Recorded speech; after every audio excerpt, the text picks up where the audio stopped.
Part 2. Chapter 1. The Indian Ocean. We now come to the second part of our journey under the sea.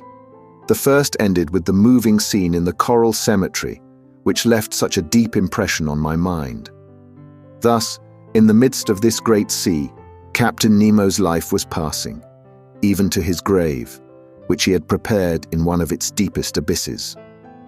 There, not one of the ocean's monsters could trouble the last sleep of the crew of the Nautilus, of those friends riveted to each other in death as in life.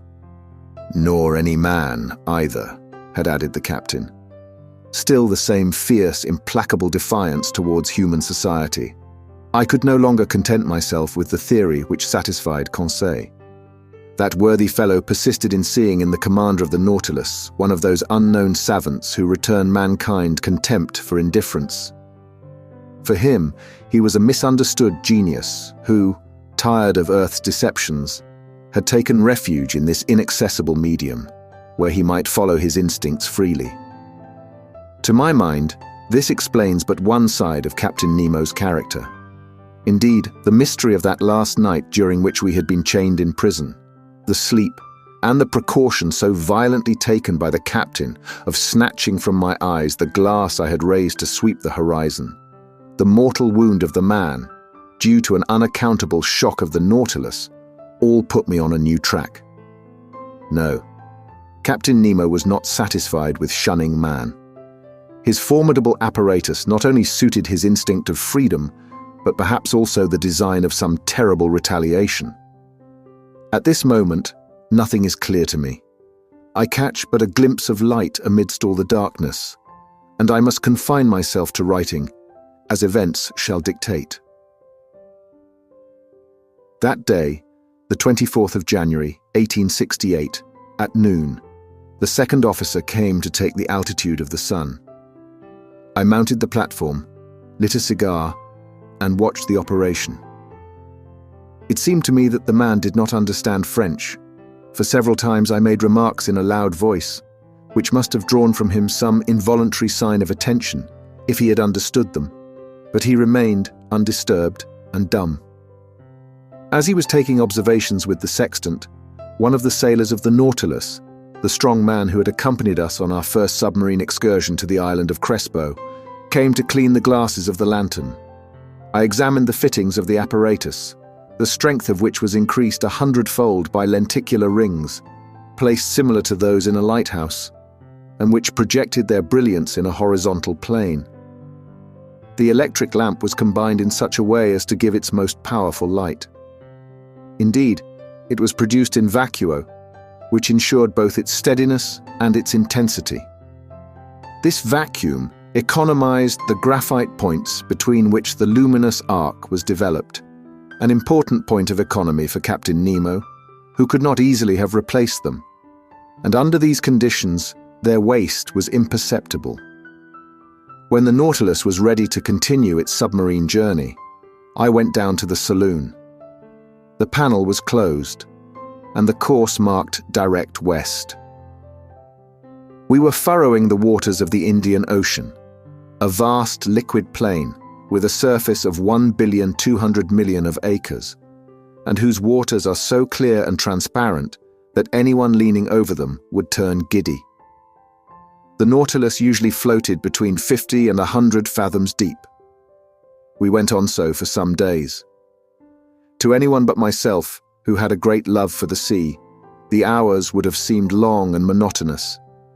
But the daily walks on the platform, when I steeped myself in the reviving air of the ocean, the sight of the rich waters through the windows of the saloon, the books in the library, the compiling of my memoirs, took up all my time, and left me not a moment of ennui or weariness. For some days we saw a great number of aquatic birds, sea mews or gulls. Some were cleverly killed and, prepared in a certain way, made very acceptable water game. Amongst large winged birds, carried a long distance from all lands, and resting upon the waves from the fatigue of their flight, I saw some magnificent albatrosses, uttering discordant cries like the braying of an ass, and birds belonging to the family of the longwings. As to the fish, they always provoked our admiration when we surprised the secrets of their aquatic life through the open panels. I saw many kinds which I never before had a chance of observing. I shall notice chiefly ostracions peculiar to the Red Sea, the Indian Ocean, and that part which washes the coast of tropical America. These fishes, like the tortoise, the armadillo, the sea hedgehog, and the crustacea, are protected by a breastplate which is neither chalky nor stony, but real bone. In some, it takes the form of a solid triangle, in others, of a solid quadrangle. Amongst the triangular, I saw some 1.5 inches in length, with wholesome flesh and a delicious flavor. They are brown at the tail and yellow at the fins, and I recommend their introduction into fresh water, to which a certain number of sea fish easily accustom themselves.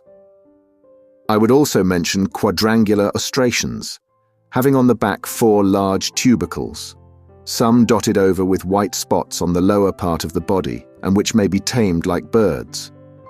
Trigons provided with spikes formed by the lengthening of their bony shell, and which, from their strange gruntings, are called sea pigs.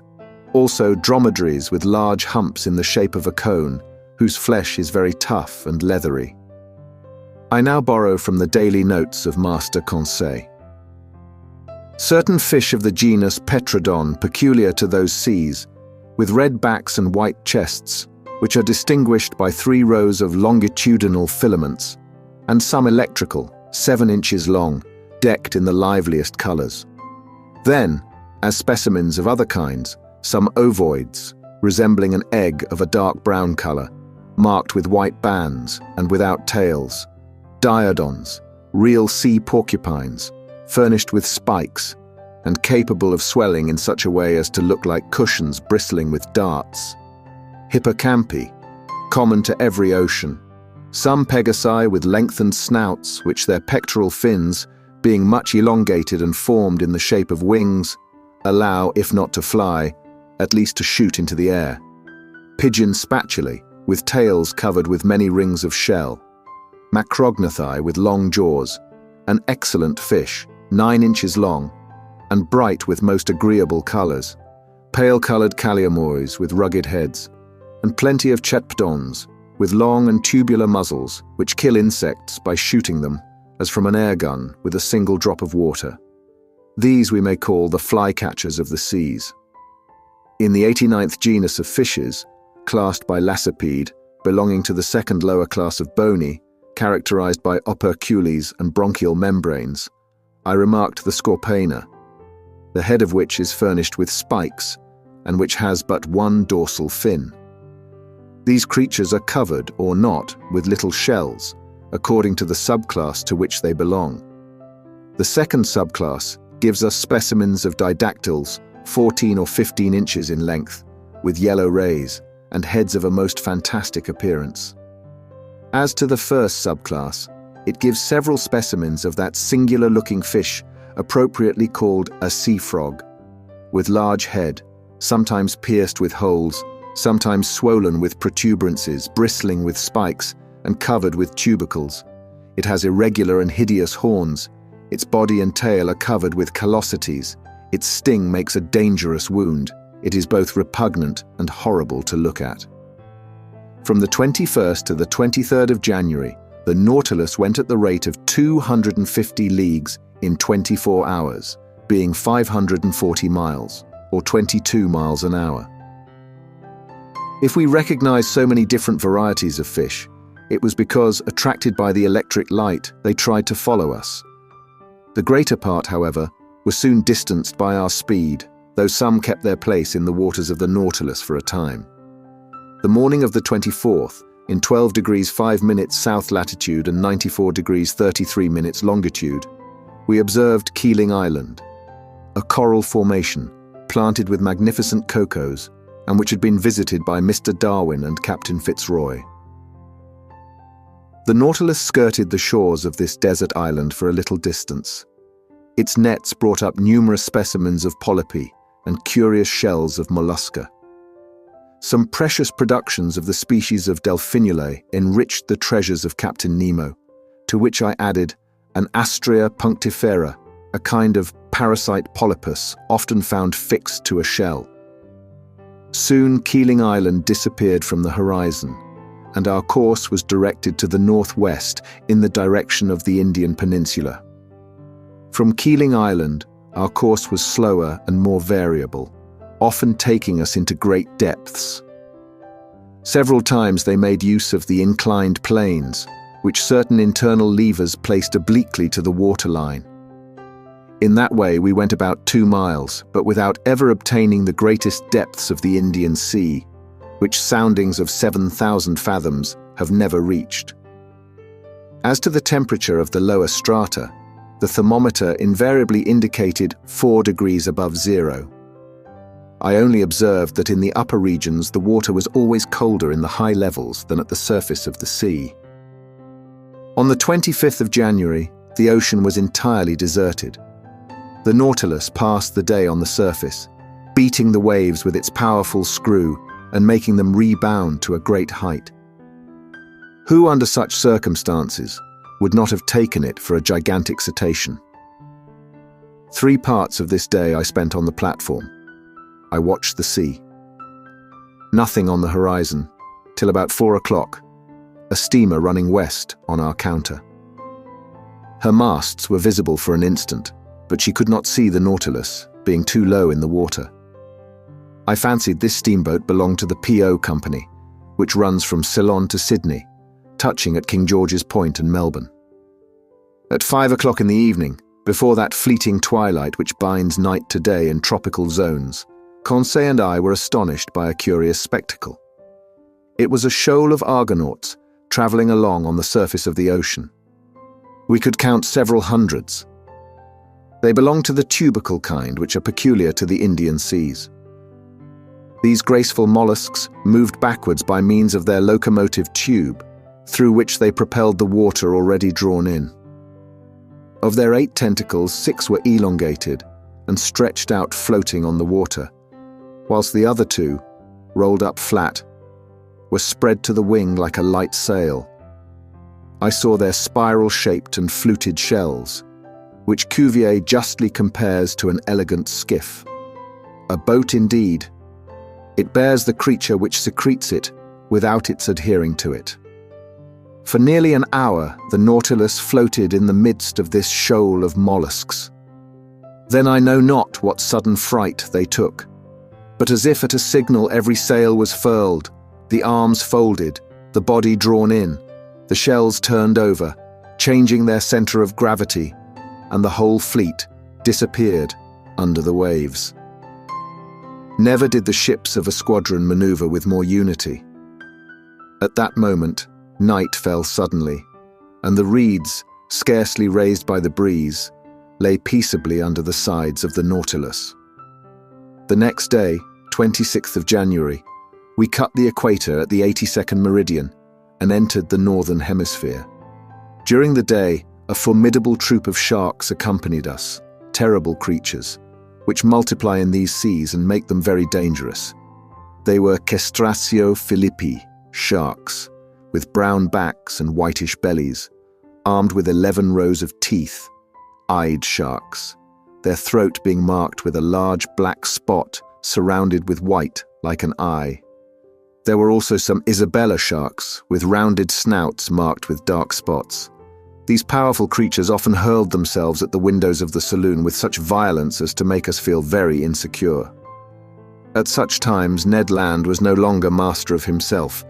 He wanted to go to the surface and harpoon the monsters, particularly certain smooth-hound sharks, whose mouth is studded with teeth like a mosaic, and large tiger sharks, nearly 6 yards long, the last named of which seemed to excite him more particularly. But the Nautilus, accelerating her speed, easily left the most rapid of them behind.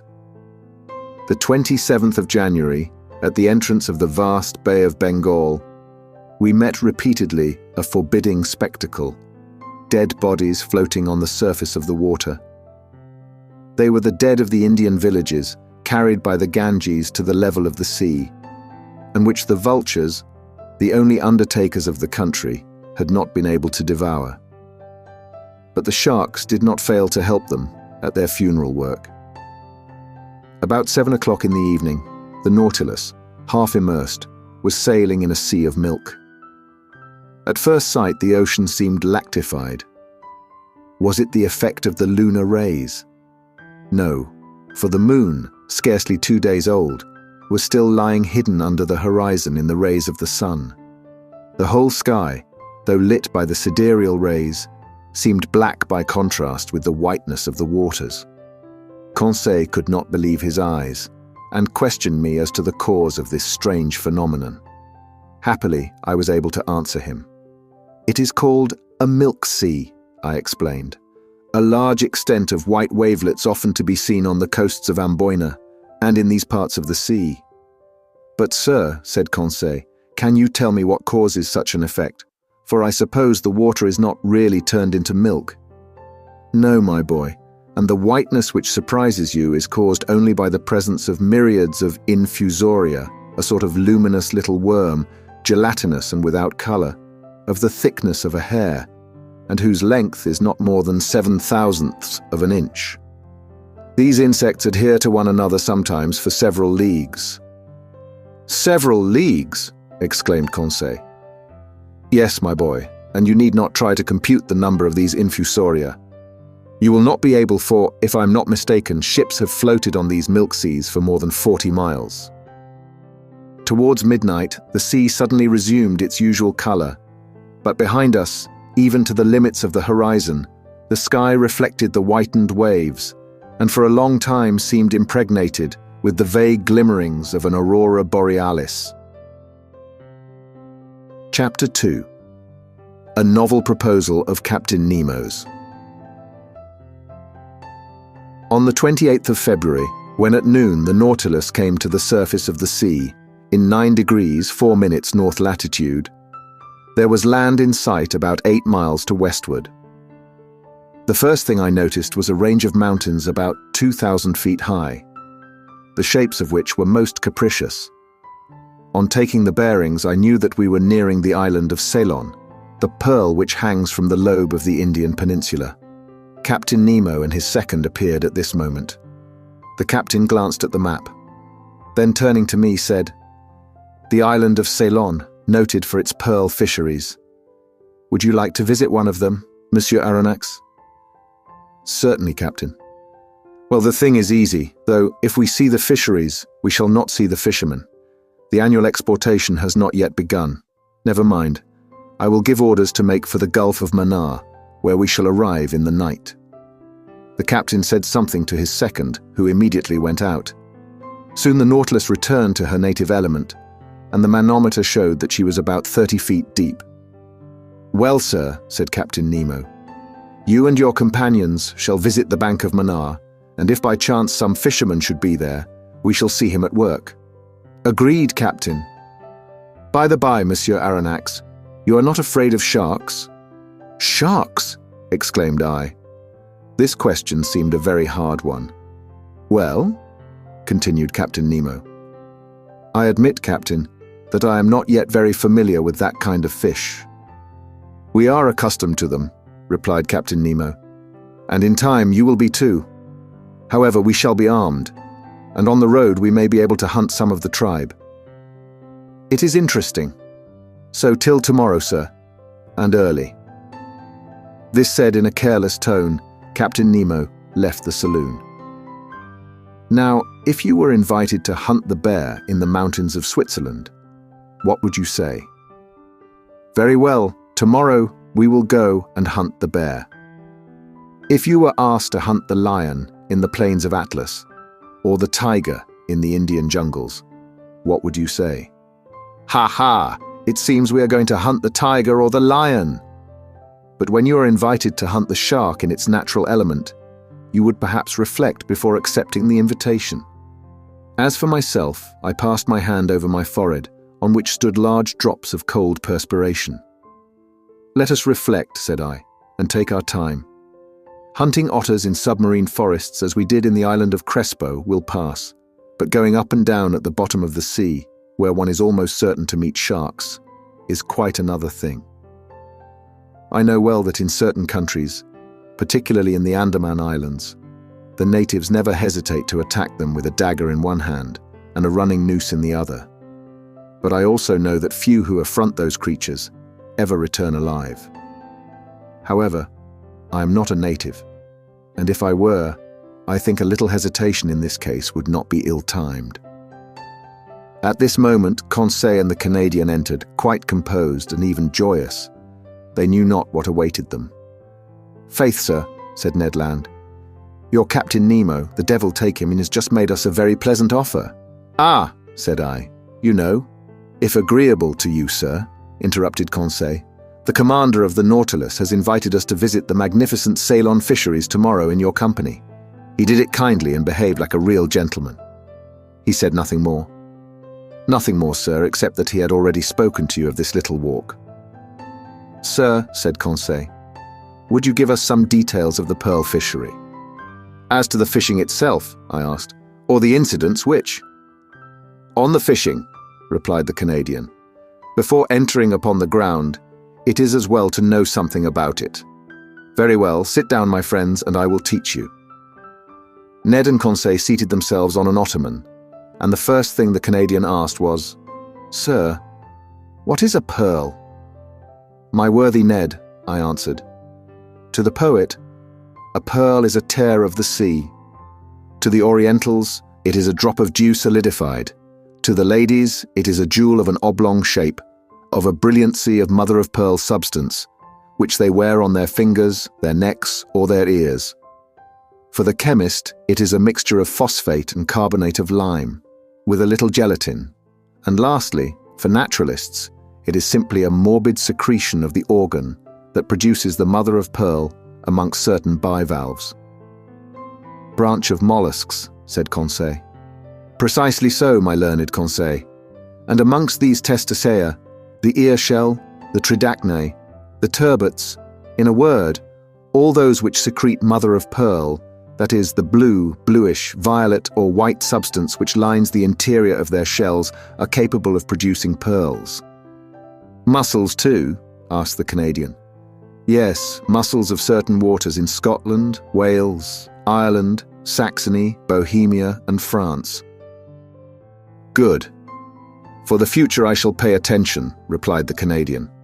"But," I continued, "the particular mollusk which secretes the pearl is the pearl oyster, the Meleagrina margaritifruct, that precious pintadine.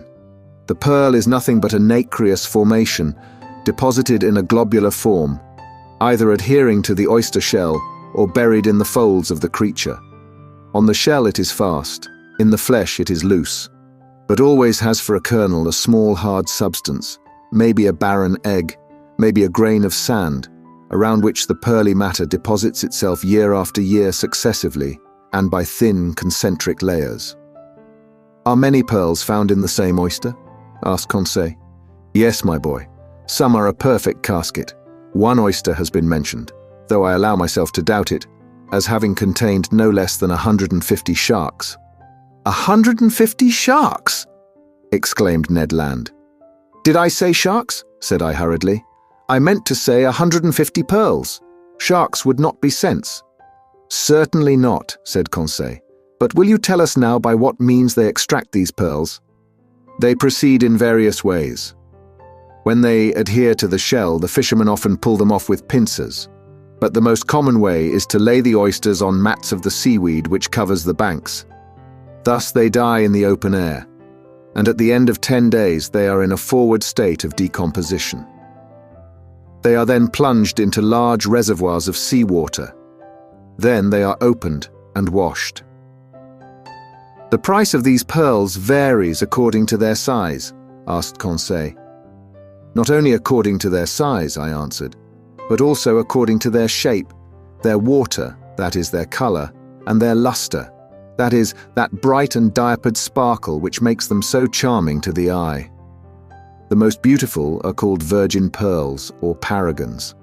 They are formed alone in the tissue of the mollusk, are white, often opaque, and sometimes have the transparency of an opal. They are generally round or oval.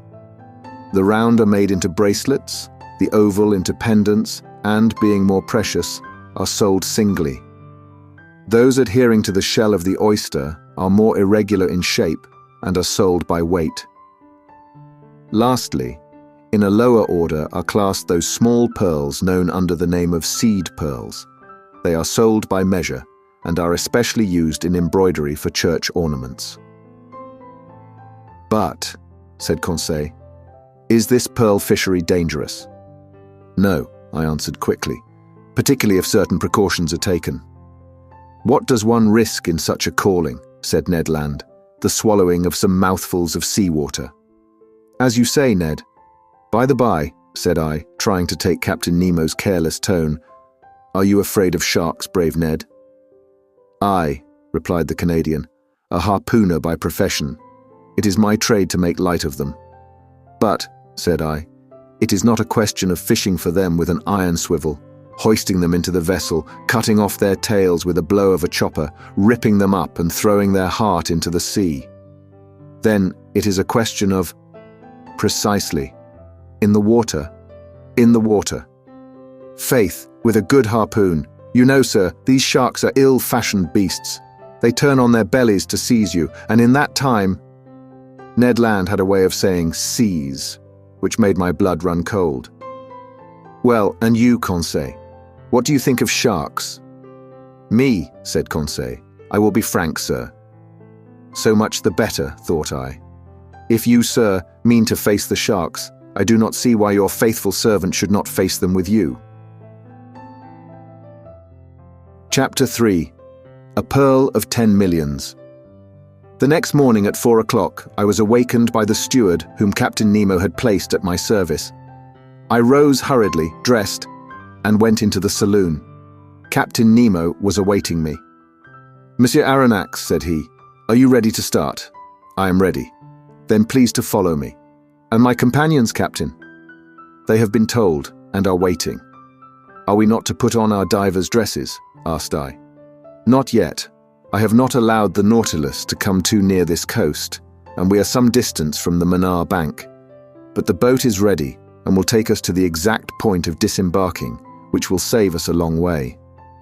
It carries our diving apparatus, which we will put on when we begin our submarine journey." Captain Nemo conducted me to the central staircase, which led on the platform. Ned and Conseil were already there, delighted at the idea of the pleasure party which was preparing. 5 sailors from the Nautilus, with their oars, waited in the boat, which had been made fast against the side. The night was still dark. Layers of clouds covered the sky, allowing but few stars to be seen.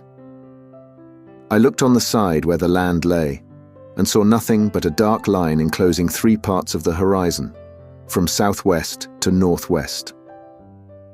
The Nautilus, having returned during the night up the western coast of Ceylon, was now west of the bay, or rather gulf, formed by the mainland and the island of Manar. There, under the dark waters, stretched the Pintadine Bank, an inexhaustible field of pearls, the length of which is more than 20 miles. Captain Nemo, Ned Land, Conseil and I took our places in the stern of the boat. The master went to the tiller, his 4 companions leaned on their oars, the painter was cast off, and we sheered off. The boat went towards the south. The oarsmen did not hurry. I noticed that their strokes, strong in the water, only followed each other every 10 seconds, according to the method generally adopted in the Navy. Whilst the craft was running by its own velocity, the liquid drops struck the dark depths of the waves crisply like spats of melted lead. A little billow spreading wide gave a slight roll to the boat, and some samphire reeds flapped before it. We were silent. What was Captain Nemo thinking of? Perhaps of the land he was approaching, and which he found too near to him, contrary to the Canadian's opinion, who thought it too far off. As to Conseil, he was merely there from curiosity.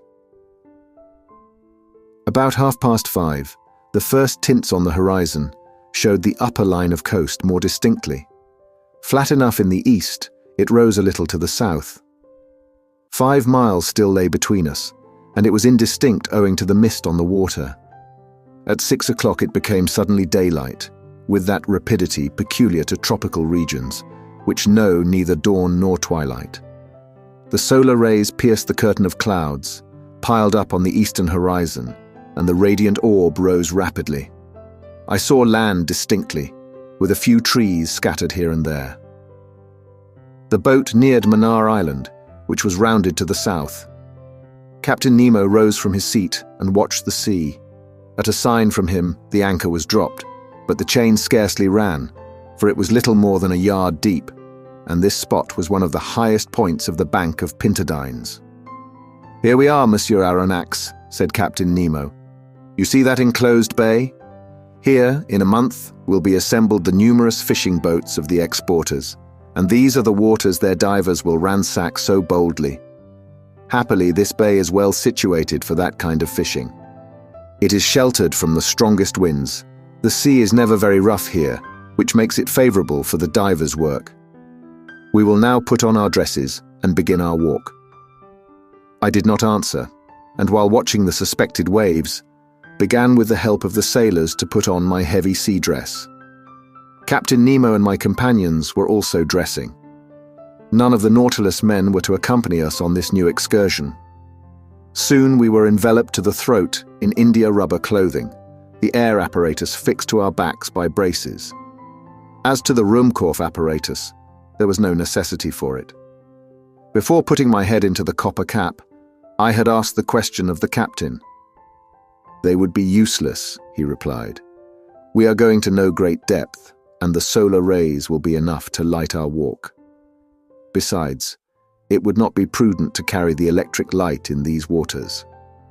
Its brilliancy might attract some of the dangerous inhabitants of the coast most inopportunely." As Captain Nemo pronounced these words, I turned to Conseil and Ned Land. But my two friends had already encased their heads in the metal cap, and they could neither hear nor answer. One last question remained to ask of Captain Nemo. "And our arms?" asked I. "Our guns?" "Guns? What for? Do not mountaineers attack the bear with a dagger in their hand, and is not steel surer than lead? Here is a strong blade, put it in your belt and we start." I looked at my companions. They were armed like us, and more than that, Ned Land was brandishing an enormous harpoon, which he had placed in the boat before leaving the Nautilus. Then, following the captain's example, I allowed myself to be dressed in the heavy copper helmet, and our reservoirs of air were at once in activity. An instant after we were landed, one after the other, in about 2 yards of water upon an even sand. Captain Nemo made a sign with his hand, and we followed him by a gentle declivity till we disappeared under the waves. Over our feet, like coveys of snipe in a bog, rose shoals of fish, of the genus Monoptera, which have no other fins but their tail. I recognized the Javanese, a real serpent 2.5 feet long, of a livid color underneath, and which might easily be mistaken for a conger eel if it were not for the golden stripes on its side. In the genus Stromateus, whose bodies are very flat and oval, I saw some of the most brilliant colors, carrying their dorsal fin like a scythe. An excellent eating fish, which, dried and pickled, is known by the name of carawade. Then some tranquibars, belonging to the genus Apsiphoroides, whose body is covered with a shell cuirass of 8 longitudinal plates.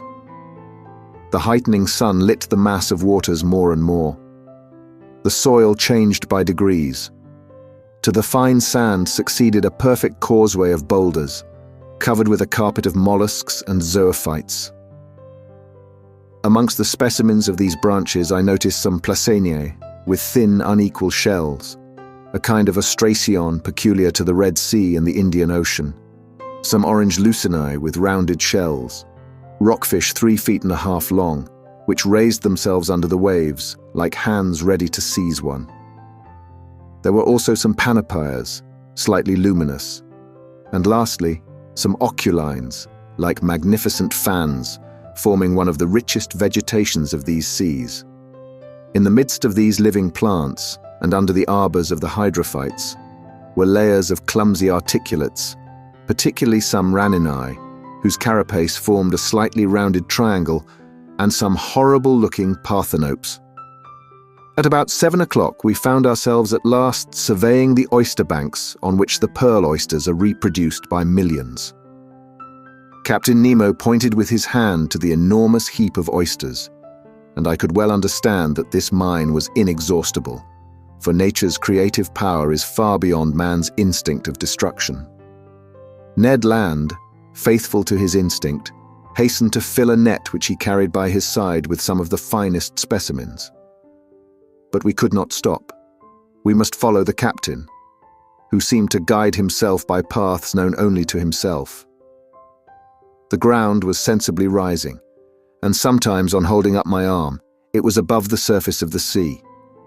Then the level of the bank would sink capriciously. Often we rounded high rocks scarped into pyramids. In their dark fractures, huge crustacea, perched upon their high claws like some war machine, watched us with fixed eyes, and under our feet crawled various kinds of annelides. At this moment there opened before us a large grotto, dug in a picturesque heap of rocks, and carpeted with all the thick warp of the submarine flora. At first it seemed very dark to me.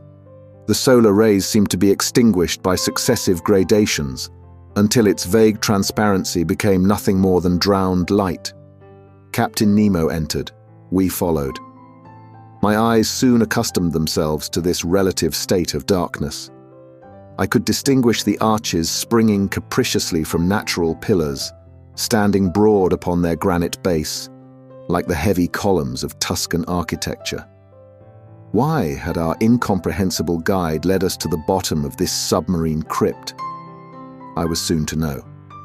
After descending a rather sharp declivity, our feet trod the bottom of a kind of circular pit. There Captain Nemo stopped, and with his hand indicated an object I had not yet perceived. It was an oyster of extraordinary dimensions, a gigantic tridacne, a goblet which could have contained a whole lake of holy water, a basin the breadth of which was more than 2.5 yards, and consequently larger than that ornamenting the saloon of the Nautilus. I approached this extraordinary mollusk. It adhered by its filaments to a table of granite, and there, isolated, it developed itself in the calm waters of the grotto. I estimated the weight of this tridacne at 600 pounds. Such an oyster would contain 30 pounds of meat, and one must have the stomach of a gargantua to demolish some dozens of them. Captain Nemo was evidently acquainted with the existence of this bivalve, and seemed to have a particular motive in verifying the actual state of this tridacne. The shells were a little open. The captain came near and put his dagger between to prevent them from closing. Then, with his hand, he raised the membrane with its fringed edges, which formed a cloak for the creature. There, between the folded plaits, I saw a loose pearl, whose size equaled that of a cocoa nut. Its globular shape, perfect clearness, and admirable luster made it altogether a jewel of inestimable value. Carried away by my curiosity, I stretched out my hand to seize it, weigh it, and touch it. But the captain stopped me, made a sign of refusal, and quickly withdrew his dagger, and the 2 shells closed suddenly. I then understood Captain Nemo's intention. In leaving this pearl hidden in the mantle of the tridacne, he was allowing it to grow slowly. Each year the secretions of the mollusk would add new concentric circles. I estimated its value at 500,000 pounds at least. After 10 minutes, Captain Nemo stopped suddenly. I thought he had halted previously to returning. No. By a gesture he bade us crouch beside him in a deep fracture of the rock. His hand pointed to one part of the liquid mass, which I watched attentively. About 5 yards from me, a shadow appeared and sank to the ground. The disquieting idea of sharks shot through my mind, but I was mistaken. And once again it was not a monster of the ocean that we had anything to do with. It was a man, a living man, an Indian, a fisherman, a poor devil, who I suppose had come to glean before the harvest. I could see the bottom of his canoe, anchored some feet above his head. He dived and went up successively. A stone held between his feet, cut in the shape of a sugar loaf, whilst a rope fastened him to his boat, helped him to descend more rapidly. This was all his apparatus. Reaching the bottom, about 5 yards deep, he went on his knees and filled his bag with oysters picked up at random. Then he went up, emptied it, pulled up his stone, and began the operation once more, which lasted 30 seconds. The diver did not see us. The shadow of the rock hid us from sight. And how should this poor Indian ever dream that men, beings like himself, should be there under the water watching his movements and losing no detail of the fishing? Several times he went up in this way and dived again. He did not carry away more than 10 at each plunge, for he was obliged to pull them from the bank to which they adhered by means of their strong byssus. And how many of those oysters, for which he risked his life, had no pearl in them? I watched him closely. His maneuvers were regular, and for the space of half an hour no danger appeared to threaten him. I was beginning to accustom myself to the sight of this interesting fishing, when suddenly, as the Indian was on the ground, I saw him make a gesture of terror, rise, and make a spring to return to the surface of the sea. I understood his dread. A gigantic shadow appeared just above the unfortunate diver. It was a shark of enormous size, advancing diagonally, his eyes on fire and his jaws open. I was mute with horror and unable to move. The voracious creature shot towards the Indian, who threw himself on one side to avoid the shark's fins, but not its tail, for it struck his chest and stretched him on the ground. This scene lasted but a few seconds. The shark returned, and turning on his back, prepared himself for cutting the Indian in two, when I saw Captain Nemo rise suddenly, and then dagger in hand, walk straight to the monster, ready to fight face to face with him. The very moment the shark was going to snap the unhappy fisherman in two, he perceived his new adversary, and turning over, made straight towards him. I can still see Captain Nemo's position. Holding himself well together, he waited for the shark with admirable coolness, and when it rushed at him, threw himself on one side with wonderful quickness, avoiding the shock and burying his dagger deep into its side. But it was not all over. A terrible combat ensued. The shark had seemed to roar, if I might say so. The blood rushed in torrents from its wound. The sea was dyed red, and through the opaque liquid I could distinguish nothing more. Nothing more until the moment when, like lightning, I saw the undaunted captain hanging onto one of the creature's fins, struggling, as it were, hand to hand with the monster, and dealing successive blows at his enemy, yet still unable to give a decisive one. The shark's struggles agitated the water with such fury that the rocking threatened to upset me. I wanted to go to the captain's assistance, but nailed to the spot with horror, I could not stir. I saw the haggard eye. I saw the different phases of the fight. The captain fell to the earth, upset by the enormous mass which leant upon him. The shark's jaws opened wide, like a pair of factory shears, and it would have been all over with the captain, but quick as thought, harpoon in hand, Ned Land rushed towards the shark and struck it with its sharp point. The waves were impregnated with a mass of blood. They rocked under the shark's movements, which beat them with indescribable fury. Ned Land had not missed his aim. It was the monster's death rattle. Struck to the heart, it struggled in dreadful convulsions, the shock of which overthrew Conseil. But Ned Land had disentangled the captain who, getting up without any wound, went straight to the Indian, quickly cut the cord which held him to his stone, took him in his arms, and with a sharp blow of his heel, mounted to the surface.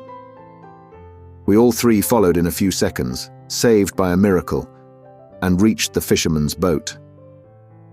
Captain Nemo's first care was to recall the unfortunate man to life again. I did not think he could succeed. I hoped so, for the poor creature's immersion was not long, but the blow from the shark's tail might have been his death blow.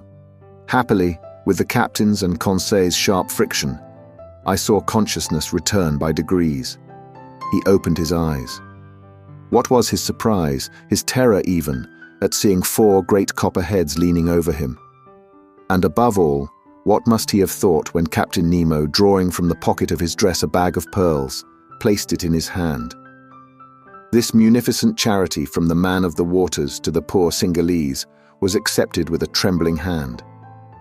His wondering eyes showed that he knew not to what superhuman beings he owed both fortune and life. At a sign from the captain, we regained the bank and, following the road already traversed, came in about half an hour to the anchor which held the canoe of the Nautilus to the earth. Once on board, we each, with the help of the sailors, got rid of the heavy copper helmet. Captain Nemo's first word was to the Canadian. "Thank you, Master Land," said he. "It was in revenge, Captain," replied Ned Land. "I owed you that." A ghastly smile passed across the captain's lips, and that was all. "To the Nautilus," said he. The boat flew over the waves. Some minutes after we met, the shark's dead body floating. By the black marking of the extremity of its fins, I recognized the terrible melanopteron of the Indian seas, of the species of shark so properly called. It was more than 25 feet long. Its enormous mouth occupied 1/3 of its body. It was an adult, as was known by its 6 rows of teeth placed in an isosceles triangle in the upper jaw. Whilst I was contemplating this inert mass, a dozen of these voracious beasts appeared round the boat, and without noticing us, threw themselves upon the dead body and fought with one another for the pieces. At 8:30 we were again on board the Nautilus. There I reflected on the incidents which had taken place in our excursion to the Mannar Bank. 2 conclusions I must inevitably draw from it. One bearing upon the unparalleled courage of Captain Nemo, the other upon his devotion to a human being, a representative of that race from which he fled beneath the sea. Whatever he might say, this strange man had not yet succeeded in entirely crushing his heart. When I made this observation to him, he answered in a slightly moved tone, "That Indian, sir, is an inhabitant of an oppressed country, and I am still, and shall be to my last breath, one of them." Chapter 4. The Red Sea. In the course of the day of the 29th of January, the island of Ceylon disappeared under the horizon, and the Nautilus, at a speed of 20 miles an hour, slid into the labyrinth of canals which separate the Maldives from the Laccadives. It coasted even the island of Kiltan, a land originally coralline, discovered by Vasco da Gama in 1499, and one of the 19 principal islands of the Laccadive archipelago, situated between 10 degrees and 14 degrees 30 minutes north latitude, and 69 degrees 50 minutes 72 seconds east longitude. We had made 16220 miles, or 7,500 French leagues, from our starting point in the Japanese seas. The next day, the 30th of January, when the Nautilus went to the surface of the ocean, there was no land in sight. Its course was north-northeast, in the direction of the Sea of Oman, between Arabia and the Indian Peninsula, which serves as an outlet to the Persian Gulf. It was evidently a block without any possible egress. Where was Captain Nemo taking us to, I could not say. This, however, did not satisfy the Canadian, who that day came to me asking where we were going. "We are going where our captain's fancy takes us, Master Ned." "His fancy cannot take us far, then," said the Canadian. "The Persian Gulf has no outlet, and if we do go in, it will not be long before we are out again." "Very well, then. We will come out again, Master Land. And if, after the Persian Gulf, the Nautilus would like to visit the Red Sea, the Straits of Bab el-Mandeb are there to give us entrance." "I need not tell you, sir," said Ned Land, "that the Red Sea is as much closed as the Gulf, as the Isthmus of Suez is not yet cut. And if it was, a boat as mysterious as ours would not risk itself in a canal cut with sluices. And again, the Red Sea is not the road to take us back to Europe." "But I never said we were going back to Europe. What do you suppose, then?" "I suppose that after visiting the curious coasts of Arabia and Egypt, the Nautilus will go down the Indian Ocean again, perhaps cross the Channel of Mozambique, perhaps off the Mascareñas, so as to gain the Cape of Good Hope. "And once at the Cape of Good Hope?" asked the Canadian with peculiar emphasis.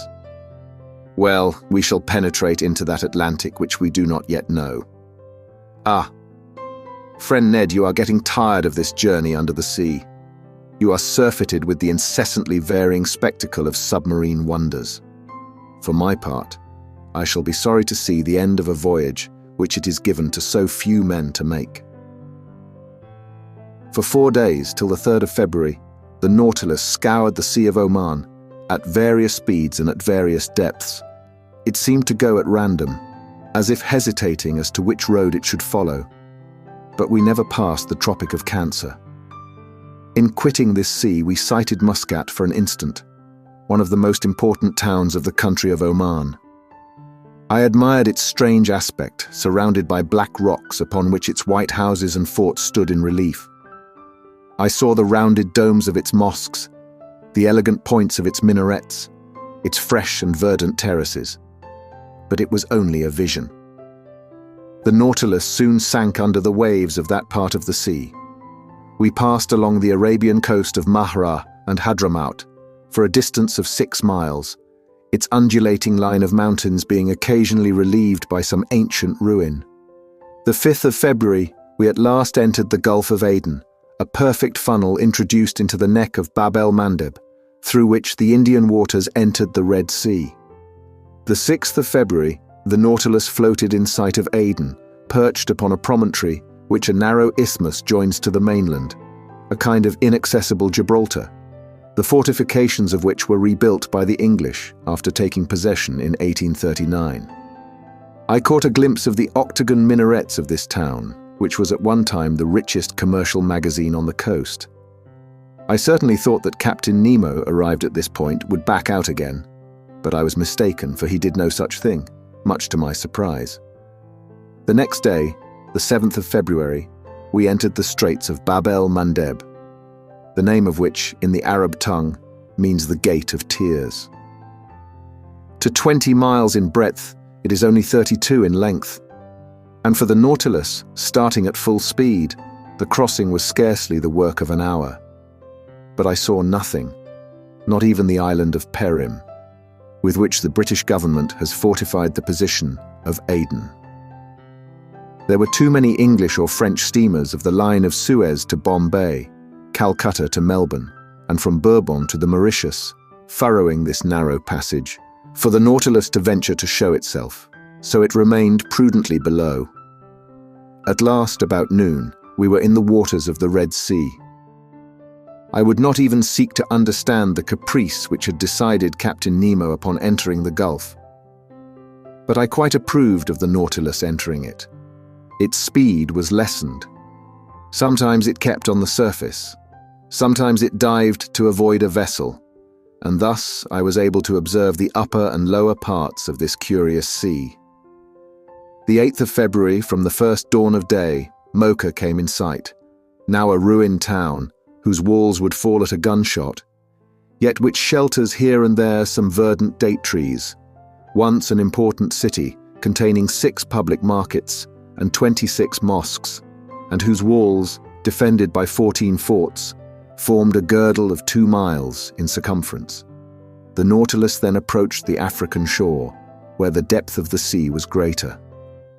There, between 2 waters, clear as crystal, through the open panels we were allowed to contemplate the beautiful bushes of brilliant coral and large blocks of rock clothed with a splendid fur of green variety of sites and landscapes along these sandbanks and algae and fuci. What an indescribable spectacle! And what variety of sites and landscapes along these sandbanks and volcanic islands which bound the Libyan coast! But where these shrubs appeared in all their beauty was on the eastern coast, which the Nautilus soon gained. It was on the coast of Tehama, for there, not only did this display of zoophytes flourish beneath the level of the sea, but they also formed picturesque interlacings which unfolded themselves about 60 feet above the surface, more capricious but less highly colored than those whose freshness was kept up by the vital power of the waters. What charming hours I passed thus at the window of the saloon. What new specimens of submarine flora and fauna did I admire under the brightness of our electric lantern. The 9th of February, the Nautilus floated in the broadest part of the Red Sea, which is comprised between Suakin on the west coast and Confida on the east coast, with a diameter of 90 miles. That day at noon, after the bearings were taken, Captain Nemo mounted the platform where I happened to be, and I was determined not to let him go down again without at least pressing him regarding his ulterior projects. As soon as he saw me, he approached and graciously offered me a cigar. "Well, sir, does this Red Sea please you? Have you sufficiently observed the wonders it covers, its fishes, its zoophytes, its parterres of sponges, and its forests of coral? Did you catch a glimpse of the towns on its borders?" "Yes, Captain Nemo," I replied, "and the Nautilus is wonderfully fitted for such a study." "Ah, it is an intelligent boat." "Yes, sir, intelligent and invulnerable. It fears neither the terrible tempests of the Red Sea, nor its currents, nor its sandbanks." "Certainly," said I. "This sea is quoted as one of the worst, and in the time of the ancients, if I am not mistaken, its reputation was detestable." "Detestable, Monsieur Aronnax. The Greek and Latin historians do not speak favorably of it, and Strabo says it is very dangerous during the Etesian winds and in the rainy season. The Arabian Idrisi portrays it under the name of the Gulf of Kulzum and relates that vessels perished there in great numbers on the sandbanks and that no one would risk sailing in the night. It is, he pretends, a sea subject to fearful hurricanes, strewn with inhospitable islands, and which offers nothing good either on its surface or in its depths." "One may see," I replied, "that these historians never sailed on board the Nautilus." "Just so," replied the captain, smiling. "And in that respect moderns are not more advanced than the ancients. It required many ages to find out the mechanical power of steam. Who knows if, in another 100 years, we may not see a second Nautilus? Progress is slow, Monsieur Aronnax." "It is true," I answered. "Your boat is at least a century before its time, perhaps an era. What a misfortune that the secret of such an invention should die with its inventor." Captain Nemo did not reply. After some minutes' silence, he continued, "You were speaking of the opinions of ancient historians upon the dangerous navigation of the Red Sea." "It is true," said I, "but were not their fears exaggerated?" "Yes and no, Monsieur Aronnax," replied Captain Nemo, who seemed to know the Red Sea by heart. "That which is no longer dangerous for a modern vessel, well-rigged, strongly built, and master of its own course, thanks to obedient steam, offered all sorts of perils to the ships of the ancients. Picture to yourself those first navigators venturing in ships made of planks sewn with the cords of the palm tree, saturated with the grease of the sea dog, and covered with powdered resin. They had not even instruments wherewith to take their bearings, and they went by guess amongst currents of which they scarcely knew anything. Under such conditions, shipwrecks were, and must have been, numerous. But in our time, steamers running between Suez and the South Seas have nothing more to fear from the fury of this gulf, in spite of contrary trade winds. The captain and passengers do not prepare for their departure by offering propitiatory sacrifices, and on their return, they no longer go ornamented with wreaths and gilt fillets to thank the gods in the neighboring temple. "I agree with you," said I, "and steam seems to have killed all gratitude in the hearts of sailors. But Captain, since you seem to have especially studied this sea, can you tell me the origin of its name?"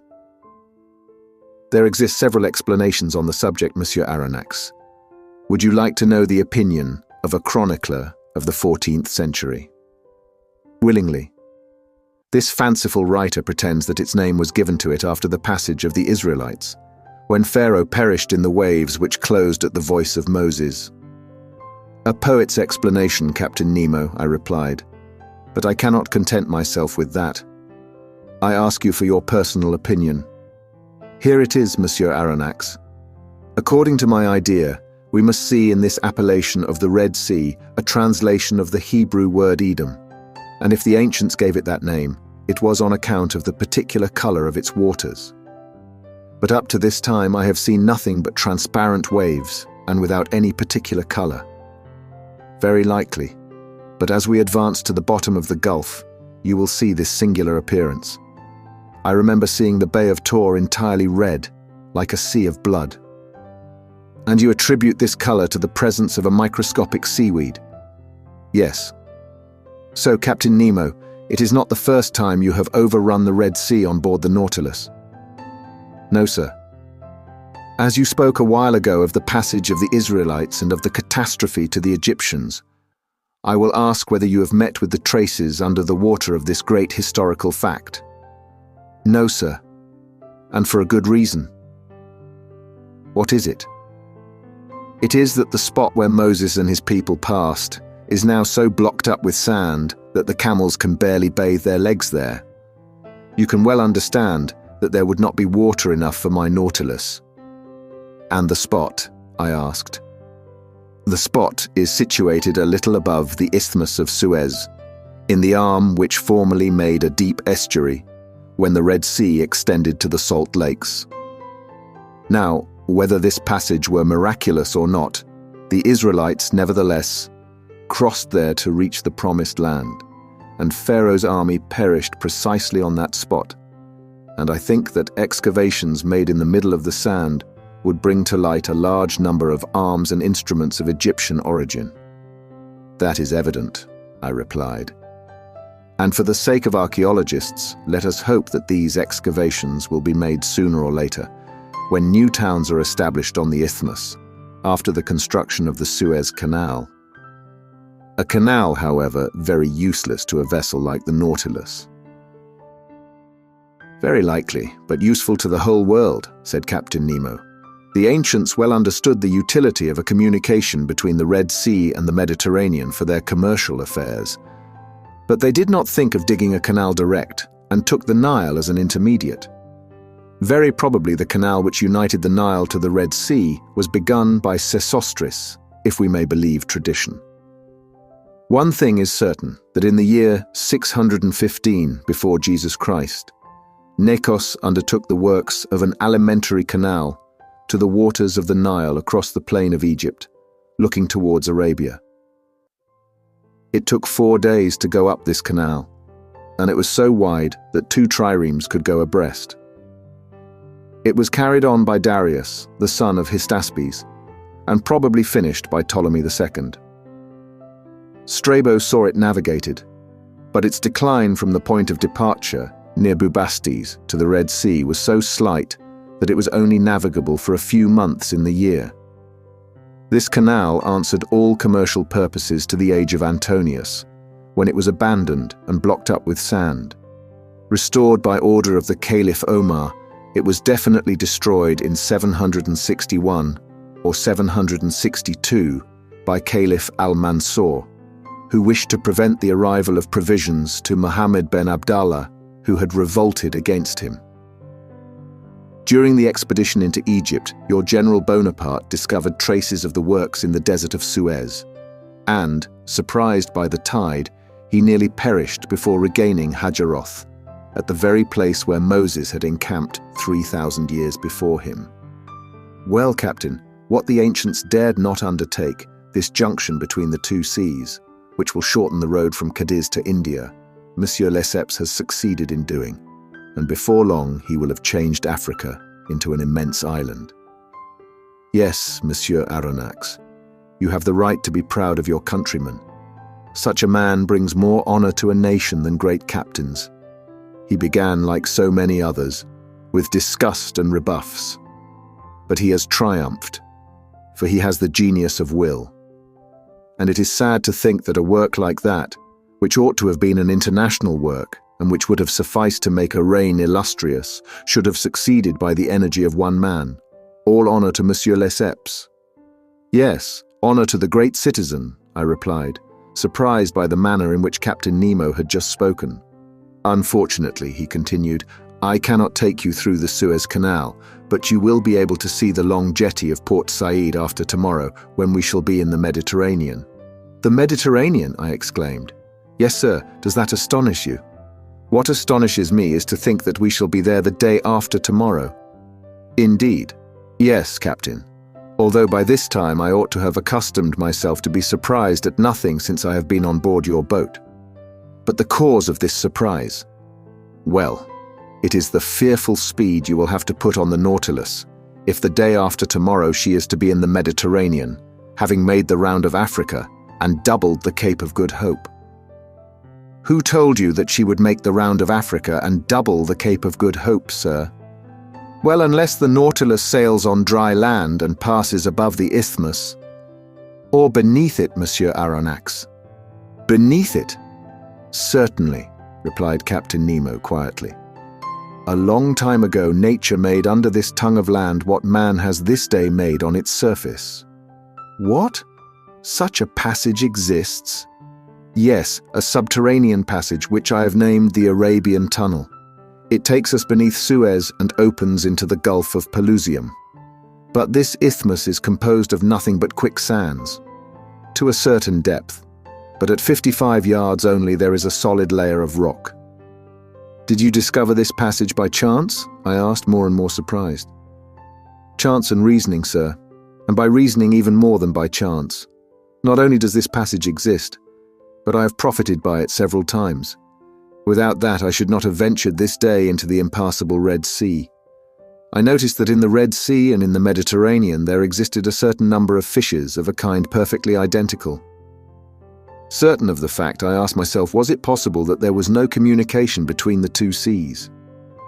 If there was, the subterranean current must necessarily run from the Red Sea to the Mediterranean, from the sole cause of difference of level.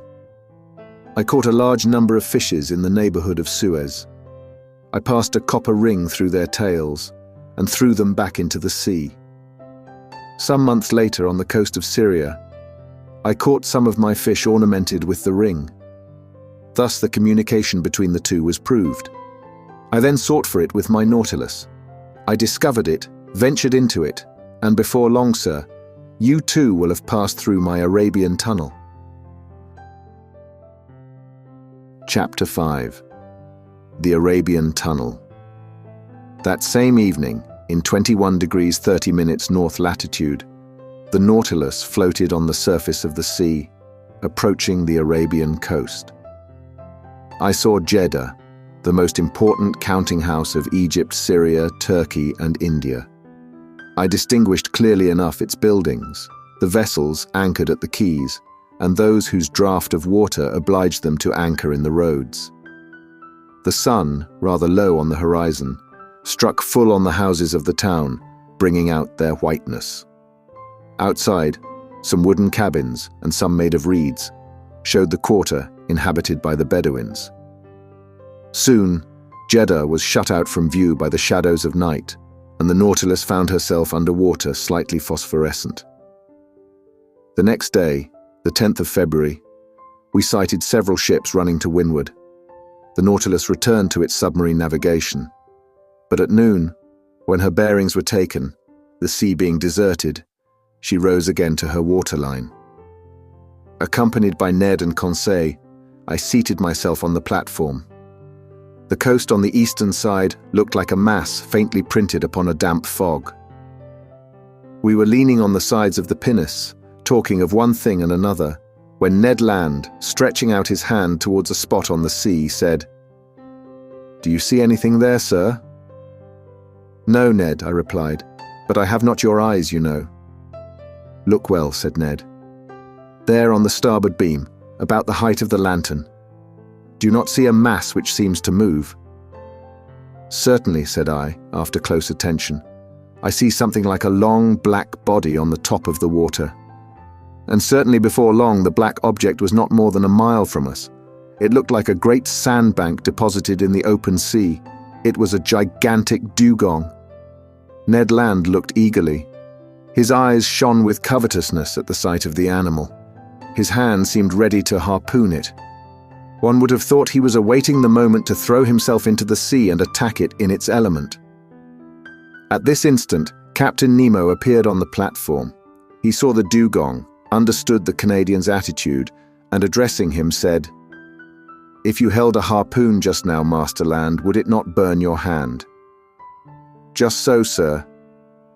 And you would not be sorry to go back for one day to your trade of a fisherman and to add this cetacean to the list of those you have already killed?" "I should not, sir." "Well, you can try." "Thank you, sir," said Ned Land, his eyes flaming.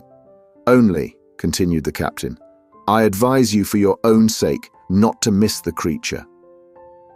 "Is the dugong dangerous to attack?" I asked, in spite of the Canadian's shrug of the shoulders.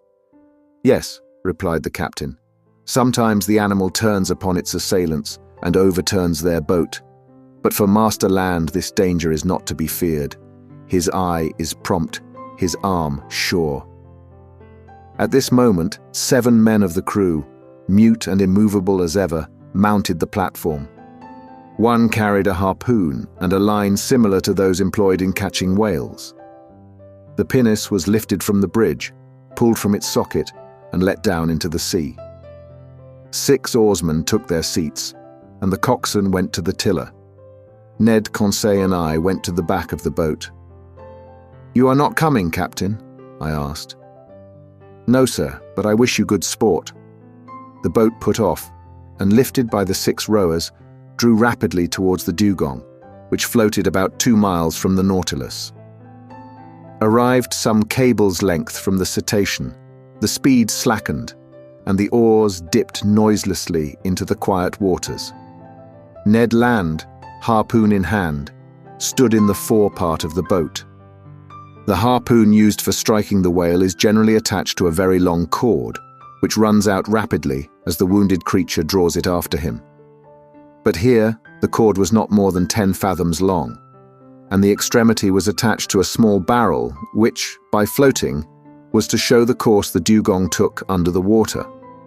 I stood and carefully watched the Canadian's adversary. This dugong, which also bears the name of the halicore, closely resembles the manatee. Its oblong body terminated in a lengthened tail, and its lateral fins in perfect fingers. Its difference from the manatee consisted in its upper jaw, which was armed with 2 long and pointed teeth which formed on each side diverging tusks. This dugong, which Ned Land was preparing to attack, was of colossal dimensions. It was more than 7 yards long. It did not move and seemed to be sleeping on the waves, which circumstance made it easier to capture. The boat approached within 6 yards of the animal. The oars rested on the rowlocks.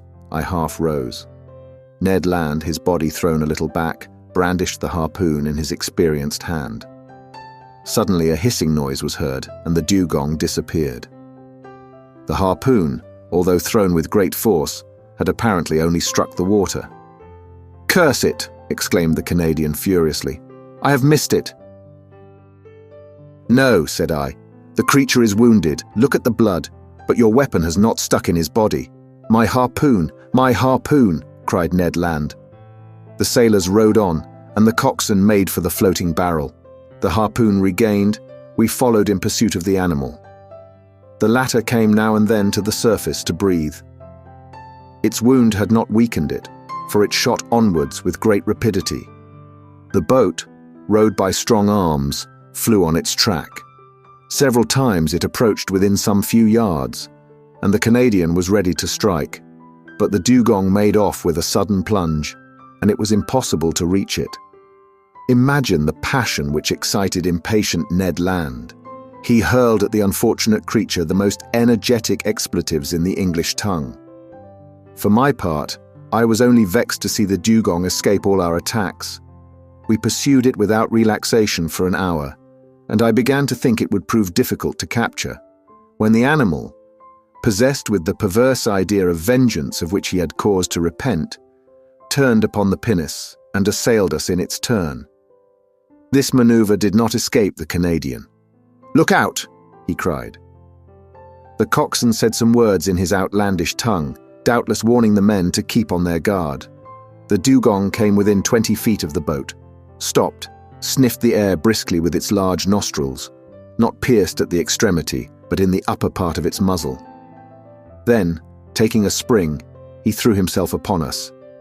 The pinnace could not avoid the shock, and half upset, shipped at least 2 tons of water, which had to be emptied. But thanks to the coxswain, we caught it sideways, not full front, so we were not quite overturned. While Ned Land, clinging to the bows, belabored the gigantic animal with blows from his harpoon, the creature's teeth were buried in the gunwale, and it lifted the whole thing out of the water, as a lion does a roebuck. We were upset over one another, and I know not how the adventure would have ended if the Canadian, still enraged with the beast, had not struck it to the heart. I heard its teeth grind on the iron plate, and the dugong disappeared, carrying the harpoon with him. But the barrel soon returned to the surface, and shortly after the body of the animal turned on its back. The boat came up with it, took it in tow, and made straight for the Nautilus. It required tackle of enormous strength to hoist the dugong onto the platform. It weighed 10,000 pounds. The next day, the 11th of February, the larder of the Nautilus was enriched by some more delicate game. A flight of sea swallows rested on the Nautilus. It was a species of the Sterna nilotica, peculiar to Egypt. Its beak is black, head grey and pointed, the eyes surrounded by white spots, the back, wings and tail of a greyish colour, the belly and throat white, and claws red. They also took some dozen of Nile ducks, a wild bird of high flavour, its throat and upper part of the head white with black spots. About 5 o'clock in the evening, we sighted to the north the Cape of Ras Mohammed. This cape forms the extremity of Arabia Petraea, comprised between the Gulf of Suez and the Gulf of Aqaba. The Nautilus penetrated into the Straits of Jubal, which leads to the Gulf of Suez. I distinctly saw a high mountain towering between the 2 gulfs of Ras Mohammed. It was Mount Horeb, that Sinai at the top of which Moses saw God face to face. At 6 o'clock the Nautilus, sometimes floating, sometimes immersed, passed some distance from Tor, situated at the end of the bay, the waters of which seemed tinted with red, an observation already made by Captain Nemo. Then night fell in the midst of a heavy silence, sometimes broken by the cries of the pelican and other night birds, and the noise of the waves breaking upon the shore, chafing against the rocks, or the panting of some far-off steamer, beating the waters of the Gulf with its noisy paddles. From 8 to 9 o'clock, the Nautilus remained some fathoms under the water. According to my calculation, we must have been very near Suez. Through the panel of the saloon, I saw the bottom of the rocks brilliantly lit up by our electric lamp. We seemed to be leaving the straits behind us more and more. At 9:15, the vessel having returned to the surface, I mounted the platform. Most impatient to pass through Captain Nemo's tunnel, I could not stay in one place, so came to breathe the fresh night air. Soon in the shadow I saw a pale light, half discoloured by the fog, shining about a mile from us. "A floating lighthouse," said someone near me. I turned and saw the captain. "It is the floating light of Suez," he continued. "It will not be long before we gain the entrance of the tunnel. The entrance cannot be easy." "No, sir. For that reason I am accustomed to go into the steersman's cage and myself direct our course. And now, if you will go down, Monsieur Aronnax, the Nautilus is going under the waves, and will not return to the surface until we have passed through the Arabian Tunnel." Captain Nemo led me towards the central staircase. Halfway down he opened a door, traversed the upper deck, and landed in the pilot's cage, which it may be remembered rose at the extremity of the platform. It was a cabin measuring 6 feet square, very much like that occupied by the pilot on the steamboats of the Mississippi or Hudson. In the midst worked a wheel, placed vertically, and caught to the tiller rope, which ran to the back of the Nautilus. 4 light ports with lenticular glasses, let in a groove in the partition of the cabin, allowed the man at the wheel to see in all directions. This cabin was dark, But soon my eyes accustomed themselves to the obscurity, and I perceived the pilot, a strong man, with his hands resting on the spokes of the wheel. Outside, the sea appeared vividly lit up by the lantern, which shed its rays from the back of the cabin to the other extremity of the platform. "Now," said Captain Nemo, "let us try to make our passage." Electric wires connected the pilot's cage with the machinery room, and from there the captain could communicate simultaneously to his Nautilus the direction and the speed. He pressed a metal knob, and at once the speed of the screw diminished. I looked in silence at the high, straight wall we were running by at this moment, the immovable base of a massive sandy coast. We followed it thus for an hour, only some few yards off. Captain Nemo did not take his eye from the knob, suspended by its two concentric circles in the cabin. At a simple gesture, the pilot modified the course of the Nautilus every instant. I had placed myself at the port scuttle and saw some magnificent substructures of coral, zoophytes, seaweed, and fucus agitating their enormous claws, which stretched out from the fissures of the rock. At 10:15, the captain himself took the helm. A large gallery, black and deep, opened before us. The Nautilus went boldly into it. A strange roaring was heard round its sides. It was the waters of the Red Sea, which the incline of the tunnel precipitated violently towards the Mediterranean. The Nautilus went with the torrent, rapid as an arrow, in spite of the efforts of the machinery, which, in order to offer more effective resistance, beat the waves with reversed screw. On the walls of the narrow passage I could see nothing but brilliant rays, straight lines, furrows of fire, traced by the great speed, under the brilliant electric light. My heart beat fast. At 10:35, Captain Nemo quitted the helm and, turning to me, said, "The Mediterranean." In less than 20 minutes, the Nautilus, carried along by the torrent, had passed through the Isthmus of Suez. Chapter 6. The Grecian Archipelago. The next day, the 12th of February, at the dawn of day, the Nautilus rose to the surface. I hastened onto the platform. 3 miles to the south, the dim outline of Pelusium was to be seen. A torrent had carried us from one sea to another. About 7 o'clock, Ned and Conseil joined me. "Well, Sir Naturalist," said the Canadian, in a slightly jovial tone. "And the Mediterranean?" "We are floating on its surface, friend Ned." "What?" said Conseil. "This very night." "Yes, this very night. In a few minutes we have passed this impassable isthmus." "I do not believe it," replied the Canadian. "Then you are wrong, Master Land," I continued. "This low coast which rounds off to the south is the Egyptian coast, and you who have such good eyes, Ned, you can see the jetty of Port Said stretching into the sea." The Canadian looked attentively. "Certainly you are right, sir, and your captain is a first-rate man. We're in the Mediterranean. Good. Now, if you please, let us talk of our own little affair, but so that no one hears us." I saw what the Canadian wanted, and in any case I thought it better to let him talk, as he wished it. So we all three went and sat down near the lantern, where we were less exposed to the spray of the blades. "Now, Ned, we listen. What have you to tell us?" "What I have to tell you is very simple. We are in Europe, and before Captain Nemo's caprices drag us once more to the bottom of the polar seas, or lead us into Oceania, I ask to leave the Nautilus.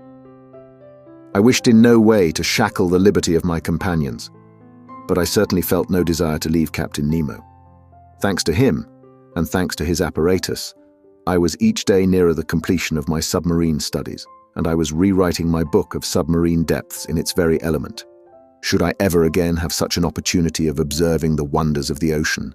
No, certainly not, and I could not bring myself to the idea of abandoning the Nautilus before the cycle of investigation was accomplished. Friend Ned, answer me frankly. Are you tired of being on board?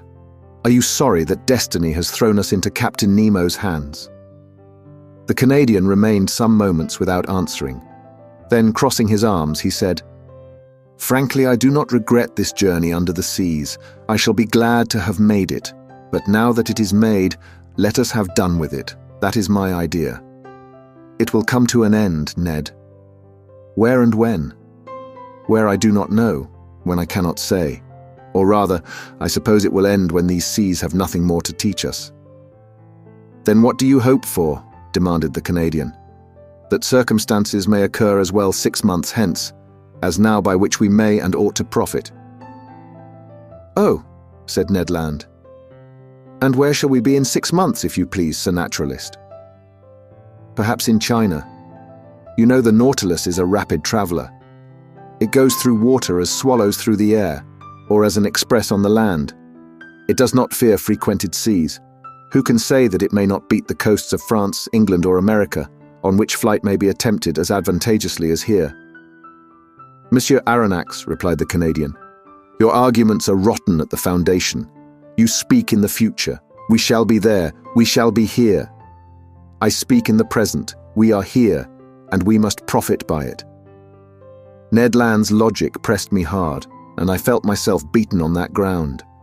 I knew not what argument would now tell in my favour. Sir, continued Ned, let us suppose an impossibility. If Captain Nemo should this day offer you your liberty, would you accept it? I do not know, I answered. And if, he added, the offer made you this day was never to be renewed, would you accept it? Friend Ned, this is my answer. Your reasoning is against me. We must not rely on Captain Nemo's goodwill. Common prudence forbids him to set us at liberty. On the other side, prudence bids us profit by the first opportunity to leave the Nautilus. Well, Monsieur Aronnax, that is wisely said. Only one observation, just one. The occasion must be serious, and our first attempt must succeed. If it fails, we shall never find another, and Captain Nemo will never forgive us. All that is true, replied the Canadian, but your observation applies equally to all attempts at flight, whether in 2 years' time or in 2 days. But the question is still this. If a favourable opportunity presents itself, it must be seized. Agreed. And now, Ned, will you tell me what you mean by a favourable opportunity? It will be that which, on a dark night, will bring the Nautilus a short distance from some European coast. And you will try and save yourself by swimming. Yes, if we were near enough to the bank, and if the vessel was floating at the time. Not if the bank was far away, and the boat was under the water. And in that case, I should seek to make myself master of the pinnace. I know how it is worked.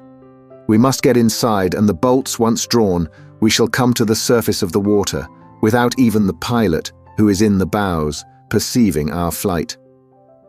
Well, Ned, watch for the opportunity, but do not forget that a hitch will ruin us. I will not forget, sir. And now, Ned, would you like to know what I think of your project? Certainly, Monsieur Aronnax. Well, I do not say I hope. I think that this favourable opportunity will never present itself. Why not? Because Captain Nemo cannot hide from himself that we have not given up all hope of regaining our liberty, and he will be on his guard above all in the seas and in the sight of European coasts. We shall see, replied Ned Land, shaking his head determinedly. And now, Ned Land, I added, let us stop here. Not another word on the subject. The day that you are ready, come and let us know, and we will follow you. I rely entirely upon you. Thus ended a conversation which, at no very distant time, led to such grave results. I must say here that facts seem to confirm my foresight, to the Canadian's great despair. Did Captain Nemo distrust us in these frequented seas? Or did he only wish to hide himself from the numerous vessels of all nations which ploughed the Mediterranean? I could not tell, but we were oftener between waters and far from the coast. Or, if the Nautilus did emerge, nothing was to be seen but the pilot's cage, and sometimes it went to great depths, for, Between the Grecian archipelago and Asia Minor, we could not touch the bottom by more than 1,000 fathoms. Thus, I only knew we were near the island of Carpathos, one of the Sporades, by Captain Nemo reciting these lines from Virgil: Est Carpathio Neptuni gurgite vates, caruleus Proteus, as he pointed to a spot on the planisphere. It was indeed the ancient abode of Proteus, the old shepherd of Neptune's flocks, now the island of Scarpanto, situated between Rhodes and Crete. I saw nothing but the granite base through the glass panels of the saloon.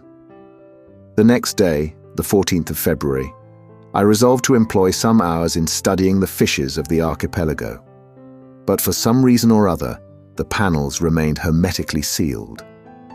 Upon taking the course of the Nautilus, I found that we were going towards Candia, the ancient Isle of Crete. At the time I embarked on the Abraham Lincoln, the whole of this island had risen in insurrection against the despotism of the Turks. But how the insurgents had fared since that time I was absolutely ignorant, and it was not Captain Nemo, deprived of all land communications, who could tell me. I made no allusion to this event when that night I found myself alone with him in the saloon. Besides, he seemed to be taciturn and preoccupied. Then, contrary to his custom, he ordered both panels to be opened, and going from one to the other, observed the mass of waters attentively. To what end I could not guess. So on my side, I employed my time in studying the fish passing before my eyes. In the midst of the waters a man appeared, a diver, carrying at his belt a leathern purse.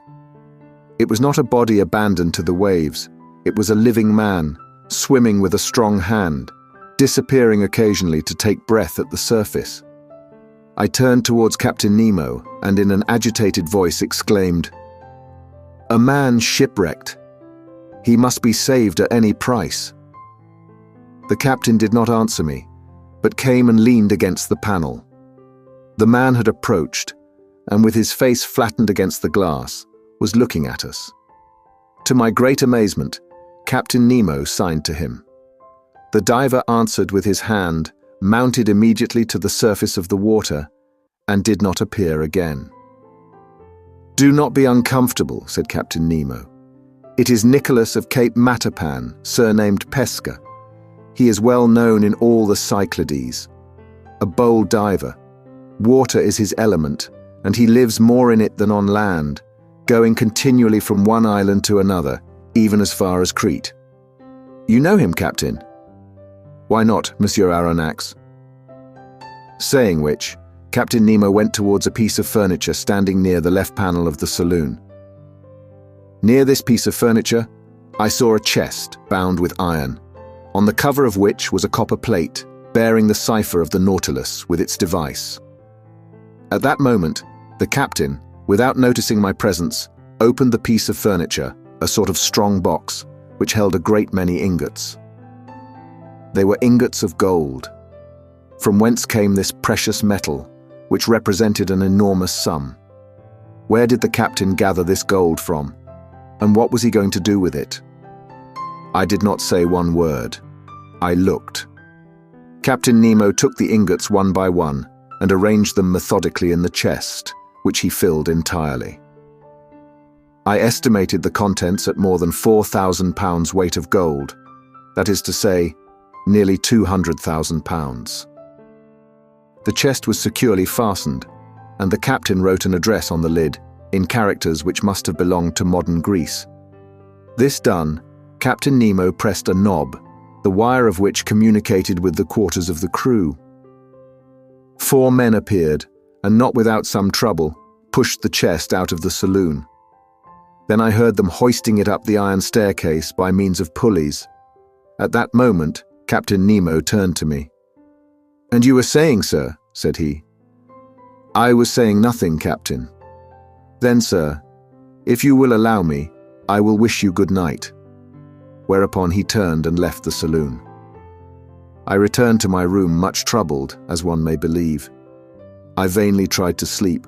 I sought the connecting link between the apparition of the diver and the chest filled with gold. Soon, I felt by certain movements of pitching and tossing that the Nautilus was leaving the depths and returning to the surface. Then I heard steps upon the platform, and I knew they were unfastening the pinnace and launching it upon the waves. For one instant it struck the side of the Nautilus, then all noise ceased. 2 hours after, the same noise, the same going and coming was renewed. The boat was hoisted on board, replaced in its socket, and the Nautilus again plunged under the waves. So these millions had been transported to their address. To what point of the continent? Who was Captain Nemo's correspondent? The next day, I related to Conseil and the Canadian the events of the night, which had excited my curiosity to the highest degree. My companions were not less surprised than myself. "But where does he take his millions to?" asked Ned Land. To that there was no possible answer. I returned to the saloon after having breakfast and set to work. Till 5 o'clock in the evening, I employed myself in arranging my notes. At that moment, ought I to attribute it to some peculiar idiosyncrasy, I felt so great a heat that I was obliged to take off my coat. It was strange, for we were under low latitudes, and even then the Nautilus, submerged as it was, ought to experience no change of temperature. I looked at the manometer. It showed a depth of 60 feet, to which atmospheric heat could never attain. I continued my work, but the temperature rose to such a pitch as to be intolerable. Could there be fire on board? I asked myself. I was leaving the saloon when Captain Nemo entered. He approached the thermometer, consulted it, and turning to me said, 42 degrees. "I have noticed it, Captain," I replied, "and if it gets much hotter, we cannot bear it." "Oh, sir, it will not get better if we do not wish it." "You can reduce it as you please then." "No, but I can go further from the stove which produces it." "It is outward then." "Certainly. We are floating in a current of boiling water." "Is it possible?" I exclaimed. "Look." The panels opened, and I saw the sea entirely white all round. A sulphurous smoke was curling amid the waves, which boiled like water in a copper. I placed my hand on one of the panes of glass, but the heat was so great that I quickly took it off again. "Where are we?" I asked. "Near the island of Santorin, sir," replied the captain. "I wish to give you a sight of the curious spectacle of a submarine eruption." "I thought," said I, "that the formation of these new islands was ended." "Nothing is ever ended in the volcanic parts of the sea," replied Captain Nemo, "and the globe is always being worked by subterranean fires. Already, in the 19th year of our era, according to Cassiodorus and Pliny, a new island, Theia, the Divine, appeared in the very place where these islets have recently been formed. Then they sank under the waves, to rise again in the year 69, when they again subsided. Since that time to our days, the Plutonian work has been suspended. But on the 3rd of February 1866, a new island, which they named George Island, emerged from the midst of the sulphurous vapor near Nea Kamenni and settled again the 6th of the same month. 7 days after, the 13th of February, the island of Aphroessa appeared, leaving between Nea Kamenni and itself a canal 10 yards broad. I was in these seas when the phenomenon occurred, and I was able therefore to observe all the different phases. The island of Aphroessa, of round form, measured 300 feet in diameter and 30 feet in height. It was composed of black and vitreous lava, mixed with fragments of feldspar. And lastly, on the 10th of March, a smaller island called Reka showed itself near Nea Kamenni, and since then these three have joined together, forming but one and the same island. "And the canal in which we are at this moment?" I asked. "Here it is," replied Captain Nemo, showing me a map of the archipelago. "You see, I've marked the new islands." I returned to the glass. The Nautilus was no longer moving. The heat was becoming unbearable. The sea, which till now had been white, was red, owing to the presence of salts of iron. In spite of the ships being hermetically sealed, an insupportable smell of sulfur filled the saloon, and the brilliancy of the electricity was entirely extinguished by bright scarlet flames. I was in a bath. I was choking. I was broiled. "We can remain no longer in this boiling water," said I to the captain. "It would not be prudent," replied the impassive Captain Nemo. An order was given. The Nautilus tacked about and left the furnace it could not brave with impunity. A quarter of an hour after, we were breathing fresh air on the surface. The thought then struck me that if Ned Land had chosen this part of the sea for our flight, we should never have come alive out of this sea of fire. The next day, the 16th of February, we left the basin which, between Rhodes and Alexandria, is reckoned about 1,500 fathoms in depth, and the Nautilus, passing some distance from Cerigo, quitted the Grecian archipelago after having doubled Cape Matapan. Chapter 7. The Mediterranean, in 48 hours. The Mediterranean, the blue sea par excellence, the great sea of the Hebrews, the sea of the Greeks, the mare nostrum of the Romans, bordered by orange trees, aloes, cacti, and sea pines, embalmed with the perfume of the myrtle, surrounded by rude mountains, saturated with pure and transparent air, but incessantly worked by underground fires. A perfect battlefield in which Neptune and Pluto still dispute the empire of the world. It is upon these banks and on these waters, says Michelet, that man is renewed in one of the most powerful climates of the globe. But beautiful as it was, I could only take a rapid glance at the basin whose superficial area is 2 million of square yards. Even Captain Nemo's knowledge was lost to me, for this puzzling person did not appear once during our passage at full speed. I estimated the course which the Nautilus took under the waves of the sea at about 600 leagues, and it was accomplished in 48 hours. Starting on the morning of the 16th of February, from the shores of Greece, we had crossed the Straits of Gibraltar by sunrise on the 18th. It was plain to me that this Mediterranean, enclosed in the midst of those countries which he wished to avoid, was distasteful to Captain Nemo. Those waves and those breezes brought back too many remembrances, if not too many regrets. Here he had no longer that independence and that liberty of gait which he had when in the open seas, and his Nautilus felt itself cramped between the close shores of Africa and Europe. Our speed was now 25 miles an hour. It may be well understood that Ned Land, to his great disgust, was obliged to renounce his intended flight. He could not launch the pinnace, going at the rate of 12 or 13 yards every second.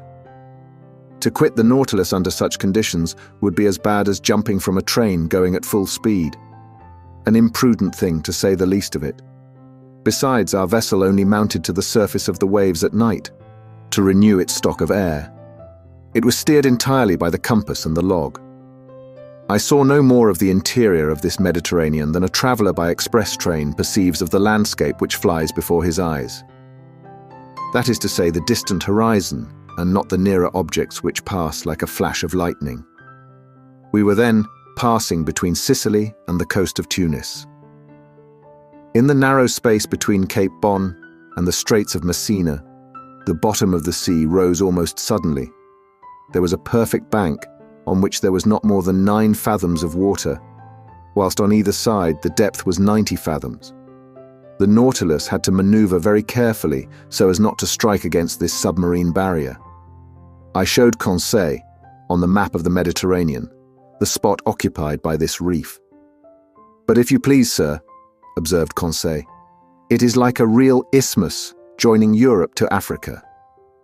"Yes, my boy, it forms a perfect bar to the Straits of Libya, and the soundings of Smith have proved that in former times the continents between Cape Bocco and Cape Furina were joined." "I can well believe it," said Conseil. "I will add," I continued, "that a similar barrier exists between Gibraltar and Ceuta, which in geological times formed the entire Mediterranean. What if some volcanic burst should one day raise these 2 barriers above the waves? It is not probable, Conseil." "Well, but allow me to finish, please, sir," If this phenomenon should take place, it will be troublesome for Monsieur Lesseps, who has taken so much pains to pierce the isthmus. I agree with you, but I repeat, Conseil, this phenomenon will never happen. The violence of subterranean force is ever diminishing. Volcanoes so plentiful in the first days of the world are being extinguished by degrees. The internal heat is weakened. The temperature of the lower strata of the globe is lowered by a perceptible quantity every century to the detriment of our globe, for its heat is its life. But the sun is not sufficient, Conseil. Can it give heat to a dead body? Not that I know of. Well, my friend, this Earth will one day be that cold corpse. It will become uninhabitable and uninhabited like the moon, which has long since lost all its vital heat. In how many centuries? In some hundreds of thousands of years, my boy. Then, said Conseil, we shall have time to finish our journey. That is, if Ned Land does not interfere with it. And Conseil, reassured, returned to the study of the bank, which the Nautilus was skirting at a moderate speed. During the night of the 16th and the 17th of February, we had entered the second Mediterranean basin, the greatest depth of which was 1450 fathoms. The Nautilus, by the action of its crew, slid down the inclined planes and buried itself in the lowest depths of the sea. On the 18th of February, about 3 o'clock in the morning, we were at the entrance of the Straits of Gibraltar. There once existed two currents, an upper one, long since recognized, which conveys the waters of the ocean into the basin of the Mediterranean, and a lower countercurrent, which reasoning has now shown to exist. Indeed, the volume of water in the Mediterranean, incessantly added to by the waves of the Atlantic and by rivers falling into it, would each year raise the level of this sea, for its evaporation is not sufficient to restore the equilibrium. As it is not so, we must necessarily admit the existence of an undercurrent, which empties into the basin of the Atlantic through the Straits of Gibraltar, the surplus waters of the Mediterranean. A fact indeed, and it was this countercurrent by which the Nautilus profited. It advanced rapidly by the narrow pass. For one instant, I caught a glimpse of the beautiful ruins of the Temple of Hercules, buried in the ground, according to Pliny, and with the low island which supports it. And a few minutes later, we were floating on the Atlantic. Chapter 8. Vigo Bay, the Atlantic, a vast sheet of water whose superficial area covers 25 millions of square miles, the length of which is 9,000 miles, with a mean breadth of 2,700. An ocean whose parallel winding shores embrace an immense circumference, watered by the largest rivers of the world, the St. Lawrence, the Mississippi, the Amazon, the Plata, the Orinoco, the Niger, the Senegal, the Elbe, the Loire, and the Rhine, which carry water from the most civilized as well as from the most savage countries. Magnificent field of water incessantly ploughed by vessels of every nation, sheltered by the flags of every nation, and which terminates in those two terrible points so dreaded by mariners, Cape Horn and the Cape of Tempests. The Nautilus was piercing the water with its sharp spur after having accomplished nearly 10,000 leagues in 3 months and a half, a distance greater than the great circle of the earth. Where were we going now? And what was reserved for the future? The Nautilus, leaving the Straits of Gibraltar, had gone far out. It returned to the surface of the waves, and our daily walks on the platform were restored to us. I mounted at once, accompanied by Ned Land and Conseil. At a distance of about 12 miles, Cape St. Vincent was dimly to be seen, forming the southwestern point of the Spanish peninsula. A strong southerly gale was blowing. The sea was swollen and billowy. It made the Nautilus rock violently.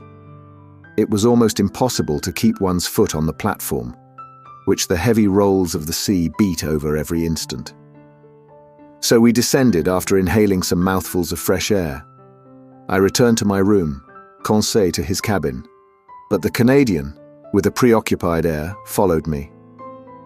Our rapid passage across the Mediterranean had not allowed him to put his project into execution, and he could not help showing his disappointment. When the door of my room was shut, he sat down and looked at me silently. "Friend Ned," said I understand you, but you cannot reproach yourself. To have attempted to leave the Nautilus under the circumstances would have been folly." Ned Land did not answer.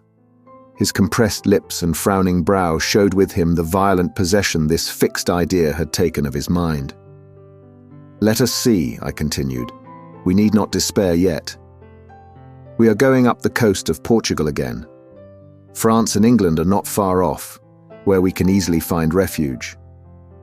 Now, if the Nautilus, on leaving the Straits of Gibraltar, had gone to the south, if it had carried us towards regions where there were no continents, I should share your uneasiness. But we know now that Captain Nemo does not fly from civilized seas, and in some days I think you can act with security." Ned Land still looked at me fixedly. At length his fixed lips parted, and he said, "It is for tonight." I drew myself up suddenly. I was, I admit, little prepared for this communication. I wanted to answer the Canadian, but words would not come. "We agreed to wait for an opportunity," continued Ned Land, "and the opportunity has arrived. This night we shall be but a few miles from the Spanish coast. It is cloudy. The wind blows freely. I have your word, Monsieur Aronnax, and I rely upon you." As I was silent, the Canadian approached me. "Tonight, at 9 o'clock, said he. "I have warned Conseil.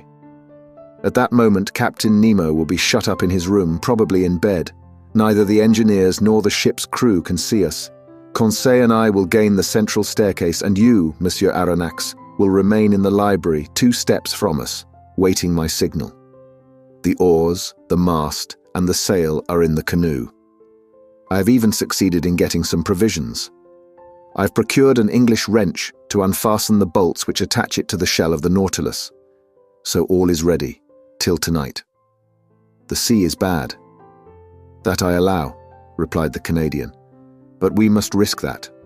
Liberty is worth paying for. Besides, the boat is strong, and a few miles with a fair wind to carry us is no great thing. Who knows, but by tomorrow we may be 100 leagues away.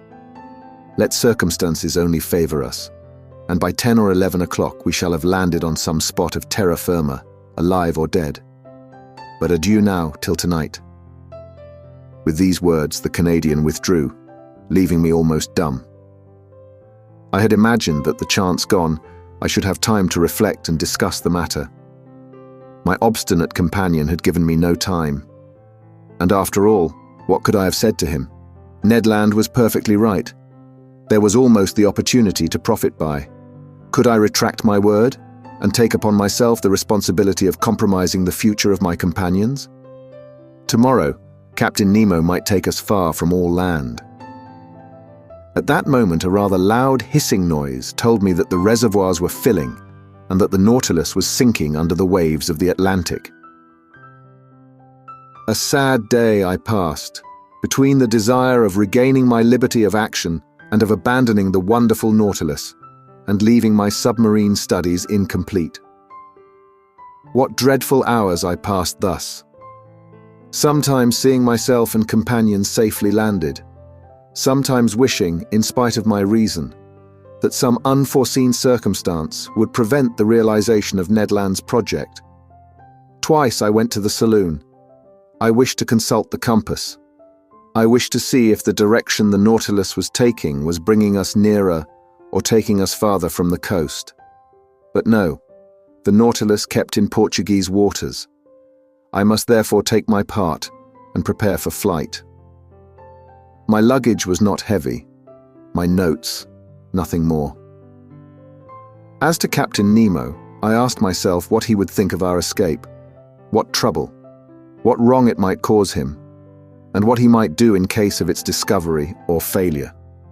Certainly, I had no cause to complain of him. On the contrary, never was hospitality freer than his. In leaving him, I could not be taxed with ingratitude. No oath bound us to him. It was on the strength of circumstances he relied, and not upon our word, to fix us forever. I had not seen the captain since our visit to the island of Santorin. Would chance bring me to his presence before our departure? I wished it, and I feared it at the same time. I listened if I could hear him walking the room contiguous to mine. No sound reached my ear. I felt an unbearable uneasiness. This day of waiting seemed eternal. Hours struck too slowly to keep pace with my impatience. My dinner was served in my room as usual. I ate but little. I was too preoccupied. I left the table at 7 o'clock. 120 minutes, I counted them, still separated me from the moment in which I was to join Ned Land. My agitation redoubled. My pulse beat violently. I could not remain quiet. I went and came, hoping to calm my troubled spirit by constant movement. The idea of failure in our bold enterprise was the least painful of my anxieties, but the thought of seeing our project discovered before leaving the Nautilus, of being brought before Captain Nemo, irritated or, what was worse, saddened at my desertion, made my heart beat. I wanted to see the saloon for the last time. I descended the stairs and arrived in the museum, where I had passed so many useful and agreeable hours. I looked at all its riches, all its treasures, like a man on the eve of an eternal exile, who was leaving never to return. These wonders of nature, these masterpieces of art, amongst which for so many days my life had been concentrated, I was going to abandon them forever. I should like to have taken a last look through the windows of the saloon into the waters of the Atlantic, but the panels were hermetically closed, and a cloak of steel separated me from that ocean which I had not yet explored. In passing through the saloon, I came near the door let into the angle which opened into the captain's room. To my great surprise, this door was ajar. I drew back involuntarily. If Captain Nemo should be in his room, he could see me. But hearing no sound, I drew nearer. The room was deserted. I pushed open the door and took some steps forward. Still the same monk-like severity of aspect. Suddenly, the clock struck 8. The first beat of the hammer on the bell awoke me from my dreams. I trembled as if an invisible eye had plunged into my most secret thoughts, and I hurried from the room. There my eye fell upon the compass. Our course was still north. The log indicated moderate speed, the manometer a depth of about 60 feet.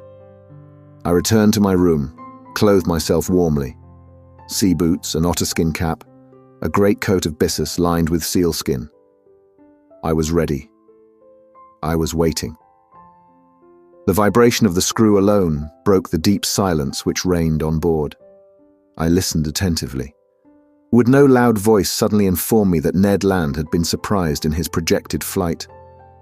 A mortal dread hung over me, and I vainly tried to regain my accustomed coolness. At a few minutes to 9, I put my ear to the captain's door. No noise. I left my room and returned to the saloon, which was half in obscurity but deserted. I opened the door communicating with the library. The same insufficient light, the same solitude.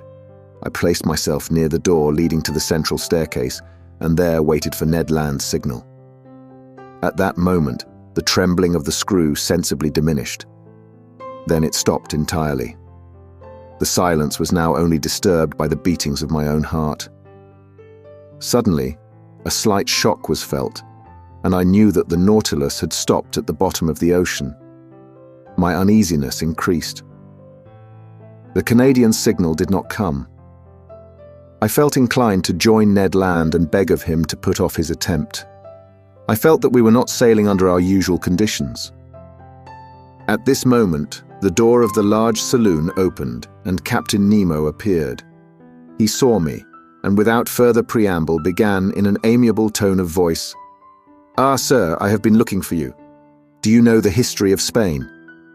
Now, one might know the history of one's own country by heart, but in the condition I was at the time, with troubled mind and head quite lost, I could not have said a word of it. "Well," continued Captain Nemo, "you heard my question. Do you know the history of Spain?" Very slightly, I answered. Well, here are learned men having to learn, said the captain. Come, sit down, and I will tell you a curious episode in this history. Sir, listen well, said he. This history will interest you on one side, for it will answer a question which doubtless you have not been able to solve.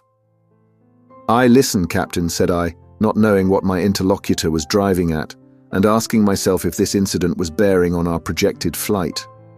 Sir, if you have no objection, we will go back to 1702. You cannot be ignorant that your king, Louis XIV, thinking that the gesture of a potentate was sufficient to bring the Pyrenees under his yoke, had imposed the Duke of Anjou, his grandson, on the Spaniards. This prince reigned more or less badly under the name of Philip V, and had a strong party against him abroad. Indeed, the preceding year the royal houses of Holland, Austria, and England had concluded a treaty of alliance at The Hague, with the intention of plucking the crown of Spain from the head of Philip V and placing it on that of an archduke, to whom they prematurely gave the title of Charles III. Spain must resist this coalition, but she was almost entirely unprovided with either soldiers or sailors. However, money would not fail them, provided that their galleons, laden with gold and silver from America, once entered their ports. And about the end of 1702, they expected a rich convoy, which France was escorting with a fleet of 23 vessels, commanded by Admiral Chateau Renaud, for the ships of the coalition were already beating the Atlantic. This convoy was to go to Cadiz, but the admiral, hearing that an English fleet was cruising in those waters, resolved to make for a French port. The Spanish commanders of the convoy objected to this decision. They wanted to be taken to a Spanish port and, if not to Cadiz, into Vigo Bay, situated on the northwest coast of Spain, and which was not blocked. Admiral Chateau Renaud had the rashness to obey this injunction, and the galleons entered Vigo Bay.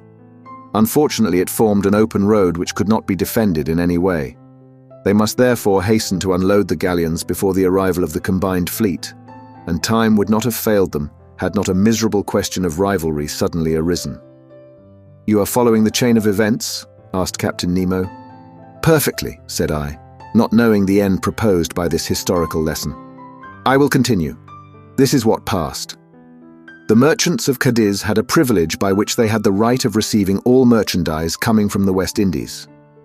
Now, to disembark these ingots at the port of Vigo was depriving them of their rights.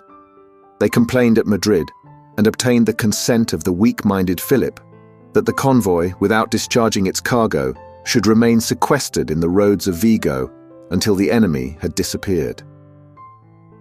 But whilst coming to this decision, on the 22nd of October, 1702, the English vessels arrived in Vigo Bay, when Admiral Chateau Renaud, in spite of inferior forces, fought bravely. But seeing that the treasure must fall into the enemy's hands, he burnt and scuttled every galleon, which went to the bottom with their immense riches. Captain Nemo stopped. I admit I could not see yet why this history should interest me. "Well?" I asked. "Well, Monsieur Aronnax," replied Captain Nemo, "we are in that Vigo Bay, and it rests with yourself whether you will penetrate its mysteries." The captain rose, telling me to follow him. I had had time to recover. I obeyed. The saloon was dark, but through the transparent glass the waves were sparkling. I looked.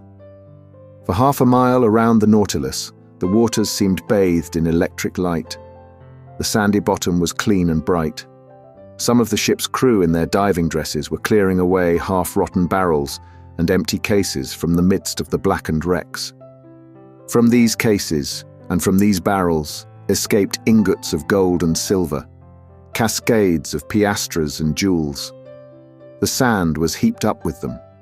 Laden with their precious booty, the men returned to the Nautilus, disposed of their burden, and went back to this inexhaustible fishery of gold and silver. I understood now. This was the scene of the Battle of the 22nd of October, 1702. Here, on this very spot, the galleons laden for the Spanish government had sunk. Here Captain Nemo came, according to his wants, to pack up those millions with which he burdened the Nautilus. It was for him and him alone America had given up her precious metals. He was heir direct, without anyone to share, in those treasures torn from the Incas and from the conquered of Ferdinand Cortés. "Did you know, sir," he asked, smiling, "that the sea contained such riches?" "I knew," I answered, "that they value money held in suspension in these waters at 2 millions. Doubtless, but to extract this money the expense would be greater than the profit. Here, on the contrary, I have but to pick up what man has lost, and not only in Vigo Bay, but in 1,000 other ports where shipwrecks have happened, and which are marked on my submarine map. Can you understand now the source of the millions I am worth?" "I understand, Captain. But allow me to tell you that in exploring Vigo Bay, you have only been beforehand with a rival society." "And which?" "A society which has received from the Spanish government the privilege of seeking those buried galleons. The shareholders are led on by the allurement of an enormous bounty, for they value these rich shipwrecks at 500 millions. 500 millions they were," answered Captain Nemo, "but they are so no longer." "Just so," said I, "and a warning to those shareholders would be an act of charity. But who knows if it would be well received? What gamblers usually regret above all is less the loss of their money than of their foolish hopes. After all, I pity them less than the thousands of unfortunates to whom so much riches well distributed would have been profitable, whilst for them they will be forever barren." I had no sooner expressed this regret than I felt that it must have wounded Captain Nemo. "Barren!" he exclaimed with animation. "Do you think then, sir, that these riches are lost because I gather them? Is it for myself alone, according to your idea, that I take the trouble to collect these treasures? Who told you that I did not make a good use of it? Do you think I am ignorant that there are suffering beings and oppressed races on this earth, miserable creatures to console, victims to avenge? Do you not understand?" Captain Nemo stopped at these last words, regretting perhaps that he had spoken so much, but I had guessed that, whatever the motive which had forced him to seek independence under the sea, it had left him still a man, that his heart still beat for the sufferings of humanity, and that his immense charity was for oppressed races as well as individuals. And I then understood for whom those millions were destined, which were forwarded by Captain Nemo when the Nautilus was cruising in the waters of Crete. Chapter 8. A Vanished Continent. The next morning, the 19th of February, I saw the Canadian enter my room. I expected this visit. He looked very disappointed. "Well, sir?" said he. "Well, Ned, fortune was against us yesterday. Yes, that captain must needs stop exactly at the hour we intended leaving his vessel. Yes, Ned, he had business at his bankers. His bankers. Or rather his banking house. By that I mean the ocean, where his riches are safer than in the chests of the state." I then related to the Canadian the incidents of the preceding night, hoping to bring him back to the idea of not abandoning the captain. But my recital had no other result than an energetically expressed regret from Ned that he had not been able to take a walk on the battlefield of Vigo on his own account. "However," said he, "all is not ended. It is only a blow of the harpoon lost. Another time we must succeed, and tonight, if necessary—" "In what direction is the Nautilus going?" I asked. "I do not know," replied Ned. "Well, at noon we shall see the point." The Canadian returned to Conseil. As soon as I was dressed, I went into the saloon. The compass was not reassuring. The course of the Nautilus was south-southwest. We were turning our backs on Europe.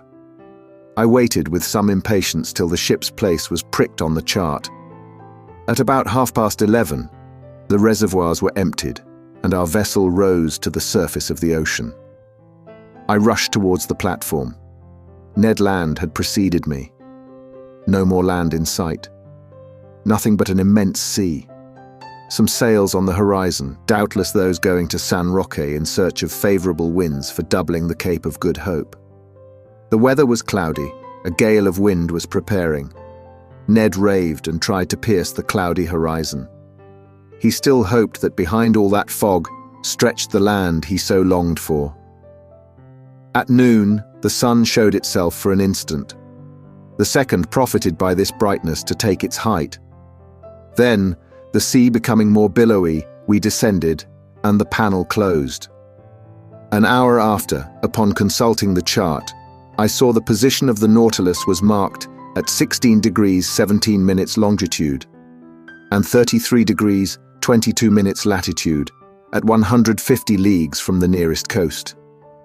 There was no means of flight, and I leave you to imagine the rage of the Canadian when I informed him of our situation. For myself, I was not particularly sorry.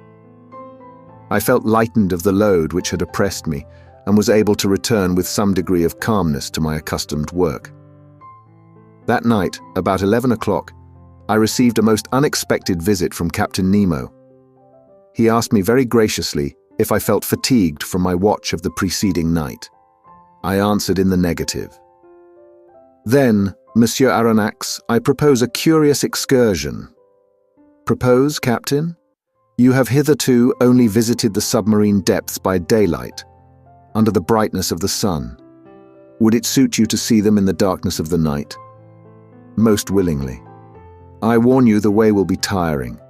We shall have far to walk and must climb a mountain. The roads are not well kept. What you say, Captain, only heightens my curiosity. I am ready to follow you. Come then, sir, we will put on our diving dresses.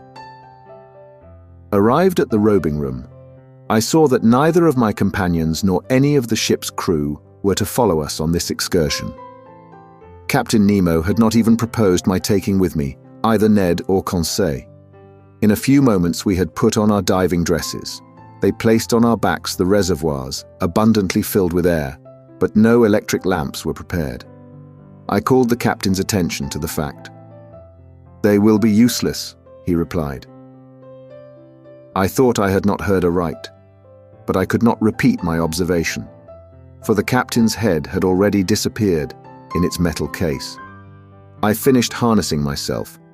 I felt them put an iron-pointed stick into my hand, and some minutes later, after going through the usual form, we set foot on the bottom of the Atlantic at a depth of 150 fathoms. Midnight was near. The waters were profoundly dark, but Captain Nemo pointed out in the distance a reddish spot, a sort of large light shining brilliantly about 2 miles from the Nautilus. What this fire might be, what could feed it, why and how it lit up the liquid mass, I could not say. In any case, it did light our way, vaguely it is true, but I soon accustomed myself to the peculiar darkness, and I understood, under such circumstances, the uselessness of the Ruhmkorff apparatus. As we advanced, I heard a kind of pattering above my head, the noise redoubling, sometimes producing a continual shower. I soon understood the cause. It was rain falling violently and crisping the surface of the waves. Instinctively, the thought flashed across my mind that I should be wet through by the water, in the midst of the water. I could not help laughing at the odd idea. But indeed, in the thick diving dress, the liquid element is no longer felt, and one only seems to be in an atmosphere somewhat denser than the terrestrial atmosphere. Nothing more. After half an hour's walk, the soil became stony. Medusae, microscopic crustacea, and penetules lit it slightly with their phosphorescent gleam. I caught a glimpse of pieces of stone covered with millions of zoophytes and masses of seaweed. My feet often slipped upon this sticky carpet of seaweed, and without my iron-tipped stick, I should have fallen more than once. In turning round, I could still see the whitish lantern of the Nautilus beginning to pale in the distance. But the rosy light which guided us increased and lit up the horizon. The presence of this fire underwater puzzled me in the highest degree. Was I going towards a natural phenomenon as yet unknown to the savants of the earth? Or even, for this thought crossed my brain, Had the hand of man aught to do with this conflagration? Had he fanned this flame? Was I to meet in these depths companions and friends of Captain Nemo whom he was going to visit, and who, like him, led this strange existence? Should I find down there a whole colony of exiles who, weary of the miseries of this earth, had sought and found independence in the deep ocean? All these foolish and unreasonable ideas pursued me, and in this condition of mind, overexcited by the succession of wonders continually passing before my eyes, I should not have been surprised to meet at the bottom of the sea one of those submarine towns of which Captain Nemo dreamed. Our road grew lighter and lighter. The white glimmer came in rays from the summit of a mountain about 800 feet high. But what I saw was simply a reflection, developed by the clearness of the waters. The source of this inexplicable light was a fire on the opposite side of the mountain. In the midst of this stony maze, furrowing the bottom of the Atlantic, Captain Nemo advanced without hesitation. He knew this dreary road. Doubtless he had often traveled over it and could not lose himself. I followed him with unshaken confidence. He seemed to me like a genie of the sea, and as he walked before me, I could not help admiring his stature, which was outlined in black on the luminous horizon. It was 1 a.m. when we arrived at the first slopes of the mountain. But to gain access to them, we must venture through the difficult paths of a vast copse. Yes, a copse of dead trees, without leaves, without sap, trees petrified by the action of the water, and here and there overtopped by gigantic pines. It was like a coal pit still standing, holding by the roots to the broken soil, and whose branches, like fine black paper cuttings, showed distinctly on the watery ceiling. Picture to yourself a forest in the Harz, hanging onto the sides of the mountain, but a forest swallowed up. The paths were encumbered with seaweed and fucus, between which grovelled a whole world of crustacea. I went along, climbing the rocks, striding over extended trunks, breaking the sea bindweed which hung from one tree to the other, and frightening the fishes, which flew from branch to branch. Pressing onward, I felt no fatigue. I followed my guide, who was never tired. What a spectacle! How can I express it? How paint the aspect of those woods and rocks in this medium, their underparts dark and wild, the upper coloured with red tints, by that light which the reflecting powers of the waters doubled? We climbed rocks which fell directly after with gigantic bounds and the low growling of an avalanche. To right and left ran long, dark galleries, where sight was lost. Here opened vast glades which the hand of man seemed to have worked, and I sometimes asked myself if some inhabitant of these submarine regions would not suddenly appear to me. But Captain Nemo was still mounting. I could not stay behind. I followed boldly. My stick gave me good help. A false step would have been dangerous on the narrow passes sloping down to the sides of the gulfs, but I walked with firm step without feeling any giddiness. Now I jumped a crevice, the depth of which would have made me hesitate had it been among the glaciers on the land. Now I ventured on the unsteady trunk of a tree thrown across from one abyss to the other, without looking under my feet, having only eyes to admire the wild sights of this region. There, monumental rocks, leaning on their regularly cut bases, seemed to defy all laws of equilibrium. From between their stony knees, trees sprang, like a jet under heavy pressure, and upheld others which upheld them. Natural towers, large scarps cut perpendicularly like a curtain, inclined at an angle which the laws of gravitation could never have tolerated in terrestrial regions. 2 hours after quitting the Nautilus, we had crossed the line of trees, and 100 feet above our heads rose the top of the mountain, which cast a shadow on the brilliant irradiation of the opposite slope. Some petrified shrubs ran fantastically here and there. Fishes got up under our feet like birds in the long grass. The massive rocks were rent with impenetrable fractures, deep grottos, and unfathomable holes, at the bottom of which formidable creatures might be heard moving. My blood curdled when I saw enormous antennae blocking my road, or some frightful claw closing with a noise in the shadow of some cavity. Millions of luminous spots shone brightly in the midst of the darkness. They were the eyes of giant crustacea crouched in their holes, giant lobsters setting themselves up like halberdiers and moving their claws with the clicking sound of pincers, titanic crabs, pointed like a gun on its carriage, and frightful-looking pulps, interweaving their tentacles like a living nest of serpents. We had now arrived on the first platform, where other surprises awaited me. Before us lay some picturesque ruins, which betrayed the hand of man and not that of the Creator. There were vast heaps of stone, amongst which might be traced the vague and shadowy forms of castles and temples, clothed with a world of blossoming zoophytes, and over which, instead of ivy, seaweed and fucus threw a thick vegetable mantle. But what was this portion of the globe which had been swallowed by cataclysms? Who had placed those rocks and stones like cromlechs of prehistoric times? Where was I? Whither had Captain Nemo's fancy hurried me? I would fain have asked him. Not being able to, I stopped him. I seized his arm. But, shaking his head and pointing to the highest point of the mountain, he seemed to say, "Come along, come higher."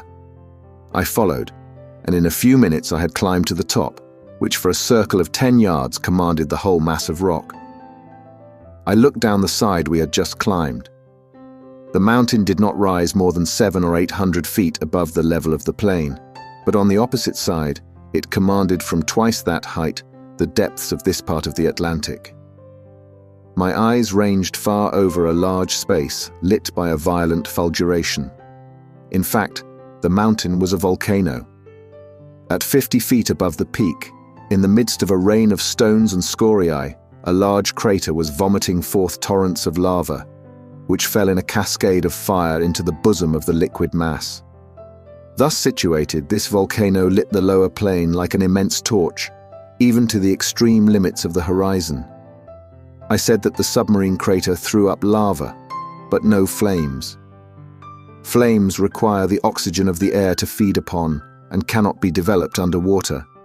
But streams of lava, having in themselves the principles of their incandescence, can attain a white heat, fight vigorously against the liquid element, and turn it to vapor by contact.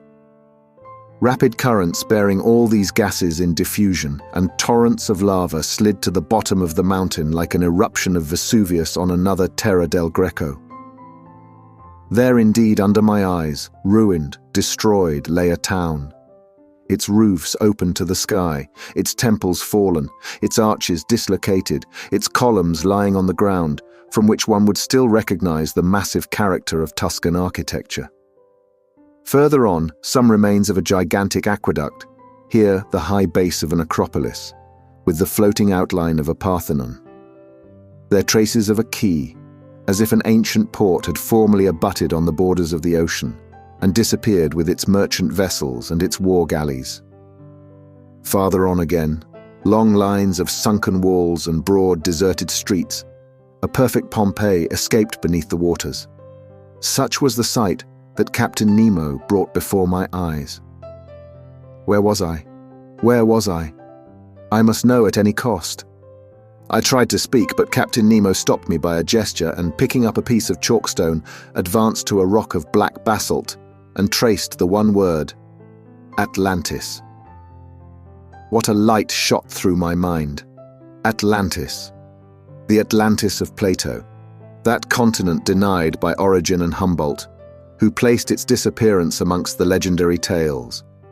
I had it there now before my eyes, bearing upon it the unexceptionable testimony of its catastrophe. The region thus engulfed was beyond Europe, Asia, and Libya, beyond the columns of Hercules, where those powerful people, the Atlantides, lived, against whom the first wars of ancient Greeks were waged. Thus, led by the strangest destiny, I was treading underfoot the mountains of this continent, touching with my hand those ruins 1,000 generations old and contemporary with the geological epochs. I was walking on the very spot where the contemporaries of the first man had walked. Whilst I was trying to fix in my mind every detail of this grand landscape, Captain Nemo remained motionless, as if petrified in mute ecstasy, leaning on a mossy stone. Was he dreaming of those generations long since disappeared? Was he asking them the secret of human destiny? Was it here this strange man came to steep himself in historical recollections and live again this ancient life? He who wanted no modern one. What would I not have given to know his thoughts, to share them, to understand them? We remained for an hour at this place, contemplating the vast plains under the brightness of the lava, which was sometimes wonderfully intense. Rapid tremblings ran along the mountain caused by internal bubblings. Deep noise, distinctly transmitted through the liquid medium, were echoed with majestic grandeur. At this moment the moon appeared through the massive waters and threw her pale rays on the buried continent. It was but a gleam, but what an indescribable effect. The captain rose, cast one last look on the immense plain, and then bade me follow him. We descended the mountain rapidly, and the mineral forest once past, I saw the lantern of the Nautilus shining like a star. The captain walked straight to it, and we got on board as the first rays of light whitened the surface of the ocean. Chapter 9. The Submarine Coal Mines. The next day, the 20th of February, I awoke very late. The fatigues of the previous night had prolonged my sleep until 11 o'clock. I dressed quickly and hastened to find the course the Nautilus was taking. The instruments showed it to be still toward the south, with a speed of 20 miles an hour and a depth of 50 fathoms. The species of fishes here did not differ much from those already noticed. There were rays of giant size, 5 yards long, and endowed with great muscular strength, which enabled them to shoot above the waves, sharks of many kinds, amongst others, one 15 feet long, with triangular sharp teeth, and whose transparency rendered it almost invisible in the water. Amongst bony fish, Conseil noticed some about 3 yards long, armed at the upper jaw with a piercing sword. Other bright-colored creatures, known in the time of Aristotle by the name of the sea dragon, which are dangerous to capture on account of the spikes on their back. About 4 o'clock, the soil, generally composed of a thick mud mixed with petrified wood, changed by degrees, and it became more stony, and seemed strewn with conglomerate and pieces of basalt, with a sprinkling of lava. I thought that a mountainous region was succeeding the long plains, and accordingly, after a few evolutions of the Nautilus, I saw the southerly horizon blocked by a high wall which seemed to close all exit. Its summit evidently passed the level of the ocean. It must be a continent, or at least an island, one of the Canaries, or of the Cape Verde Islands. The bearings not being yet taken, perhaps designedly, I was ignorant of our exact position. In any case, such a wall seemed to me to mark the limits of that Atlantis, of which we had in reality passed over only the smallest part. Much longer should I have remained at the window admiring the beauties of sea and sky, but the panels closed. At this moment, the Nautilus arrived at the side of this high perpendicular wall. What it would do, I could not guess. I returned to my room. It no longer moved. I laid myself down with the full intention of waking after a few hours' sleep. But it was 8 o'clock the next day when I entered the saloon. I looked at the manometer. It told me that the Nautilus was floating on the surface of the ocean. Besides, I heard steps on the platform. I went to the panel. It was open, but instead of broad daylight, as I expected, I was surrounded by profound darkness. Where were we? Was I mistaken? Was it still night? No, not a star was shining, and night has not that utter darkness. I knew not what to think when a voice near me said, "Is that you, Professor?" "Ah, Captain," I answered. "Where are we?" "Underground, sir." "Underground!" I exclaimed. "And the Nautilus floating still?" It always floats. But I do not understand. Wait a few minutes, our lantern will be lit, and, if you like light places, you will be satisfied. I stood on the platform and waited. The darkness was so complete that I could not even see Captain Nemo. But looking to the zenith, exactly above my head, I seemed to catch an undecided gleam, a kind of twilight filling a circular hole. At this instant, the lantern was lit, and its vividness dispelled the faint light. I closed my dazzled eyes for an instant, and then looked again. The Nautilus was stationary, floating near a mountain which formed a sort of quay. The lake then, supporting it, was a lake imprisoned by a circle of walls, measuring 2 miles in diameter and 6 in circumference.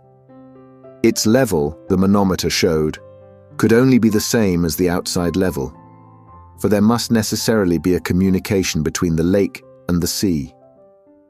The high partitions, leaning forward on their base, grew into a vaulted roof bearing the shape of an immense funnel turned upside down, the height being about 500 or 600 yards. At the summit was a circular orifice by which I had caught the slight gleam of light, evidently daylight. "Where are we?" I asked. "In the very heart of an extinct volcano, the interior of which has been invaded by the sea after some great convulsion of the earth.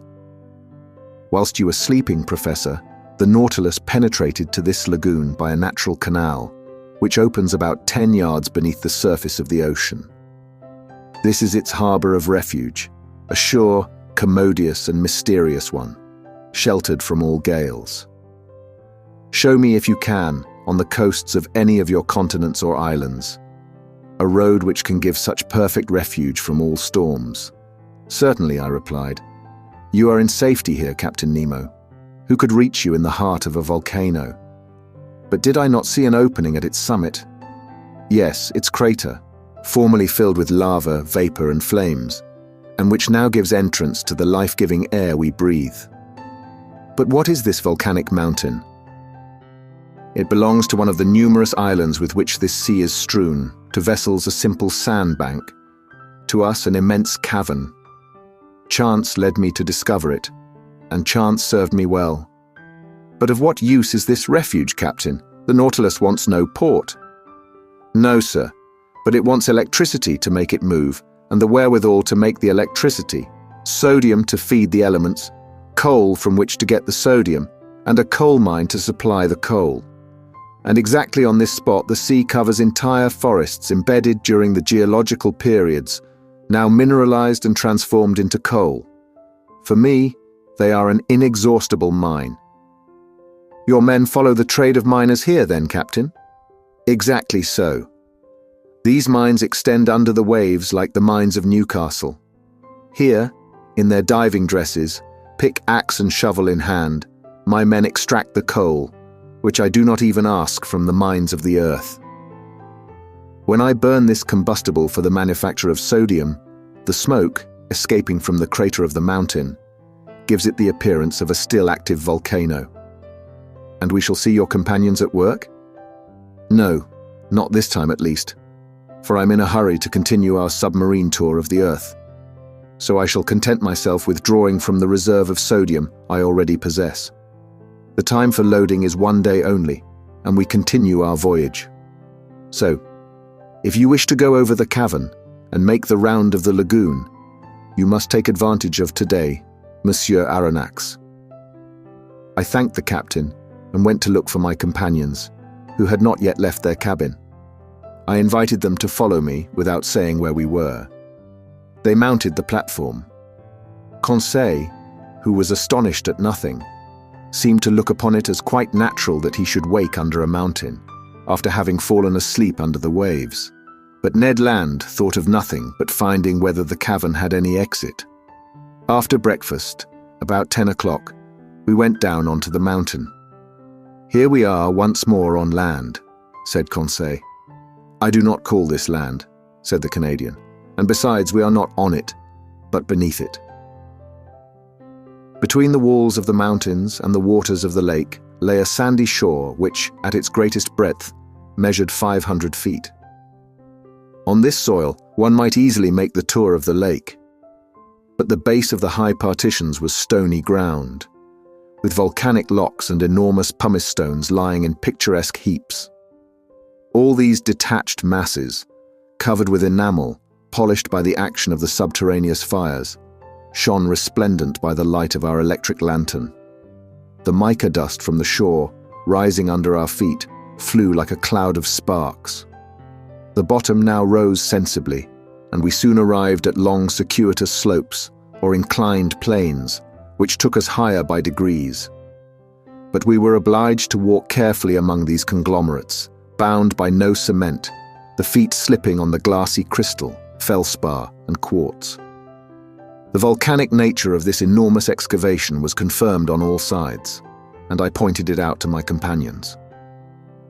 "Picture to yourselves," said I, "what this crater must have been when filled with boiling lava, and when the level of the incandescent liquid rose to the orifice of the mountain, as though melted on the top of a hot plate." "I can picture it perfectly," said Conseil.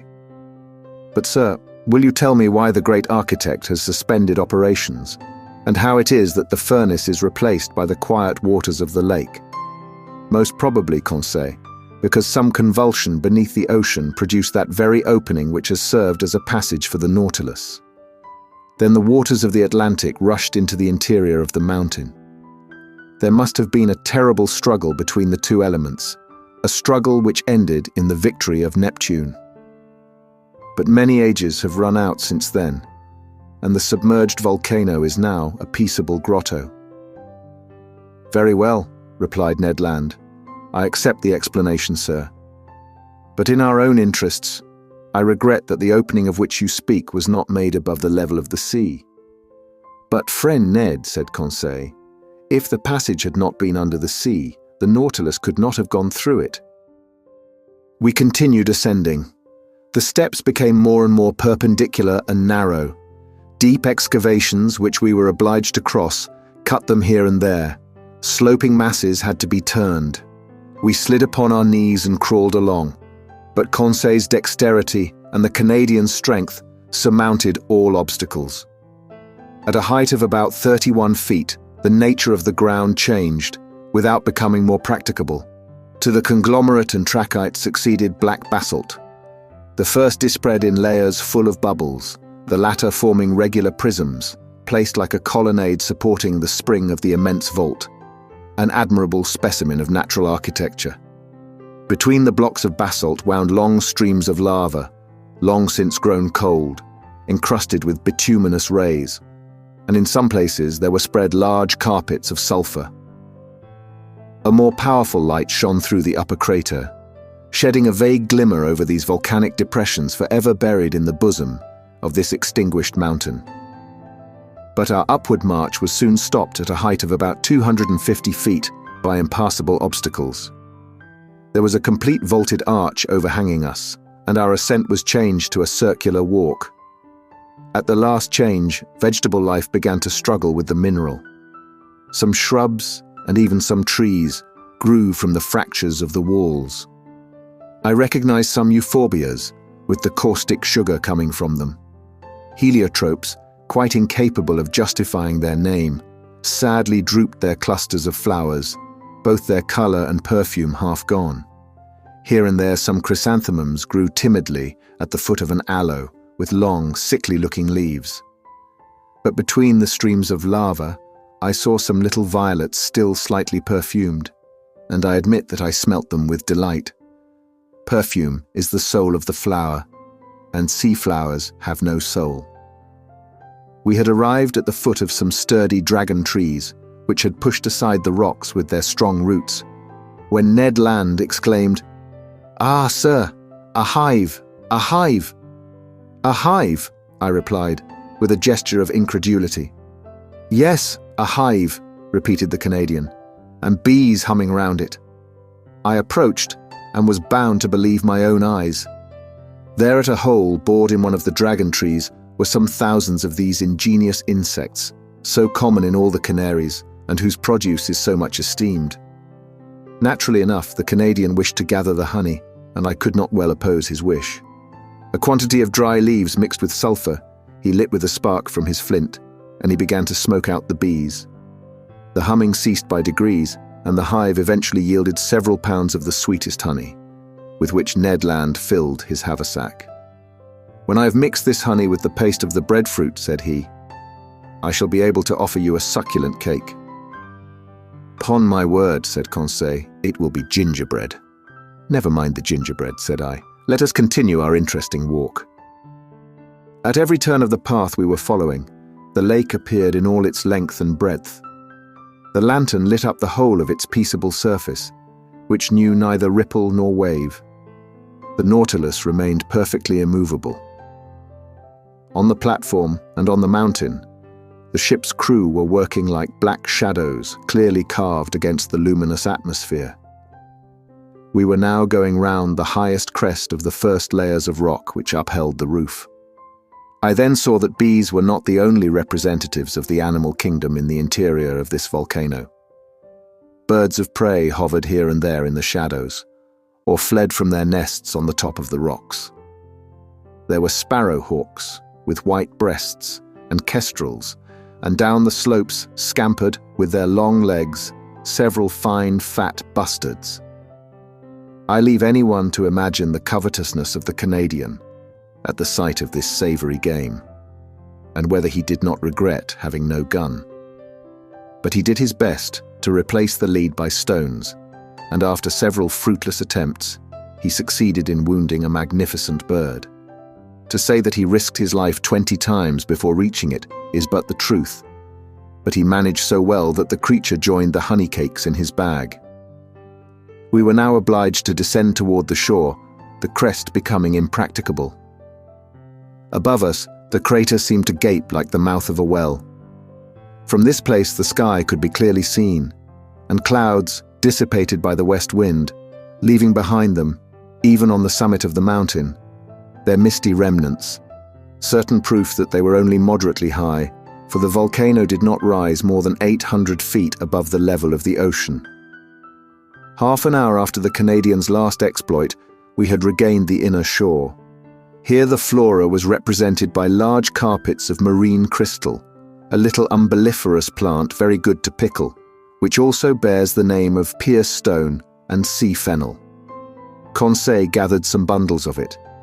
As to the fauna, it might be counted by thousands of crustacea of all sorts, lobsters, crabs, spider crabs, chameleon shrimps, and a large number of shells, rockfish, and limpets. 3/4 of an hour later, we had finished our circuitous walk and were on board. The crew had just finished loading the sodium, and the Nautilus could have left that instant. But Captain Nemo gave no order. Did he wish to wait until night and leave the submarine passage secretly? Perhaps so. Whatever it might be, the next day, the Nautilus, having left its port, steered clear of all land at a few yards beneath the waves of the Atlantic. Chapter 11. The Sargasso Sea. That day the Nautilus crossed a singular part of the Atlantic Ocean. No one can be ignorant of the existence of a current of warm water known by the name of the Gulf Stream. After leaving the Gulf of Florida, we went in the direction of Spitzbergen, but before entering the Gulf of Mexico, about 45 degrees north latitude, this current divides into two arms, the principal one going towards the coast of Ireland and Norway, whilst the second bends to the south about the height of the Azores. Then, touching the African shore and describing a lengthened oval, returns to the Antilles. This second arm, it is rather a collar than an arm, surrounds with its circles of warm water that portion of the cold, quiet, immovable ocean called the Sargasso Sea, a perfect lake in the open Atlantic. It takes no less than 3 years for the great current to pass round it. Such was the region the Nautilus was now visiting, a perfect meadow, a close carpet of seaweed, fucus, and tropical berries, so thick and so compact that the stem of a vessel could hardly tear its way through it. And Captain Nemo, not wishing to entangle his screw in this herbaceous mass, kept some yards beneath the surface of the waves. The name Sargasso comes from the Spanish word sargazo, which signifies kelp. This kelp, or berry plant, is the principal formation of this immense bank. And this is the reason why these plants unite in the peaceful basin of the Atlantic. The only explanation which can be given, he says, seems to me to result from the experience known to all the world. Place in a vase some fragments of cork or other floating body, and give to the water in the vase a circular movement. The scattered fragments will unite in a group in the center of the liquid surface, that is to say, in the part least agitated. In the phenomenon we are considering, the Atlantic is the vase, the Gulf Stream the circular current, and the Sargasso Sea the central point at which the floating bodies unite. I share Maury's opinion, and I was able to study the phenomenon in the very midst, where vessels rarely penetrate. Above us floated products of all kinds, heaped up among these brownish plants, trunks of trees torn from the Andes or the Rocky Mountains and floated by the Amazon or the Mississippi, numerous wrecks, remains of keels or ships' bottoms, side planks stove in, and so weighted with shells and barnacles that they could not again rise to the surface. And time will one day justify Maury's other opinion, that these substances thus accumulated for ages will become petrified by the action of the water, and will then form inexhaustible coal mines, a precious reserve prepared by far-seeing nature for the moment when men shall have exhausted the mines of continents. In the midst of this inextricable mass of plants and seaweed, I noticed some charming pink halcyons and actiniae, with their long tentacles trailing after them, and medusae, green, red, and blue. All the day of the 22nd of February we passed in the Sargasso Sea, where such fish as are partial to marine plants find abundant nourishment. The next, the ocean had returned to its accustomed aspect. From this time for 19 days, from the 23rd of February to the 12th of March, the Nautilus kept in the middle of the Atlantic, carrying us at a constant speed of 100 leagues in 24 hours. Captain Nemo evidently intended accomplishing his submarine program, and I imagined that he intended, after doubling Cape Horn, to return to the Australian seas of the Pacific. Ned Land had cause for fear. In these large seas, void of islands, we could not attempt to leave the boat, nor had we any means of opposing Captain Nemo's will. Our only course was to submit, but what we could neither gain by force nor cunning, I like to think might be obtained by persuasion. This voyage ended, would he not consent to restore our liberty, under an oath never to reveal his existence, an oath of honor which we should have religiously kept? But we must consider that delicate question with the captain. But was I free to claim this liberty? Had he not himself said from the beginning, in the firmest manner, that the secret of his life exacted from him our lasting imprisonment on board the Nautilus? And would not my 4-month silence appear to him a tacit acceptance of our situation? And would not a return to the subject result in raising suspicions which might be hurtful to our projects, if, at some future time, a favorable opportunity offered to return to them? During the 19 days mentioned above, no incident of any kind happened to signalize our voyage. I saw little of the captain. He was at work. In the library, I often found his books left open, especially those on natural history. My work on submarine depths, conned over by him, was covered with marginal notes, often contradicting my theories and systems. But the captain contented himself with thus purging my work. It was very rare for him to discuss it with me. Sometimes I heard the melancholy tones of his organ, but only at night, in the midst of the deepest obscurity, when the Nautilus slept upon the deserted ocean. During this part of our voyage we sailed whole days on the surface of the waves. The sea seemed abandoned. A few sailing vessels, on the road to India, were making for the Cape of Good Hope. One day we were followed by the boats of a whaler, who no doubt took us for some enormous whale of great price. But Captain Nemo did not wish the worthy fellows to lose their time and trouble, so ended the chase by plunging under the water. Our navigation continued until the 13th of March. That day the Nautilus was employed in taking soundings, which greatly interested me. We had then made about 13,000 leagues since our departure from the high seas of the Pacific. The bearings gave us 45 degrees 37 minutes south latitude and 37 degrees 53 minutes west longitude. It was the same water in which Captain Nemo of the Herald sounded 7,000 fathoms without finding the bottom.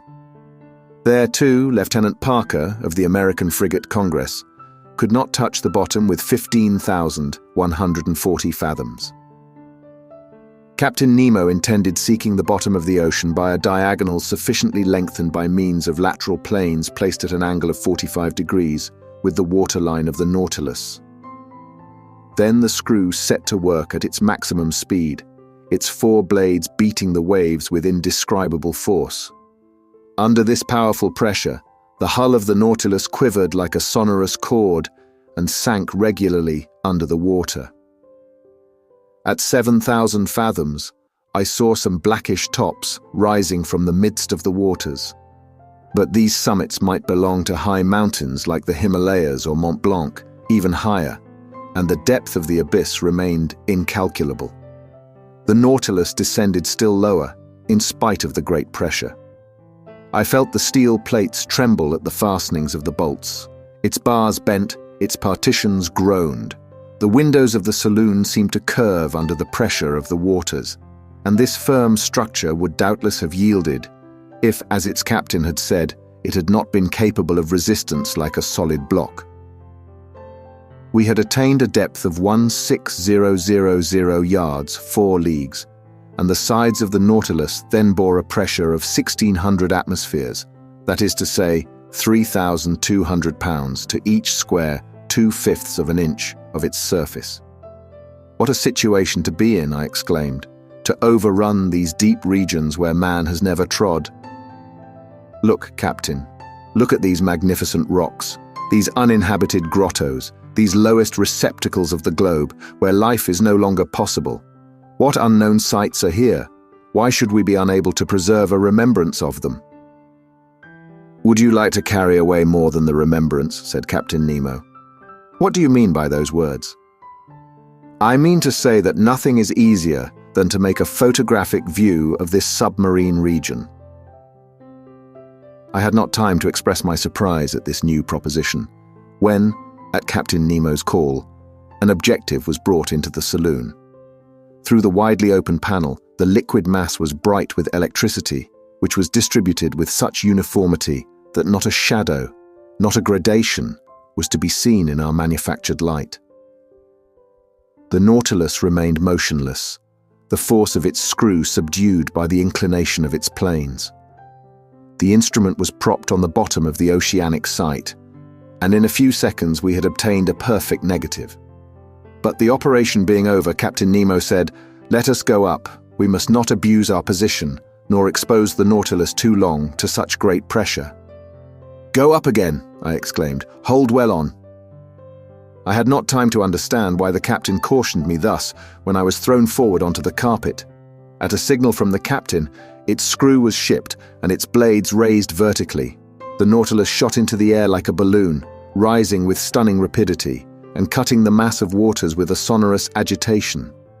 Nothing was visible, and in 4 minutes it had shot through the 4 leagues which separated it from the ocean, and, after emerging like a flying fish, fell, making the waves rebound to an enormous height. Chapter 12. Cachalots and Whales. During the nights of the 13th and 14th of March, the Nautilus returned to its southerly course. I fancied that, when on a level with Cape Horn, he would turn the helm westward in order to beat the Pacific seas and so complete the tour of the world. He did nothing of the kind, but continued on his way to the southern regions. Where was he going to? To the pole? It was madness. I began to think that the captain's temerity justified Ned Land's fears. For some time past, the Canadian had not spoken to me of his projects of flight. He was less communicative, almost silent. I could see that this lengthened imprisonment was weighing upon him, and I felt that rage was burning within him. When he met the captain, his eyes lit up with suppressed anger, and I feared that his natural violence would lead him into some extreme. That day, the 14th of March, Conseil and he came to me in my room. I inquired the cause of their visit. "A simple question to ask you, sir," replied the Canadian. "Speak, Ned. How many men are there on board the Nautilus, do you think?" "I cannot tell, my friend.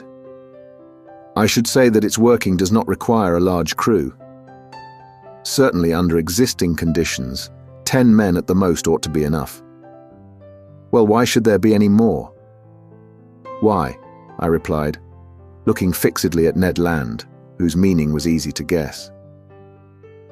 "Because," I added, "if my surmises are correct, and if I have well understood the captain's existence, the Nautilus is not only a vessel, it is also a place of refuge for those who, like its commander, have broken every tie upon Earth." "Perhaps so," said Conseil, "but in any case the Nautilus can only contain a certain number of men. Could not you, sir, estimate their maximum?" "How, Conseil?" "By calculation, given the size of the vessel, which you know, sir, and consequently the quantity of air it contains, knowing also how much each man expends at a breath, and comparing these results with the fact that the Nautilus is obliged to go to the surface every 24 hours. Conseil had not finished the sentence before I saw what he was driving at. "I understand," said I, "but that calculation, though simple enough, can give but a very uncertain result." "Never mind," said Ned Land urgently.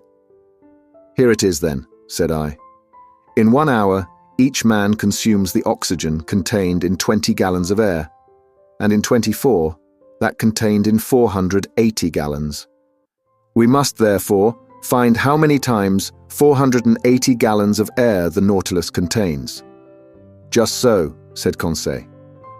"Or," I continued, "the size of the Nautilus being 1,500 tons, and 1 ton holding 200 gallons, it contains 300,000 gallons of air, which, divided by 480, gives a quotient of 625, which means to say, strictly speaking, that the air contained in the Nautilus would suffice for 625 men for 24 hours.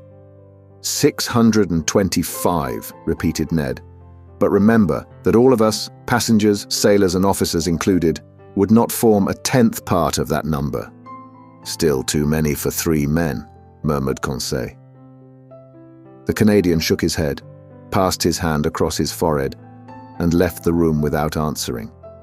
"Will you allow me to make one observation, sir?" said Conseil. "Poor Ned is longing for everything that he cannot have. His past life is always present to him. Everything that we are forbidden, he regrets. His head is full of old recollections. And we must understand him. What is he to do here? Nothing. He is not learned like you, sir, and has not the same taste for the beauties of the sea that we have. He would risk everything to be able to go once more into a tavern in his own country. Certainly the monotony on board must seem intolerable to the Canadian, accustomed as he was to a life of liberty and activity. Events were rare which could rouse him to any show of spirit. But that day an event did happen which recalled the bright days of the harpooner. About 11 in the morning, being on the surface of the ocean, the Nautilus fell in with a troop of whales, an encounter which did not astonish me, knowing that these creatures, hunted to death, had taken refuge in high latitudes. We were seated on the platform, with a quiet sea. The month of October in those latitudes gave us some lovely autumnal days. It was the Canadian, he could not be mistaken, who signalled a whale on the eastern horizon. Looking attentively, one might see its black back rise and fall with the waves 5 miles from the Nautilus. "Ah!" exclaimed Ned Land. "If I was on board a whaler, now such a meeting would give me pleasure. It is one of large size. See with what strength its blowholes throw up columns of air and steam. Confound it, why am I bound to these steel plates?" "What, Ned," said I, "you have not forgotten your old ideas of fishing?" "Can a whale fisher ever forget his old trade, sir? Can he ever tire of the emotions caused by such a chase?" You have never fished in these seas, Ned? Never, sir, in the northern only, and as much in Bering as in Davis Straits. Then the southern whale is still unknown to you. It is the Greenland whale you have hunted up to this time, and that would not risk passing through the warm waters of the equator. Whales are localized, according to their kinds, in certain seas which they never leave. And if one of these creatures went from Bering to Davis Straits, it must be simply because there is a passage from one sea to the other, either on the American or the Asiatic side. In that case, as I have never fished in these seas, I do not know the kind of whale frequenting them. I have told you, Ned. A greater reason for making their acquaintance, said Conseil. Look, look, exclaimed the Canadian. They approach, they aggravate me, they know that I cannot get at them. Ned stamped his feet. His hand trembled as he grasped an imaginary harpoon. Are these cetaceans as large as those of the northern seas? Asked he. Very nearly, Ned. Because I have seen large whales, sir, whales measuring 100 feet. I have even been told that those of Hullamoch and Umgallick of the Aleutian Islands are sometimes 150 feet long. That seems to me exaggeration. These creatures are only baleopterons, provided with dorsal fins, and, like the cachalots, are generally much smaller than the Greenland whale. Ah, exclaimed the Canadian, whose eyes had never left the ocean. They are coming nearer. They are in the same water as the Nautilus. Then, returning to the conversation, he said, You spoke of the cachalot as a small creature. I have heard of gigantic ones.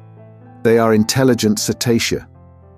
It is said of some that they cover themselves with seaweed and fucus, and then are taken for islands. People encamp upon them and settle there, lights a fire.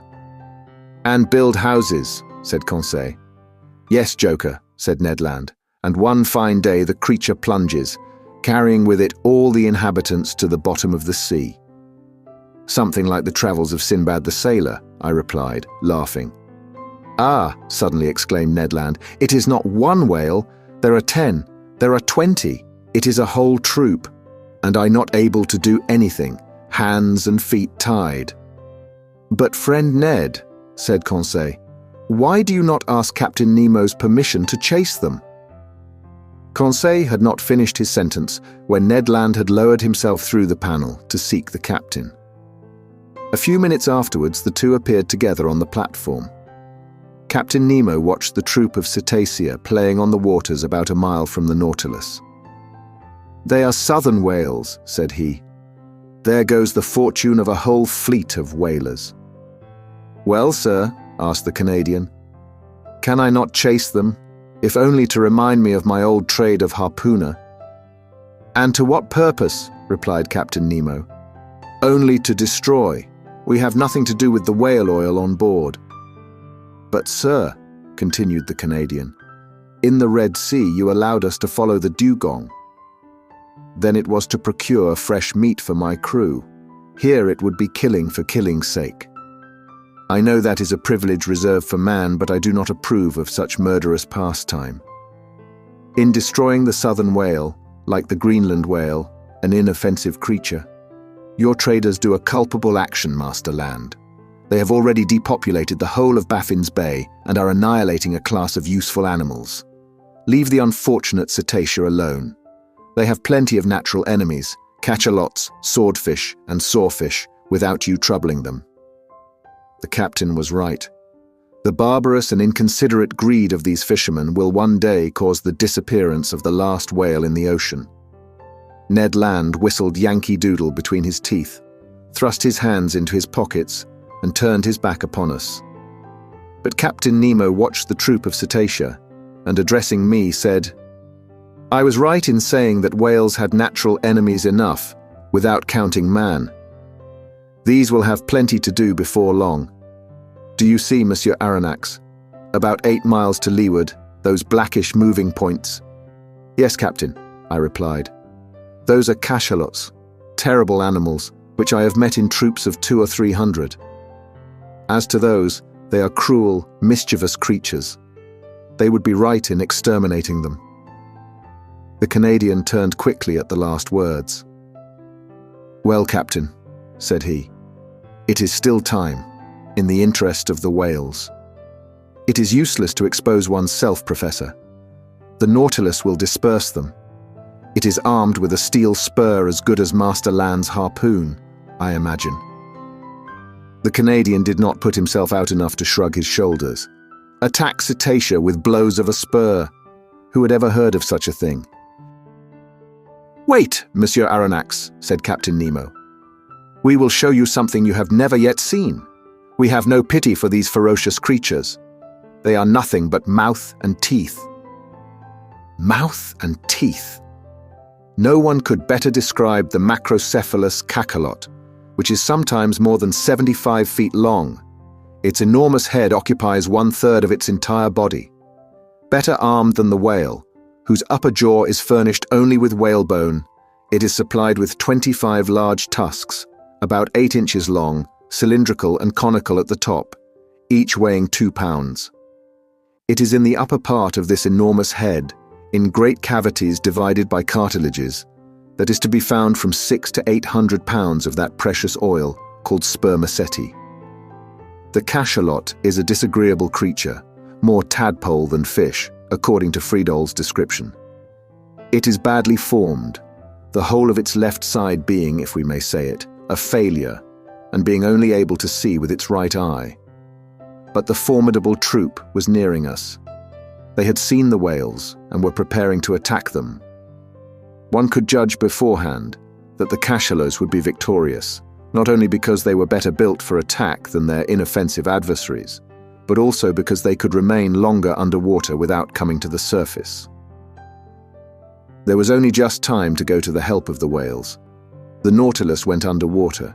Conseil, Ned Land and I took our places before the window in the saloon, and Captain Nemo joined the pilot in his cage to work his apparatus as an engine of destruction. Soon I felt the beatings of the screw quicken, and our speed increased. The battle between the cachalots and the whales had already begun when the Nautilus arrived. They did not at first show any fear at the sight of this new monster joining in the conflict, but they soon had to guard against its blows. What a battle! The Nautilus was nothing but a formidable harpoon, brandished by the hand of its captain.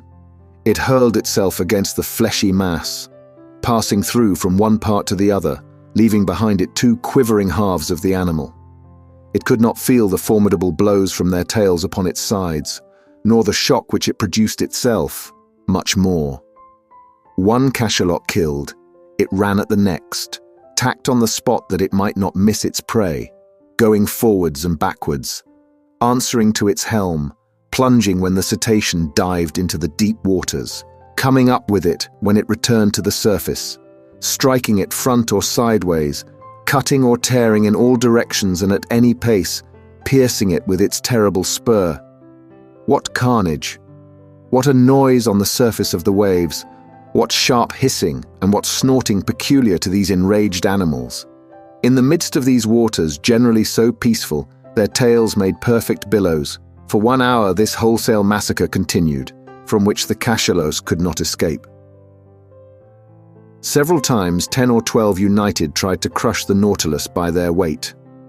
From the window we could see their enormous mouths studded with tusks and their formidable eyes. Ned Land could not contain himself. He threatened and swore at them. We could feel them clinging to our vessel like dogs worrying a wild boar in a copse.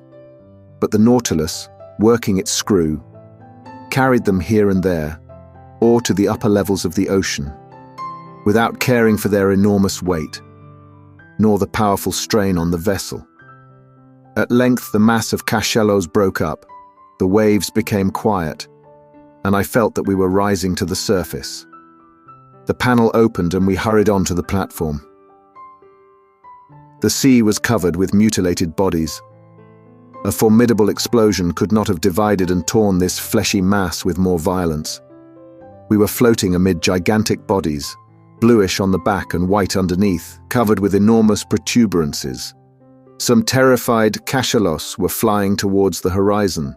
The waves were dyed red for several miles, and the Nautilus floated in a sea of blood. Captain Nemo joined us. "Well, Master Land?" said he. "Well, sir," replied the Canadian, whose enthusiasm had somewhat calmed. "It is a terrible spectacle, certainly, but I am not a butcher. I am a hunter, and I call this a butchery." "It is a massacre of mischievous creatures," replied the captain. "And the Nautilus is not a butcher's knife." "I like my harpoon better," said the Canadian. "Every one to his own," answered the captain, looking fixedly at Ned Land. I feared he would commit some act of violence, which would end in sad consequences. But his anger was turned by the sight of a whale which the Nautilus had just come up with. The creature had not quite escaped from the cachalot's teeth. I recognized the southern whale by its flat head, which is entirely black. Anatomically, it is distinguished from the white whale and the North Cape whale by the 7 cervical vertebrae, and it has 2 more ribs than its congeners. The unfortunate cetacean was lying on its side, riddled with holes from the bites, and quite dead. From its mutilated fin still hung a young whale, which it could not save from the massacre. Its open mouth let the water flow in and out, murmuring like the waves breaking on the shore. Captain Nemo steered close to the corpse of the creature. 2 of his men mounted its side, and I saw, not without surprise, that they were drawing from its breasts all the milk which they contained, that is to say, about 2 or 3 tons. The captain offered me a cup of the milk, which was still warm. I could not help showing my repugnance to the drink, but he assured me that it was excellent, and not to be distinguished from cow's milk. I tasted it, and was of his opinion.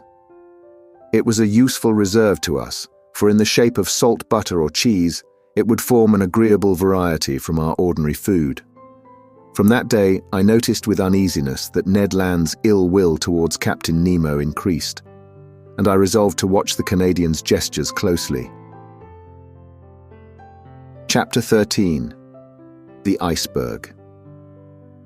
The Nautilus was steadily pursuing its southerly course, following the 50th meridian with considerable speed. Did he wish to reach the pole? I did not think so, for every attempt to reach that point had hitherto failed. Again, the season was far advanced, for in the Antarctic regions, the 13th of March corresponds with the 13th of September of northern regions, which begin at the equinoctial season. On the 14th of March, I saw floating ice in latitude 55 degrees, merely pale bits of debris from 20 to 25 feet long, forming banks over which the sea curled. The Nautilus remained on the surface of the ocean. Ned Land, who had fished in the Arctic seas, was familiar with its icebergs, but Conseil and I admired them for the first time. In the atmosphere towards the southern horizon stretched a white, dazzling band. English whalers have given it the name of ice blink. However thick the clouds may be, it is always visible and announces the presence of an ice pack or bank. Accordingly, larger blocks soon appeared, whose brilliancy changed with the caprices of the fog. Some of these masses showed green veins, as if long undulating lines had been traced with sulfate of copper. Others resembled enormous amethysts, with the light shining through them. Some reflected the light of day upon 1,000 crystal facets. Others, shaded with vivid calcareous reflections, resembled a perfect town of marble. The more we neared the south, the more these floating islands increased, both in number and importance. At 60 degrees latitude, every pass had disappeared. But seeking carefully, Captain Nemo soon found a narrow opening, through which he boldly slipped, knowing, however, that it would close behind him. Thus, guided by this clever hand, the Nautilus passed through all the ice, with a precision which quite charmed Conseil.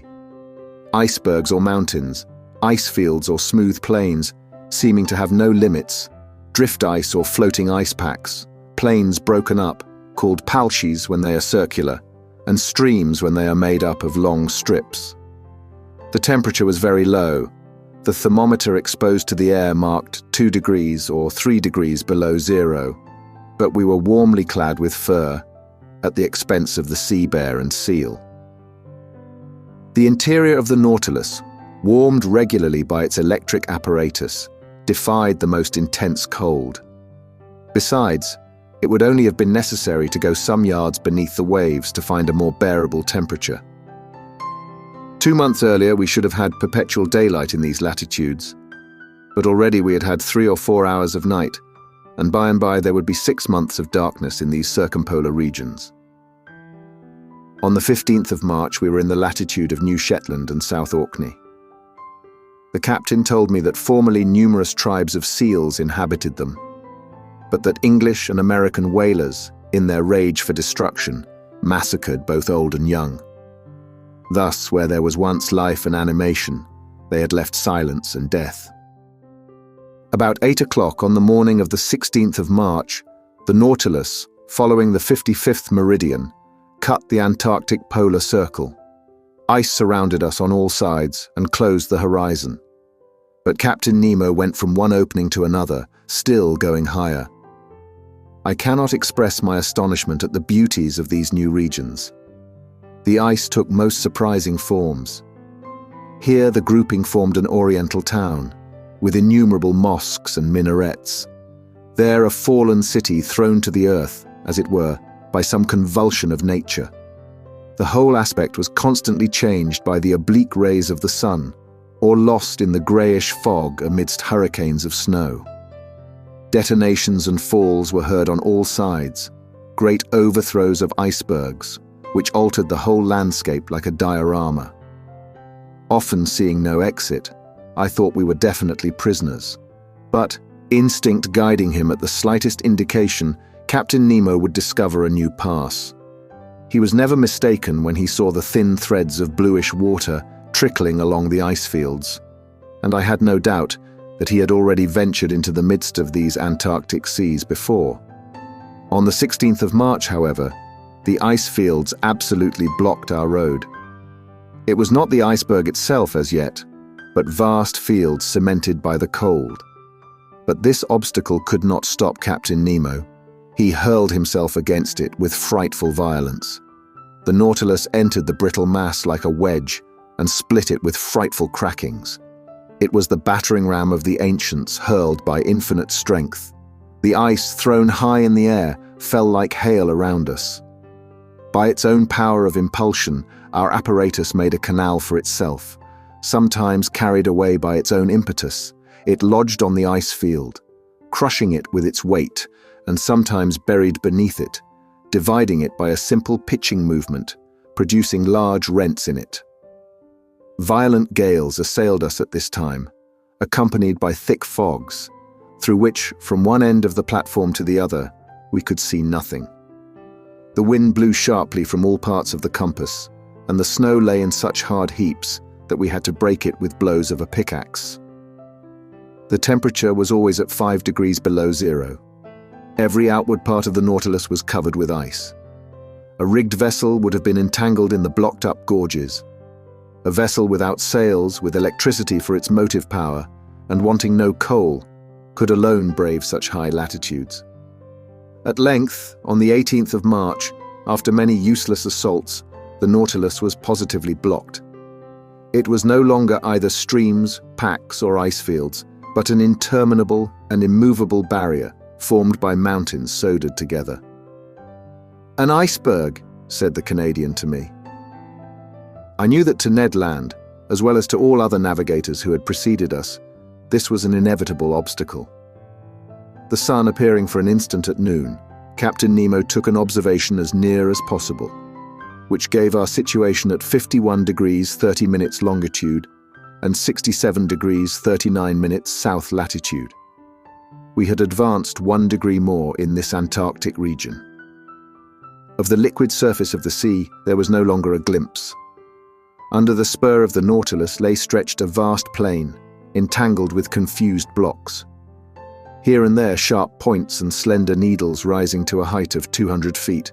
Further on, a steep shore, hewn as it were with an axe and clothed with greyish tints. Huge mirrors, reflecting a few rays of sunshine, half drowned in the fog. And over this desolate face of nature, a stern silence reigned, scarcely broken by the flapping of the wings of petrels and puffins.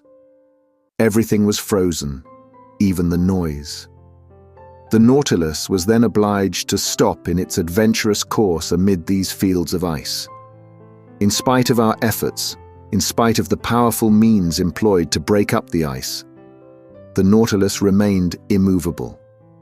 Generally, when we can proceed no further, we have return still open to us. But here return was as impossible as advance, for every pass had closed behind us. And for the few moments when we were stationary, we were likely to be entirely blocked, which did indeed happen about 2 o'clock in the afternoon, the fresh ice forming around its sides with astonishing rapidity. I was obliged to admit that Captain Nemo was more than imprudent. I was on the platform at that moment. The captain had been observing our situation for some time past, when he said to me, "Well, sir, what do you think of this?" "I think that we are caught, Captain." "So, Monsieur Aronnax, you really think that the Nautilus cannot disengage itself?" "With difficulty, Captain, for the season is already too far advanced for you to reckon on the breaking of the ice." "Ah, sir," said Captain Nemo in an ironical tone, "you will always be the same. You see nothing but difficulties and obstacles. I affirm that not only can the Nautilus disengage itself, but also that it can go further still." "Further to the south?" I asked, looking at the captain. "Yes, sir, it shall go to the pole." "To the pole!" I exclaimed, unable to repress a gesture of incredulity. "Yes," replied the captain coldly, "to the Antarctic pole, to that unknown point from whence springs every meridian of the globe. You know whether I can do as I please with the Nautilus." Yes, I knew that. I knew that this man was bold, even to rashness. But to conquer those obstacles which bristled round the South Pole, rendering it more inaccessible than the North, which had not yet been reached by the boldest navigators, was it not a mad enterprise, one which only a maniac would have conceived? It then came into my head to ask Captain Nemo if he had ever discovered that pole, which had never yet been trodden by a human creature. "No, sir," he replied, "but we will discover it together. Where others have failed, I will not fail. I have never yet led my Nautilus so far into southern seas, but I repeat, it shall go further yet." "I can well believe you, Captain," said I in a slightly ironical tone. "I believe you. Let us go ahead. There are no obstacles for us. Let us smash this iceberg. Let us blow it up, and if it resists, let us give the Nautilus wings to fly over it." "Over it, sir," said Captain Nemo quietly. "No, not over it, but under it." "Under it," I exclaimed, a sudden idea of the captain's projects flashing upon my mind. I understood. The wonderful qualities of the Nautilus were going to serve us in this superhuman enterprise. "I see we are beginning to understand one another, sir," said the captain, half smiling. "You begin to see the possibility, I should say the success, of this attempt. That which is impossible for an ordinary vessel is easy to the Nautilus. If a continent lies before the pole, it must stop before the continent.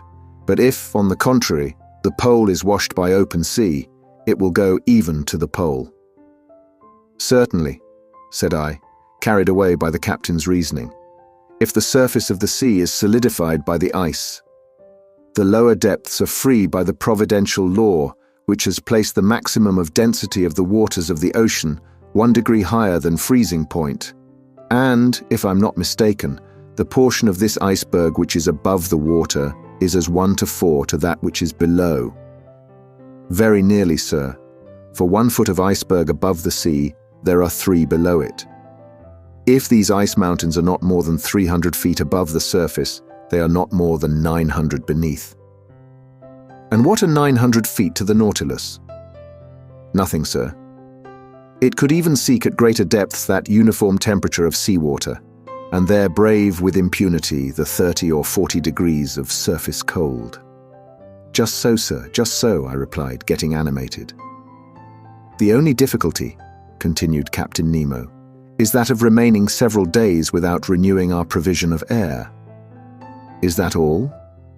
"The Nautilus has vast reservoirs. We can fill them, and they will supply us with all the oxygen we want." "Well thought of, Monsieur Aronnax," replied the captain, smiling. "But not wishing you to accuse me of rashness, I will first give you all my objections. Have you any more to make?" "Only one. It is possible, if the sea exists at the South Pole, that it may be covered, and consequently, we shall be unable to come to the surface." "Good, sir. But do you forget that the Nautilus is armed with a powerful spur, and could we not send it diagonally against these fields of ice, which would open at the shocks?" "Ah, sir, you are full of ideas today." "Besides, Captain," I added enthusiastically, "why should we not find the sea open at the South Pole as well as at the North? The frozen poles of the Earth do not coincide, either in the southern or in the northern regions. And until it is proved to the contrary, we may suppose either a continent or an ocean free from ice at these 2 points of the globe." "I think so too, Monsieur Aronnax," replied Captain Nemo. "I only wish you to observe that after having made so many objections to my project, you are now crushing me with arguments in its favor." The preparations for this audacious attempt now began. The powerful pumps of the Nautilus were working air into the reservoirs and storing it at high pressure. About 4 o'clock, Captain Nemo announced the closing of the panels on the platform. I threw one last look at the massive iceberg which we were going to cross. The weather was clear, the atmosphere pure enough, the cold very great, being 12 degrees below zero. But the wind having gone down, this temperature was not so unbearable. About 10 men mounted the sides of the Nautilus, armed with pickaxes to break the ice around the vessel, which was soon free. The operation was quickly performed, for the fresh ice was still very thin. We all went below. The usual reservoirs were filled with the newly liberated water, and the Nautilus soon descended. I had taken my place with Conseil in the saloon. Through the open window we could see the lower beds of the Southern Ocean. The thermometer went up, the needle of the compass deviated on the dial. At about 900 feet, as Captain Nemo had foreseen, we were floating beneath the undulating bottom of the iceberg. But the Nautilus went lower still.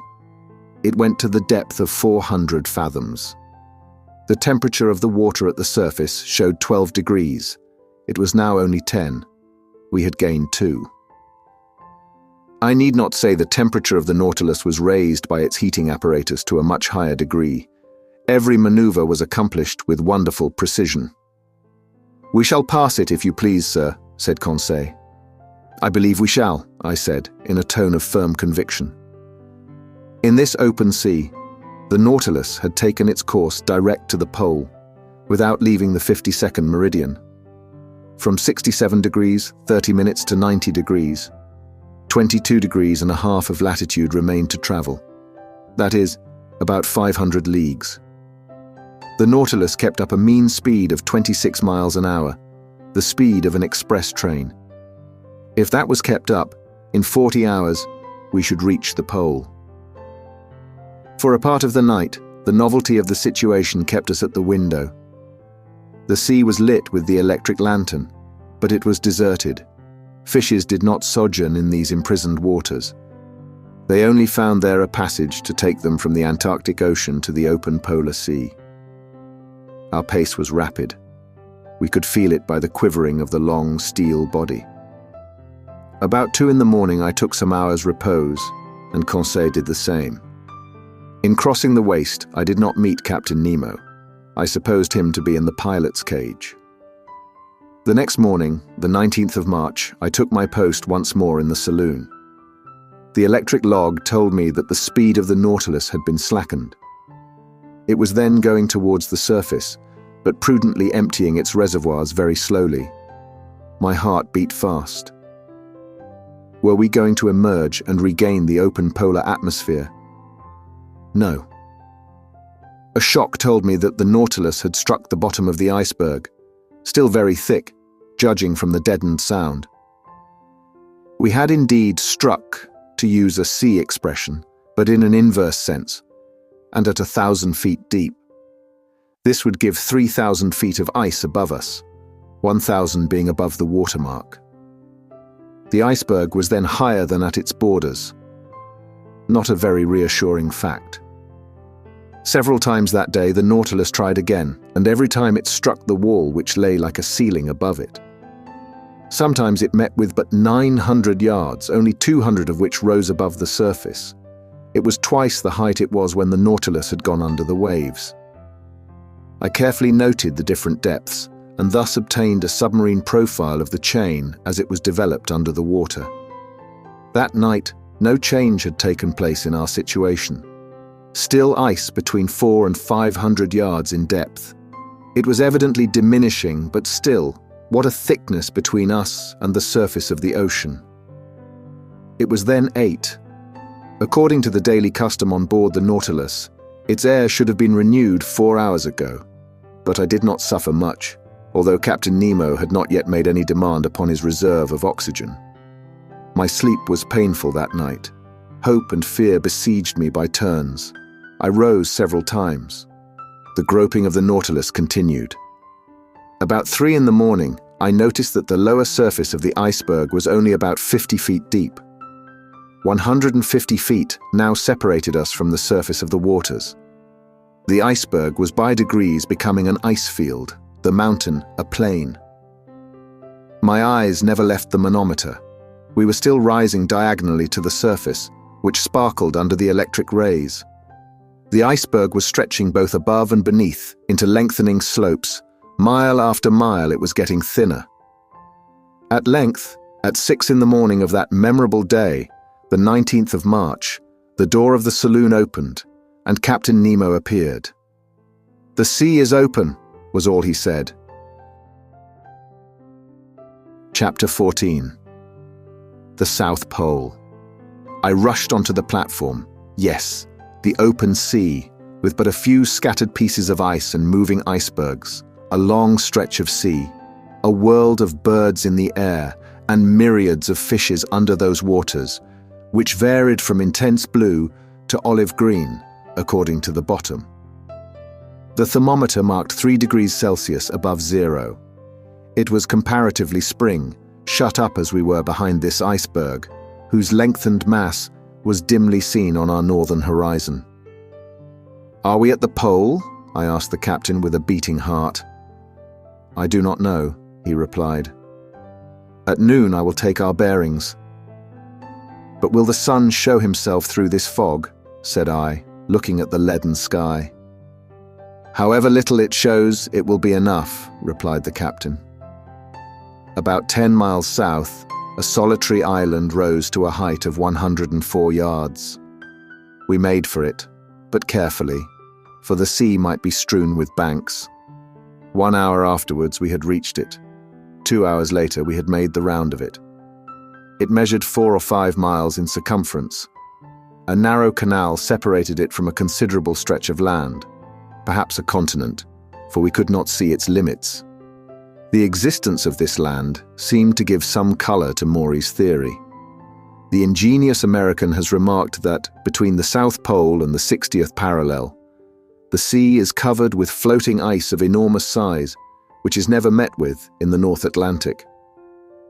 From this fact, he has drawn the conclusion that the Antarctic Circle encloses considerable continents, as icebergs cannot form in open sea, but only on the coasts. According to these calculations, the mass of ice surrounding the southern pole forms a vast cap, the circumference of which must be at least 2,500 miles. But the Nautilus, for fear of running aground, had stopped about 3 cable lengths from a strand over which reared a superb heap of rocks. The boat was launched. The captain, 2 of his men, bearing instruments, Conseil, and myself were in it. It was 10 in the morning. I had not seen Ned land. Doubtless the Canadian did not wish to admit the presence of the South Pole. A few strokes of the oar brought us to the sand, where we ran ashore. Conseil was going to jump onto the land when I held him back. "Sir," said I to Captain Nemo, "to you belongs the honor of first setting foot on this land." "Yes, sir," said the captain, "and if I do not hesitate to tread this South Pole, it is because, up to this time, no human being has left a trace there." Saying this, he jumped lightly onto the sand. His heart beat with emotion. He climbed a rock, sloping to a little promontory, and there, with his arms crossed, mute and motionless, and with an eager look, he seemed to take possession of these southern regions. After 5 minutes passed in this ecstasy, he turned to us. "When you like, sir." I landed, followed by Conseil, leaving the 2 men in the boat. For a long way, the soil was composed of a reddish sandy stone, something like crushed brick, scoriae, streams of lava, and pumice stones. One could not mistake its volcanic origin. In some parts, slight curls of smoke emitted a sulphurous smell, proving that the internal fires had lost nothing of their expansive powers. Though, having climbed a high acclivity, I could see no volcano for a radius of several miles. We know that in those Antarctic countries, James Ross found 2 craters, the Erebus and Terror, in full activity on the 167th meridian, latitude 77 degrees 32 minutes. The vegetation of this desolate continent seemed to me much restricted. Some lichens lay upon the black rocks, some microscopic plants, rudimentary diatomas, a kind of cells placed between 2 quartz shells, long purple and scarlet weed, supported on little swimming bladders, which the breaking of the waves brought to the shore. These constituted the meager flora of this region. The shore was strewn with mollusks, little mussels and limpets. I also saw myriads of northern Cleos, 1¼ inches long, of which a whale would swallow a whole world at a mouthful, and some perfect sea butterflies, animating the waters on the skirts of the shore. There appeared on the high bottoms some coral shrubs, of the kind which, according to James Ross, live in the Antarctic seas to the depth of more than 1,000 yards. Then there were little kingfishers and starfish studding the soil. But where life abounded most was in the air. There, thousands of birds fluttered and flew of all kinds, deafening us with their cries. Others crowded the rock, looking at us as we passed by without fear and pressing familiarly close by our feet. There were penguins, so agile in the water, heavy and awkward as they are on the ground. They were uttering harsh cries, a large assembly, sober in gesture, but extravagant in clamor. Albatrosses passed in the air, the expanse of their wings being at least 4.5 yards, and justly called the vultures of the ocean. Some gigantic petrels, and some damiers, a kind of small duck, the underpart of whose body is black and white. Then there were a whole series of petrels, some whitish, with brown bordered wings, others blue, peculiar to the Antarctic seas, and so oily, as I told Conseil, that the inhabitants of the Faroe Islands had nothing to do before lighting them but to put a wick in. "A little more," said Conseil, "and they would be perfect lamps. After that, we cannot expect nature to have previously furnished them with wicks." About 1/2 mile farther on, the soil was riddled with ruff's nests, a sort of laying ground, out of which many birds were issuing. Captain Nemo had some hundreds hunted. They uttered a cry like the braying of an ass, were about the size of a goose, slate color on the body, white beneath, with a yellow line round their throats. They allowed themselves to be killed with a stone, never trying to escape. But the fog did not lift, and at 11, the sun had not yet shown itself. Its absence made me uneasy. Without it, no observations were possible. How then could we decide whether we had reached the pole? When I rejoined Captain Nemo, I found him leaning on a piece of rock, silently watching the sky. He seemed impatient and vexed. But what was to be done? This rash and powerful man could not command the sun as he did the sea. Noon arrived without the orb of day showing itself for an instant. We could not even tell its position behind the curtain of fog, and soon the fog turned to snow. "Till tomorrow," said the captain quietly, and we returned to the Nautilus amid these atmospheric disturbances. The tempest of snow continued till the next day. It was impossible to remain on the platform. From the saloon, where I was taking notes of incidents happening during this excursion to the polar continent, I could hear the cries of petrels and albatrosses sporting in the midst of this violent storm. The Nautilus did not remain motionless, but skirted the coast, advancing 10 miles more to the south in the half-light left by the sun as it skirted the edge of the horizon. The next day, the 20th of March, the snow had ceased. The cold was a little greater, the thermometer showing 2 degrees below zero. The fog was rising, and I hoped that that day our observations might be taken. Captain Nemo not having yet appeared, the boat took Conseil and myself to land. The soil was still of the same volcanic nature. Everywhere were traces of lava, scoriae, and basalt, but the crater which had vomited them I could not see. Here, as lower down, this continent was alive with myriads of birds, but their rule was now divided with large troops of sea mammals looking at us with their soft eyes. There were several kinds of seals, some stretched on the earth, some on flakes of ice, many going in and out of the sea. They did not flee at our approach, never having had anything to do with man.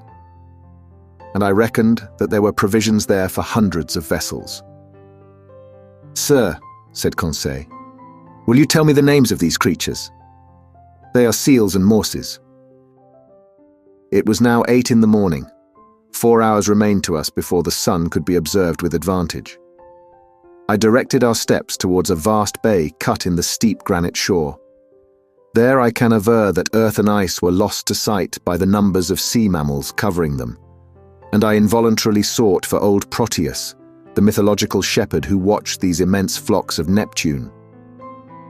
There were more seals than anything else, forming distinct groups, male and female, the father watching over his family, the mother suckling her little ones, some already strong enough to go a few steps. When they wished to change their place, they took little jumps made by the contraction of their bodies, and helped awkwardly enough by their imperfect fin, which, as with the Lamontin, their cousins, forms a perfect forearm. I should say that in the water, which is their element, the spine of these creatures is flexible. With smooth and close skin and webbed feet, they swim admirably. In resting on the earth, they take the most graceful attitudes. Thus the ancients, observing their soft and expressive looks, which cannot be surpassed by the most beautiful look a woman can give, their clear, voluptuous eyes, their charming positions, and the poetry of their manners, metamorphosed them, the male into a Triton, and the female into a mermaid. I made Conseil notice the considerable development of the lobes of the brain in these interesting cetaceans. No mammal, except man, has such a quantity of brain matter. They are also capable of receiving a certain amount of education, are easily domesticated, and I think, with other naturalists, that if properly taught, they would be of great service as fishing dogs. The greater part of them slept on the rocks or on the sand. Amongst these seals, properly so called, which have no external ears, in which they differ from the otter whose ears are prominent, I noticed several varieties of seals about 3 yards long, with a white coat, bulldog heads, armed with teeth in both jaws, 4 incisors at the top and 4 at the bottom, and 2 large canine teeth in the shape of a fleur-de-lis. Amongst them glided sea elephants, a kind of seal, with short, flexible trunks. The giants of this species measured 20 feet round and 10 yards and a half in length, but they did not move as we approached. "These creatures are not dangerous?" asked Conseil. "No, not unless you attack them. When they have to defend their young, their rage is terrible, and it is not uncommon for them to break the fishing boats to pieces." "They are quite right," said Conseil. "I do not say they are not." 2 miles farther on, we were stopped by the promontory which shelters the bay from the southerly winds. Beyond it, we heard loud bellowings, such as a troop of ruminants would produce. "Good," said Conseil, "a concert of bulls." "No, a concert of morses." "They are fighting." "They are either fighting or playing." We now began to climb the blackish rocks. amid unforeseen stumbles, and over stones which the ice made slippery. More than once I rolled over at the expense of my loins.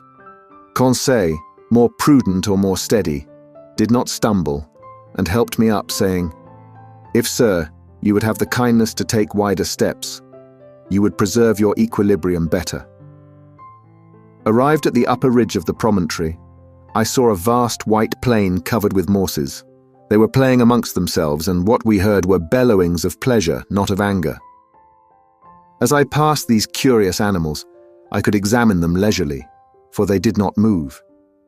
Their skins were thick and rugged, of a yellowish tint, approaching to red. Their hair was short and scant. Some of them were 4 yards and a quarter long. Quieter and less timid than their cousins of the north, they did not, like them, place sentinels round the outskirts of their encampment. After examining this city of morses, I began to think of returning. It was 11 o'clock, and if Captain Nemo found the conditions favorable for observations, I wished to be present at the operation. We followed a narrow pathway running along the summit of the steep shore. At 11:30, we had reached the place where we landed. The boat had run aground, bringing the captain.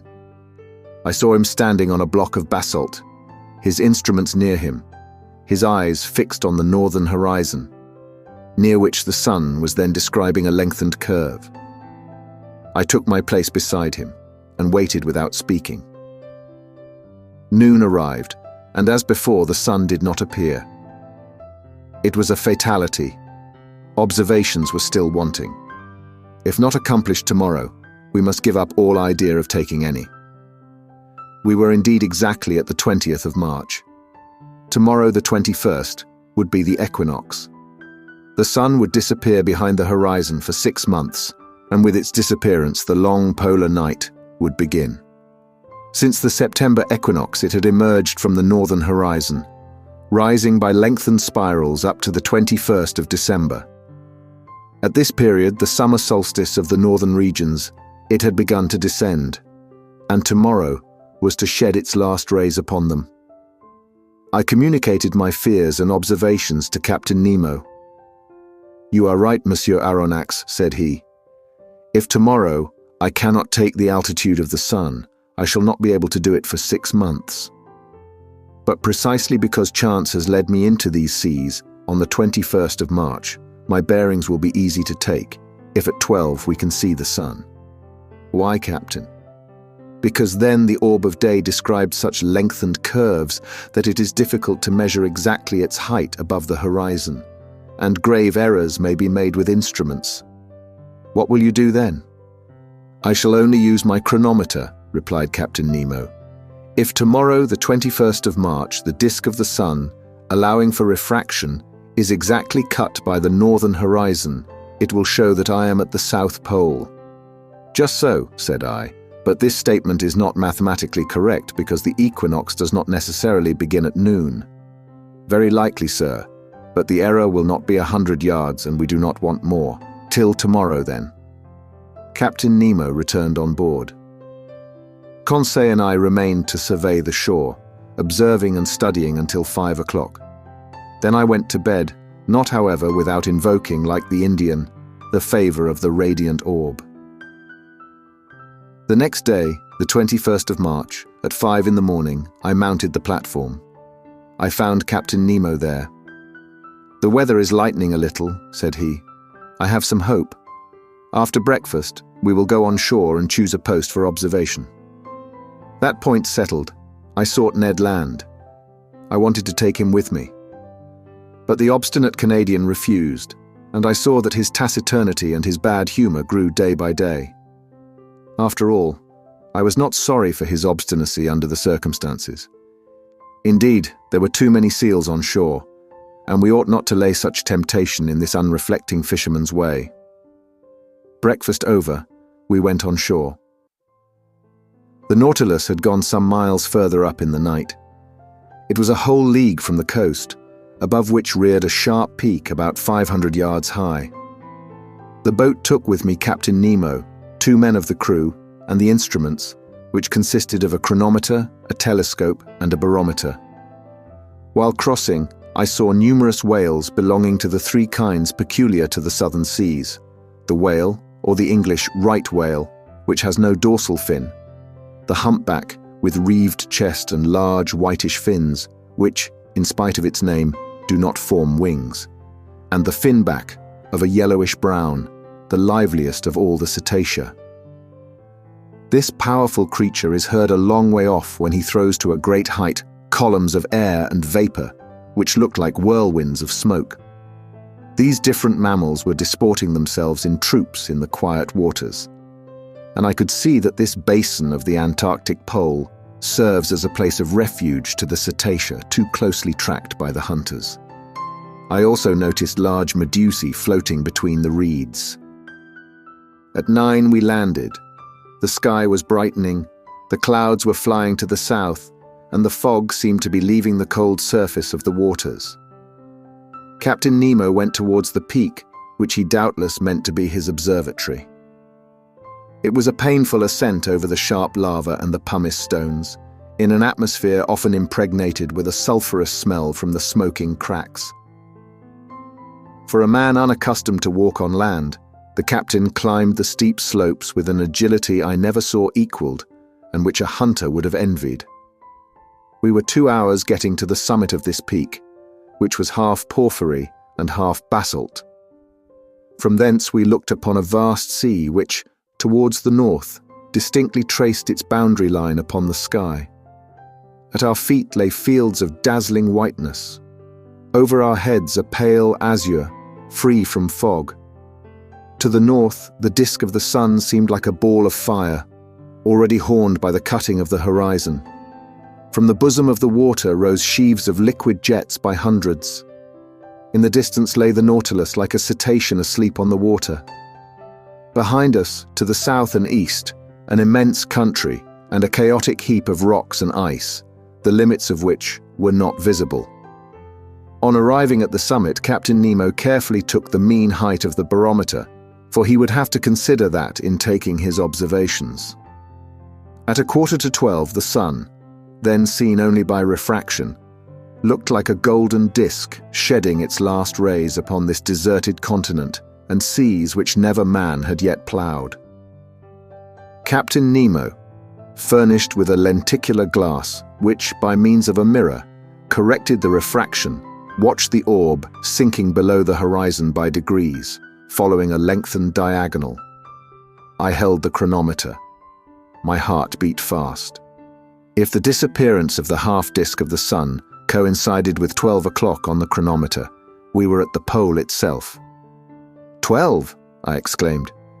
The South Pole, replied Captain Nemo in a grave voice, handing me the glass, which showed the orb cut in exactly equal parts by the horizon. I looked at the last rays crowning the peak, and the shadows mounting by degrees up its slopes. At that moment, Captain Nemo, resting with his hand on my shoulder, said, I, Captain Nemo, on this 21st day of March, 1868, have reached the South Pole on the 90th degree, and I take possession of this part of the globe, equal to 1/6 of the known continents. In whose name, Captain? In my own, sir. Saying which, Captain Nemo unfurled a black banner bearing an N in gold quartered on its bunting. Then, turning towards the orb of day, whose last rays lapped the horizon of the sea, he exclaimed, Adieu, sun! Disappear, thou radiant orb! Rest beneath this open sea, and let a night of 6 months spread its shadows over my new domains. Chapter 15. Accident or Incident. The next day, the 22nd of March, at 6 in the morning, preparations for departure were begun. The last gleams of twilight were melting into night. The cold was great, the constellations shone with wonderful intensity. In the zenith glittered that wondrous Southern Cross, the polar bear of Antarctic regions. The thermometer showed 120 below zero, and when the wind freshened it was most biting. Flakes of ice increased on the open water. The sea seemed everywhere alike. Numerous blackish patches spread on the surface, showing the formation of fresh ice. Evidently, the southern basin, frozen during the 6 winter months, was absolutely inaccessible. What became of the whales in that time? Doubtless they went beneath the icebergs, seeking more practicable seas. As to the seals and morses, accustomed to live in a hard climate, they remained on these icy shores. These creatures have the instinct to break holes in the ice field and to keep them open. To these holes they come for breath. When the birds, driven away by the cold, have emigrated to the north, these sea mammals remain sole masters of the polar continent. But the reservoirs were filling with water, and the Nautilus was slowly descending. At 1,000 feet deep it stopped. Its screw beat the waves, and it advanced straight towards the north at a speed of 15 miles an hour. Towards night, it was already floating under the immense body of the iceberg. At 3 in the morning, I was awakened by a violent shock. I sat up in my bed and listened in the darkness when I was thrown into the middle of the room. The Nautilus, after having struck, had rebounded violently. I groped along the partition and by the staircase to the saloon, which was lit by the luminous ceiling. The furniture was upset. Fortunately, the windows were firmly set and had held fast. The pictures on the starboard side, from being no longer vertical, were clinging to the paper, whilst those of the port side were hanging at least a foot from the wall. The Nautilus was lying on its starboard side, perfectly motionless. I heard footsteps and a confusion of voices, but Captain Nemo did not appear. As I was leaving the saloon, Ned Land and Conseil entered. "What is the matter?" said I at once. "I came to ask you, sir," replied Conseil. "Confound it!" exclaimed the Canadian. "I know well enough.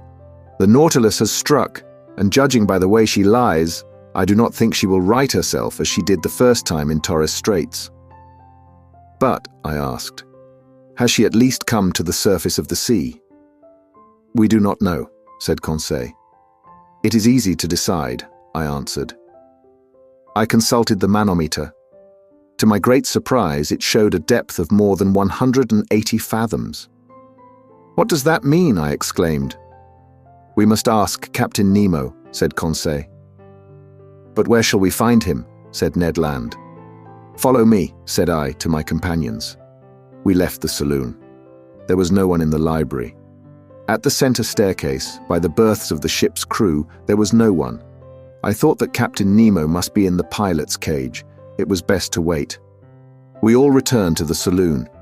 For 20 minutes we remained thus, trying to hear the slightest noise which might be made on board the Nautilus, when Captain Nemo entered. He seemed not to see us. His face, generally so impassive, showed signs of uneasiness.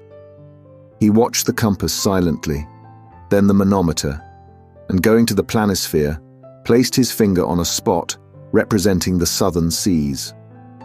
I would not interrupt him, but some minutes later, when he turned towards me, I said, using one of his own expressions in the Torres Straits, "An incident, Captain?" "No, sir, an accident this time." "Serious?" "Perhaps." "Is the danger immediate?" "No." "The Nautilus has stranded?" "Yes." "And this has happened? How?" "From a caprice of nature, not from the ignorance of man. Not a mistake has been made in the working. But we cannot prevent equilibrium from producing its effects. We may brave human laws, but we cannot resist natural ones." Captain Nemo had chosen a strange moment for uttering this philosophical reflection. On the whole, his answer helped me little.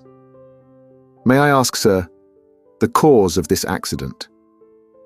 "An enormous block of ice, a whole mountain has turned over," he replied. "When icebergs are undermined at their base by warmer water or reiterated shocks, their center of gravity rises, and the whole thing turns over. This is what has happened. One of these blocks, as it fell, struck the Nautilus, then gliding under its hull, raised it with irresistible force, bringing it into beds which are not so thick where it is lying on its side." "But can we not get the Nautilus off by emptying its reservoirs, that it might regain its equilibrium?" That, sir, is being done at this moment. You can hear the pump working. Look at the needle of the manometer. It shows that the Nautilus is rising, but the block of ice is floating with it, and until some obstacle stops its ascending motion, our position cannot be altered. Indeed, the Nautilus still held the same position to starboard. Doubtless it would right itself when the block stopped. But at this moment, who knows if we may not be frightfully crushed between the two glassy surfaces? I reflected on all the consequences of our position. Captain Nemo never took his eyes off the manometer. Since the fall of the iceberg, the Nautilus had risen about 150 feet, but it still made the same angle with the perpendicular. Suddenly, a slight movement was felt in the hold. Evidently, it was righting a little. Things hanging in the saloon were sensibly returning to their normal position. The partitions were nearing the upright. No one spoke. With beating hearts, we watched and felt the straightening. The boards became horizontal under our feet. 10 minutes passed. "At last we have righted," I exclaimed. "Yes," said Captain Nemo, going to the door of the saloon. "But are we floating?" I asked. "Certainly," he replied, "since the reservoirs are not empty, and when empty, the Nautilus must rise to the surface of the sea." We were in open sea, but at a distance of about 10 yards, on either side of the Nautilus, rose a dazzling wall of ice, above and beneath the same wall. Above, because the lower surface of the iceberg stretched over us like an immense ceiling. Beneath, because the overturned block, having slid by degrees, had found a resting place on the lateral walls, which kept it in that position. The Nautilus was really imprisoned in a perfect tunnel of ice, more than 20 yards in breadth, filled with quiet water. It was easy to get out of it by going either forward or backward, and then make a free passage under the iceberg, some hundreds of yards deeper. The luminous ceiling had been extinguished, but the saloon was still resplendent with intense light. It was the powerful reflection from the glass partition sent violently back to the sheets of the lantern. I cannot describe the effect of the voltaic rays upon the great blocks so capriciously cut. Upon every angle, every ridge, every facet was thrown a different light, according to the nature of the veins running through the ice. A dazzling mine of gems, particularly of sapphires, their blue rays crossing with the green of the emerald. Here and there were opal shades of wonderful softness, running through bright spots like diamonds of fire, the brilliancy of which the eye could not bear. The power of the lantern seemed increased 100-fold, like a lamp through the lenticular plates of a first-class lighthouse. How beautiful, cried Conseil. Yes, I said, it is a wonderful sight. Is it not, Ned? Yes, confound it. Yes, answered Ned Land. It is superb. I am mad at being obliged to admit it. No one has ever seen anything like it, but the sight may cost us dear. And if I must say all, I think we are seeing here things which God never intended man to see. Ned was right. It was too beautiful. Suddenly a cry from Conseil made me turn. What is it? I asked. Shut your eyes, sir. Do not look, sir. Saying which, Conseil clapped his hands over his eyes. But what is the matter, my boy? I am dazzled, blinded. My eyes turned involuntarily towards the glass, but I could not stand the fire which seemed to devour them. I understood what had happened. The Nautilus had put on full speed. All the quiet luster of the ice walls was at once changed into flashes of lightning. The fire from these myriads of diamonds was blinding. It required some time to calm our troubled looks. At last the hands were taken down. Faith, I should never have believed it, said Conseil. It was then 5 a.m, and at that moment a shock was felt at the bows of the Nautilus. I knew that its spur had struck a block of ice. It must have been a false maneuver, for this submarine tunnel, obstructed by blocks, was not very easy navigation. I thought that Captain Nemo, by changing his course, would either turn these obstacles or else follow the windings of the tunnel. In any case, the road before us could not be entirely blocked. But, contrary to my expectations, the Nautilus took a decided retrograde motion. "We are going backwards?" said Conseil. "Yes," I replied. "This end of the tunnel can have no egress." "And then?" "Then," said I, "the working is easy. We must go back again and go out at the southern opening. That is all." In speaking thus, I wished to appear more confident than I really was. But the retrograde motion of the Nautilus was increasing, and, reversing the screw, it carried us at great speed. "It will be a hindrance," said Ned. "What does it matter, some hours more or less, provided we get out at last?" "Yes," repeated Ned Land, "provided we do get out at last." For a short time I walked from the saloon to the library. My companions were silent. I soon threw myself on an ottoman and took a book, which my eyes overran mechanically. A quarter of an hour after, Conseil, approaching me, said, "Is what you are reading very interesting, sir?" "Very interesting," I replied. "I should think so, sir. It is your own book you are reading." "My book?" And indeed, I was holding in my hand the work on the great submarine depths. I did not even dream of it. I closed the book and returned to my walk. Ned and Conseil rose to go. "Stay here, my friends," said I, detaining them. "Let us remain together until we are out of this block." "As you please, sir," Conseil replied. Some hours passed. I often looked at the instruments hanging from the partition. The manometer showed that the Nautilus kept at a constant depth of more than 300 yards. The compass still pointed to south. The log indicated a speed of 20 miles an hour, which in such a cramped space was very great. But Captain Nemo knew that he could not hasten too much, and that minutes were worth ages to us. At 25 minutes past 8, a second shock took place, this time from behind. I turned pale. My companions were close by my side. I seized Conseil's hand. Our looks expressed our feelings better than words. At this moment, the captain entered the saloon. I went up to him. "Our course is barred southward?" I asked. "Yes, sir. The iceberg has shifted and closed every outlet." "We are blocked up then?" "Yes." Chapter 16. Want of Air. Thus, around the Nautilus, above and below, was an impenetrable wall of ice. We were prisoners to the iceberg. I watched the captain. His countenance had resumed its habitual imperturbability. "Gentlemen," he said calmly, "there are two ways of dying in the circumstances in which we are placed." This puzzling person had the air of a mathematical professor lecturing to his pupils. "The first is to be crushed. The second is to die of suffocation. I do not speak of the possibility of dying of hunger, for the supply of provisions in the Nautilus will certainly last longer than we shall. Let us then calculate our chances." "As to suffocation, Captain," I replied, "that is not to be feared because our reservoirs are full." "Just so, but they will only yield 2 days' supply of air. Now, for 36 hours, we have been hidden under the water, and already the heavy atmosphere of the Nautilus requires renewal. In 48 hours, our reserve will be exhausted." "Well, Captain, can we be delivered before 48 hours?" "We will attempt it, at least, by piercing the wall that surrounds us." "On which side?" "Sound will tell us.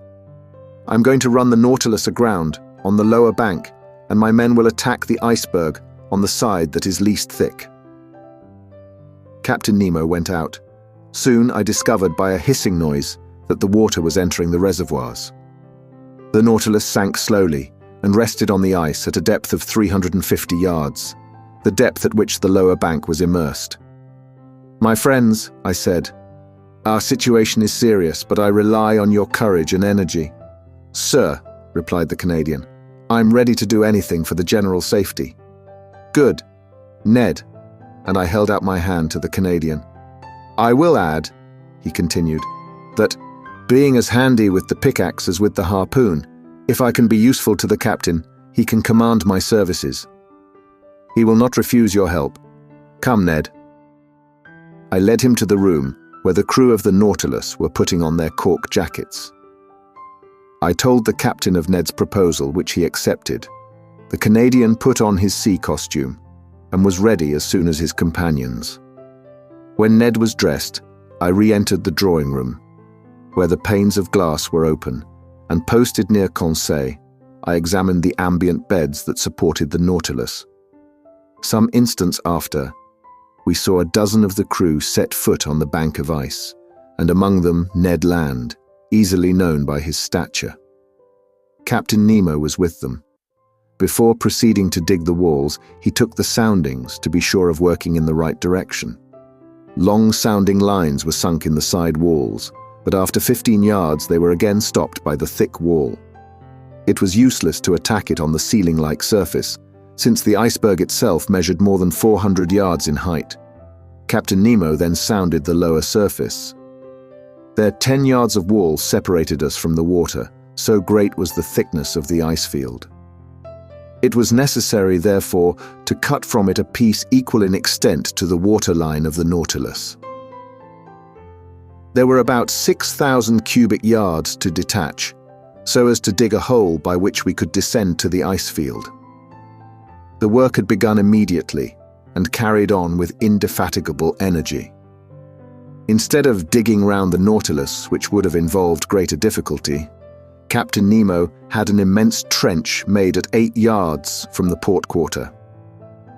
Then the men set to work simultaneously with their screws on several points of its circumference. Presently, the pickaxe attacked this compact matter vigorously, and large blocks were detached from the mass. By a curious effect of specific gravity, these blocks, lighter than water, fled, so to speak, to the vault of the tunnel, that increased in thickness at the top in proportion as it diminished at the base. But that mattered little, so long as the lower part grew thinner. After 2 hours' hard work, Ned Land came in exhausted. He and his comrades were replaced by new workers, whom Conseil and I joined. The second lieutenant of the Nautilus superintended us. The water seemed singularly cold, but I soon got warm handling the pickaxe. My movements were free enough, although they were made under a pressure of 30 atmospheres. When I re-entered, after working 2 hours to take some food and rest, I found a perceptible difference between the pure fluid with which the Rouquayrol engine supplied me and the atmosphere of the Nautilus, already charged with carbonic acid. The air had not been renewed for 48 hours, and its vivifying qualities were considerably enfeebled. However, after a lapse of 12 hours, we had only raised a block of ice 1 yard thick on the marked surface, which was about 600 cubic yards. Reckoning that it took 12 hours to accomplish this much, it would take 5 nights and 4 days to bring this enterprise to a satisfactory conclusion. 5 nights and 4 days, and we have only air enough for 2 days in the reservoirs. Without taking into account, said Ned, that even if we get out of this infernal prison, we shall also be imprisoned under the iceberg, shut out from all possible communication with the atmosphere. True enough. Who could then foresee the minimum of time necessary for our deliverance? We might be suffocated before the Nautilus could regain the surface of the waves. Was it destined to perish in this ice tomb, with all those it enclosed? The situation was terrible, but everyone had looked the danger in the face, and each was determined to do his duty to the last. As I expected, during the night a new block a yard square was carried away, and still further sank the immense hollow. But in the morning, when dressed in my cork jacket, I traversed the slushy mass at a temperature of 6 or 7 degrees below zero. I remarked that the side walls were gradually closing in. The beds of water farthest from the trench, that were not warmed by the men's work, showed a tendency to solidification. In presence of this new and imminent danger, what would become of our chances of safety, and how hinder the solidification of this liquid medium that would burst the partitions of the Nautilus like glass? I did not tell my companions of this new danger. What was the good of damping the energy they displayed in the painful work of escape? But when I went on board again, I told Captain Nemo of this grave complication. "I know it," he said in that calm tone which could counteract the most terrible apprehensions. "It is one danger more, but I see no way of escaping it. The only chance of safety is to go quicker than solidification. We must be beforehand with it, that is all." On this day for several hours I used my pickaxe vigorously. The work kept me up. Besides, to work was to quit the Nautilus and breathe directly the pure air drawn from the reservoirs and supplied by our apparatus, and to quit the impoverished and vitiated atmosphere. Towards evening the trench was dug 1 yard deeper. When I returned on board, I was nearly suffocated by the carbonic acid with which the air was filled. Ah, if we had only the chemical means to drive away this deleterious gas. We had plenty of oxygen. All this water contained a considerable quantity, and by dissolving it with our powerful piles, it would restore the vivifying fluid. I had thought well over it, but of what good was that, since the carbonic acid produced by our respiration had invaded every part of the vessel? To absorb it, it was necessary to fill some jars with caustic potash and to shake them incessantly. Now this substance was wanting on board, and nothing could replace it. On that evening, Captain Nemo ought to open the taps of his reservoirs and let some pure air into the interior of the Nautilus. Without this precaution, we could not get rid of the sense of suffocation. The next day, March 26th, I resumed my miner's work in beginning the 5th yard. The side walls and the lower surface of the iceberg thickened visibly. It was evident that they would meet before the Nautilus was able to disengage itself. Despair seized me for an instant. My pickaxe nearly fell from my hands.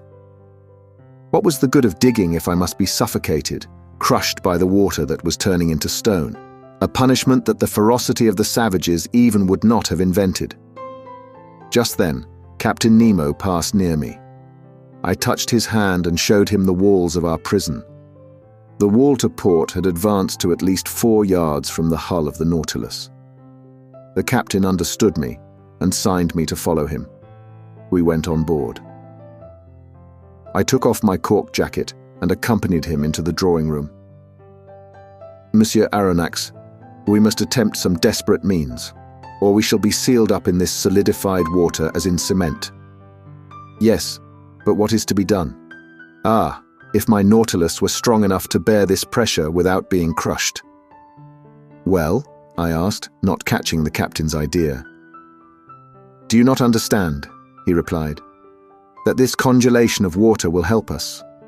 Do you not see that by its solidification it would burst through this field of ice that imprisons us, as, when it freezes, it bursts the hardest stones? Do you not perceive that it would be an agent of safety instead of destruction?" "Yes, Captain, perhaps.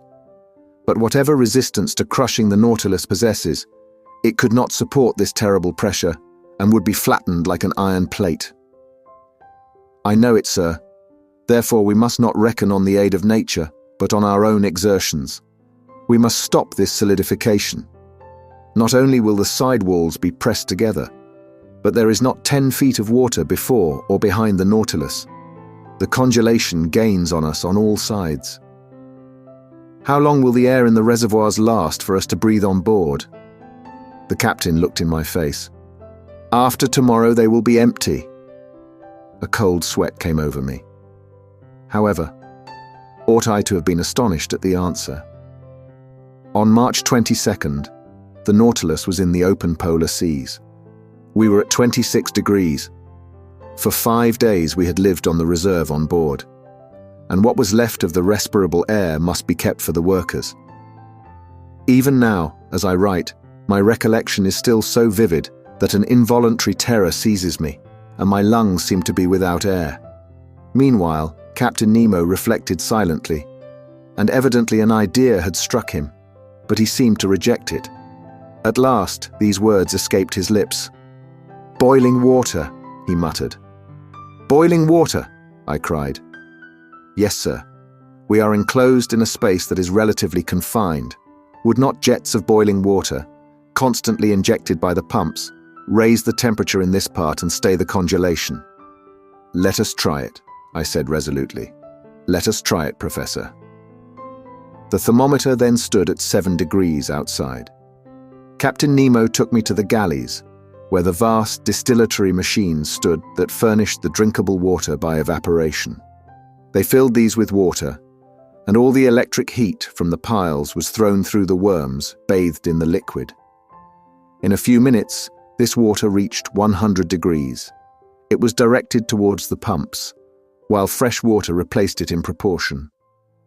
The heat developed by the troughs was such that cold water, drawn up from the sea after only having gone through the machines, came boiling into the body of the pump. The injection was begun, and 3 hours after the thermometer marked 6 degrees below zero outside. 1 degree was gained. 2 hours later, the thermometer only marked 4 degrees. "We shall succeed," I said to the captain, after having anxiously watched the result of the operation. "I think," he answered, "that we shall not be crushed. We have no more suffocation to fear." During the night, the temperature of the water rose to 1 degree below zero. The injections could not carry it to a higher point. But as the congelation of the seawater produces at least 2 degrees, I was at least reassured against the dangers of solidification.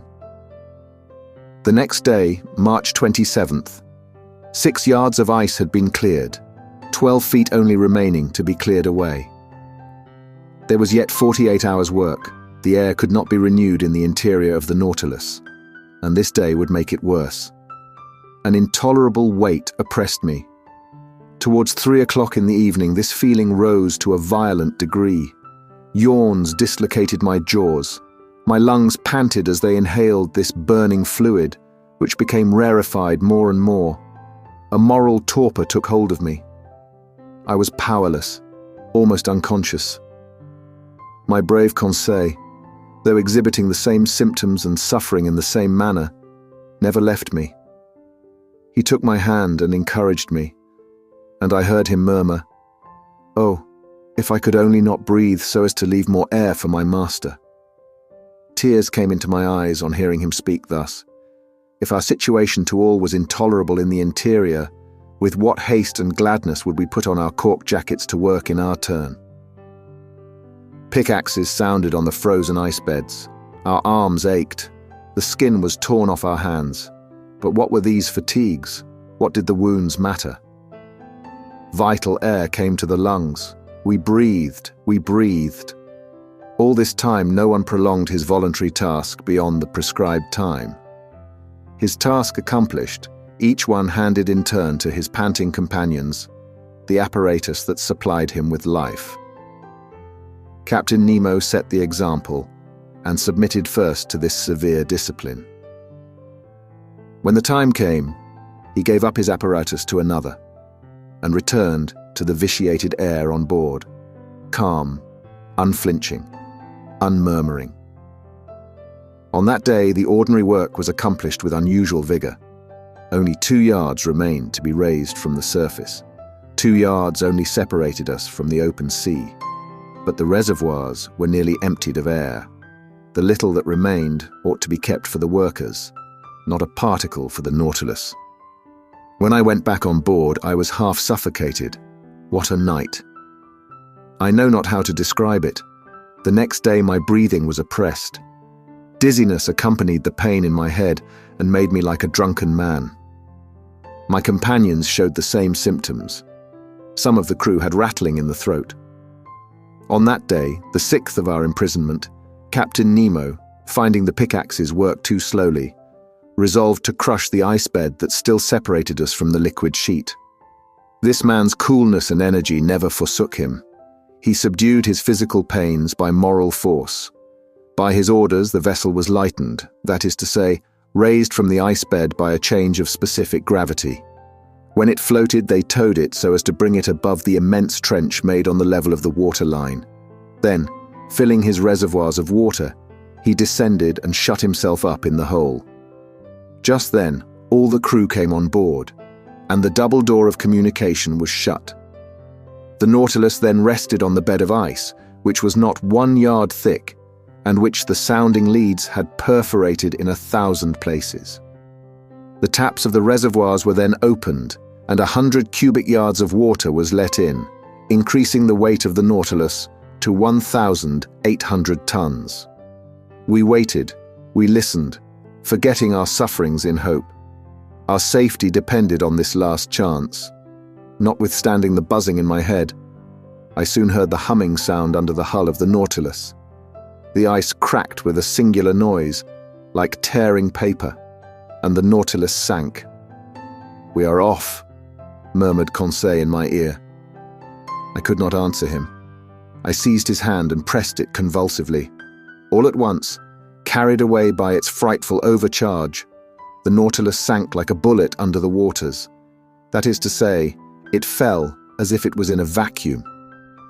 Then all the electric force was put on the pumps that soon began to let the water out of the reservoirs. After some minutes, our fall was stopped. Soon, too, the manometer indicated an ascending movement. The screw, going at full speed, made the iron hull tremble to its very bolts and drew us towards the north. But if this floating under the iceberg is to last another day before we reach the open sea, I shall be dead first. Half stretched upon a divan in the library, I was suffocating. My face was purple, my lips blue, my faculties suspended. I neither saw nor heard. All notion of time had gone from my mind. My muscles could not contract. I do not know how many hours passed thus, but I was conscious of the agony that was coming over me. I felt as if I was going to die. Suddenly I came to. Some breaths of air penetrated my lungs. Had we risen to the surface of the waves? Were we free of the iceberg? No. Ned and Conseil, my two brave friends, were sacrificing themselves to save me. Some particles of air still remained at the bottom of one apparatus. Instead of using it, they had kept it for me. And while they were being suffocated, they gave me life, drop by drop. I wanted to push back the thing. They held my hands, and for some moments I breathed freely. I looked at the clock. It was 11 in the morning.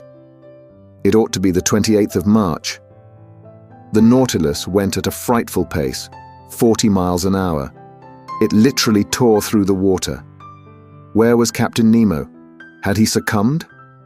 Were his companions dead with him? At the moment, the manometer indicated that we were not more than 20 feet from the surface. A mere plate of ice separated us from the atmosphere. Could we not break it? Perhaps. In any case, the Nautilus was going to attempt it. I felt that it was in an oblique position, lowering the stern and raising the bows. The introduction of water had been the means of disturbing its equilibrium. Then, impelled by its powerful screw, it attacked the ice field from beneath like a formidable battering ram. It broke it by backing and then rushing forward against the field, which gradually gave way, and at last, dashing suddenly against it, shot forwards on the ice field that crushed beneath its weight. The panel was opened, one might say torn off, and the pure air came in abundance to all parts of the Nautilus. Chapter 17. From Cape Horn to the Amazon. How I got onto the platform I have no idea. Perhaps the Canadian had carried me there. But I breathed. I inhaled the vivifying sea air. My two companions were getting drunk with the fresh particles. The other unhappy men had been so long without food that they could not with impunity indulge in the simplest aliments that were given them. We, on the contrary, had no end to restrain ourselves. We could draw this air freely into our lungs, and it was the breeze alone, that filled us with this keen enjoyment. "Ah," said Conseil, "how delightful this oxygen is. Master need not fear to breathe it. There is enough for everybody." Ned Land did not speak, but he opened his jaws wide enough to frighten a shark. Our strength soon returned, and when I looked round me, I saw we were alone on the platform. The foreign seamen in the Nautilus were contented with the air that circulated in the interior. None of them had come to drink in the open air. The first words I spoke were words of gratitude and thankfulness to my two companions. Ned and Conseil had prolonged my life during the last hours of this long agony. All my gratitude could not repay such devotion. "My friends," said I, "we are bound one to the other forever, and I am under infinite obligations to you." "Which I shall take advantage of," exclaimed the Canadian. "What do you mean?" said Conseil. "I mean that I shall take you with me when I leave this infernal Nautilus." "Well," said Conseil, "after all this, are we going right?" "Yes," I replied, "for we are going the way of the sun, and here the sun is in the north." "No doubt," said Ned Land. "But it remains to be seen whether he will bring the ship into the Pacific or the Atlantic Ocean, that is, into frequented or deserted seas." I could not answer that question, and I feared that Captain Nemo would rather take us to the vast ocean that touches the coasts of Asia and America at the same time. He would thus complete the tour around the submarine world and return to those waters in which the Nautilus could sail freely. We ought, before long, to settle this important point. The Nautilus went at a rapid pace. The polar circle was soon passed, and the course shaped for Cape Horn.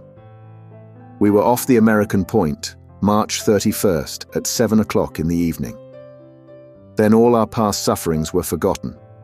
The remembrance of that imprisonment in the ice was effaced from our minds. We only thought of the future. Captain Nemo did not appear again either in the drawing room or on the platform. The point shown each day on the planisphere, and marked by the lieutenant, showed me the exact direction of the Nautilus. Now on that evening, it was evident, to my great satisfaction, that we were going back to the north by the Atlantic. The next day, April 1st, when the Nautilus ascended to the surface some minutes before noon, we sighted land to the west. It was Terra del Fuego, which the first navigators named thus from seeing the quantity of smoke that rose from the natives' huts. The coast seemed low to me, but in the distance rose high mountains. I even thought I had a glimpse of Mount Sarmiento, that rises 2,070 yards above the level of the sea, with a very pointed summit, which, according as it is misty or clear, is a sign of fine or of wet weather. At this moment, the peak was clearly defined against the sky. The Nautilus, diving again under the water, approached the coast, which was only some few miles off. From the glass windows in the drawing room, I saw long seaweeds and gigantic fuchi and varech, of which the open polar sea contains so many specimens, with their sharp, polished filaments. They measured about 300 yards in length, real cables, thicker than one's thumb, and having great tenacity, they are often used as ropes for vessels. Another weed known as velp, with leaves 4 feet long, buried in the coral concretions, hung at the bottom. It served as nest and food for myriads of crustacea and mollusks, crabs and cuttlefish. Their seals and otters had splendid repasts, eating the flesh of fish with sea vegetables, according to the English fashion. Over this fertile and luxuriant ground, the Nautilus passed with great rapidity. Towards evening it approached the Falkland Group, the rough summits of which I recognized the following day. The depth of the sea was moderate. On the shores our nets brought in beautiful specimens of seaweed, and particularly a certain fucus, the roots of which were filled with the best mussels in the world. Geese and ducks fell by dozens on the platform, and soon took their places in the pantry on board. When the last heights of the Falklands had disappeared from the horizon, the Nautilus sank to between 20 and 25 yards and followed the American coast. Captain Nemo did not show himself. Until the 3rd of April, we did not quit the shores of Patagonia, sometimes under the ocean, sometimes at the surface. The Nautilus passed beyond the large estuary formed by the Uruguay. Its direction was northwards and followed the long windings of the coast of South America. We had then made 1,600 miles since our embarkation in the seas of Japan. About 11 o'clock in the morning, the Tropic of Capricorn was crossed on the 37th meridian, and we passed Cape Frio, standing out to sea. Captain Nemo, to Ned Land's great displeasure, did not like the neighborhood of the inhabited coasts of Brazil, for we went at a giddy speed. Not a fish, not a bird of the swiftest kind could follow us, and the natural curiosities of these seas escaped all observation. This speed was kept up for several days, and in the evening of the 9th of April we sighted the most westerly point of South America, that forms Cape San Roque. But then the Nautilus swerved again, and sought the lowest depth of a submarine valley which is between this cape and Sierra Leone on the African coast. This valley bifurcates to the parallel of the Antilles, and terminates at the mouth by the enormous depression of 9,000 yards. In this place, the geological basin of the ocean forms, as far as the Lesser Antilles, a cliff to 3.5 miles perpendicular in height, and at the parallel of the Cape Verde Islands, an other wall not less considerable, that encloses thus all the sunk continent of the Atlantic. The bottom of this immense valley is dotted with some mountains, that give to these submarine places a picturesque aspect. I speak, moreover, from the manuscript charts that were in the library of the Nautilus, charts evidently due to Captain Nemo's hand, and made after his personal observations. For 2 days the desert and deep waters were visited by means of the inclined planes. The Nautilus was furnished with long diagonal broadsides which carried it to all elevations. But on the 11th of April, it rose suddenly, and land appeared at the mouth of the Amazon River, a vast estuary, the embouchure of which is so considerable that it freshens the seawater for the distance of several leagues. The equator was crossed. 20 miles to the west were the Guianas, a French territory, on which we could have found an easy refuge. But a stiff breeze was blowing, and the furious waves would not have allowed a single boat to face them. Ned Land understood that, no doubt, for he spoke not a word about it. For my part, I made no allusion to his schemes of flight, for I would not urge him to make an attempt that must inevitably fail. I made the time pass pleasantly by interesting studies.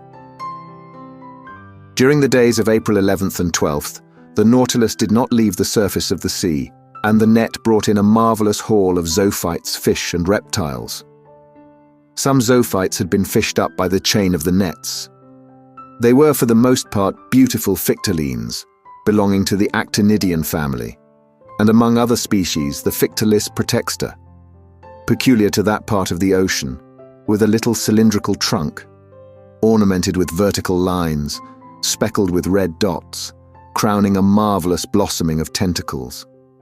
As to the mollusks, they consisted of some I had already observed: turritellas, olive porphyras, with regular lines intercrossed, with red spots standing out plainly against the flesh; odd pteroceras, like petrified scorpions; translucid hyalaeas, argonauts, cuttlefish, excellent eating; and certain species of calmars that naturalists of antiquity have classed amongst the flying fish, and that serve principally for bait for cod fishing. I had now an opportunity of studying several species of fish on these shores. Amongst the cartilaginous ones, Petromyzons pricker, a sort of eel 15 inches long with a greenish head, violet fins, grey-blue back, brown belly, silvered and sewn with bright spots, the pupil of the eye encircled with gold, a curious animal that the current of the Amazon had drawn to the sea, for they inhabit fresh waters, tuberculated streaks with pointed snouts and a long loose tail armed with a long jagged sting. Little sharks, a yard long, grey and whitish skin, and several rows of teeth, bent back, that are generally known by the name of pantoufles. Vespertilios, a kind of red isosceles triangle, half a yard long, to which pectorals are attached by fleshy prolongations that make them look like bats, but that their horny appendage, situated near the nostrils, has given them the name of sea unicorns. Lastly, some species of ballistae, the curasavian, whose spots were of a brilliant gold colour, and the capriscus of clear violet, and with varying shades like a pigeon's throat. I end here this catalogue, which is somewhat dry perhaps, but very exact, with a series of bony fish that I observed in passing belonging to the apteronotes, and whose snout is white as snow, the body of a beautiful black, marked with a very long, loose, fleshy strip. Odontonathus, armed with spikes. Sardines 9 inches long, glittering with a bright silver light. A species of mackerel provided with 2 anal fins. Centronotes of a blackish tint that are fished for with torches. Longfish 2 yards in length, with fat flesh, white and firm, which, when they arc fresh, taste like eel, and when dry, like smoked salmon. Libras half red, covered with scales only at the bottom of the dorsal and anal fins.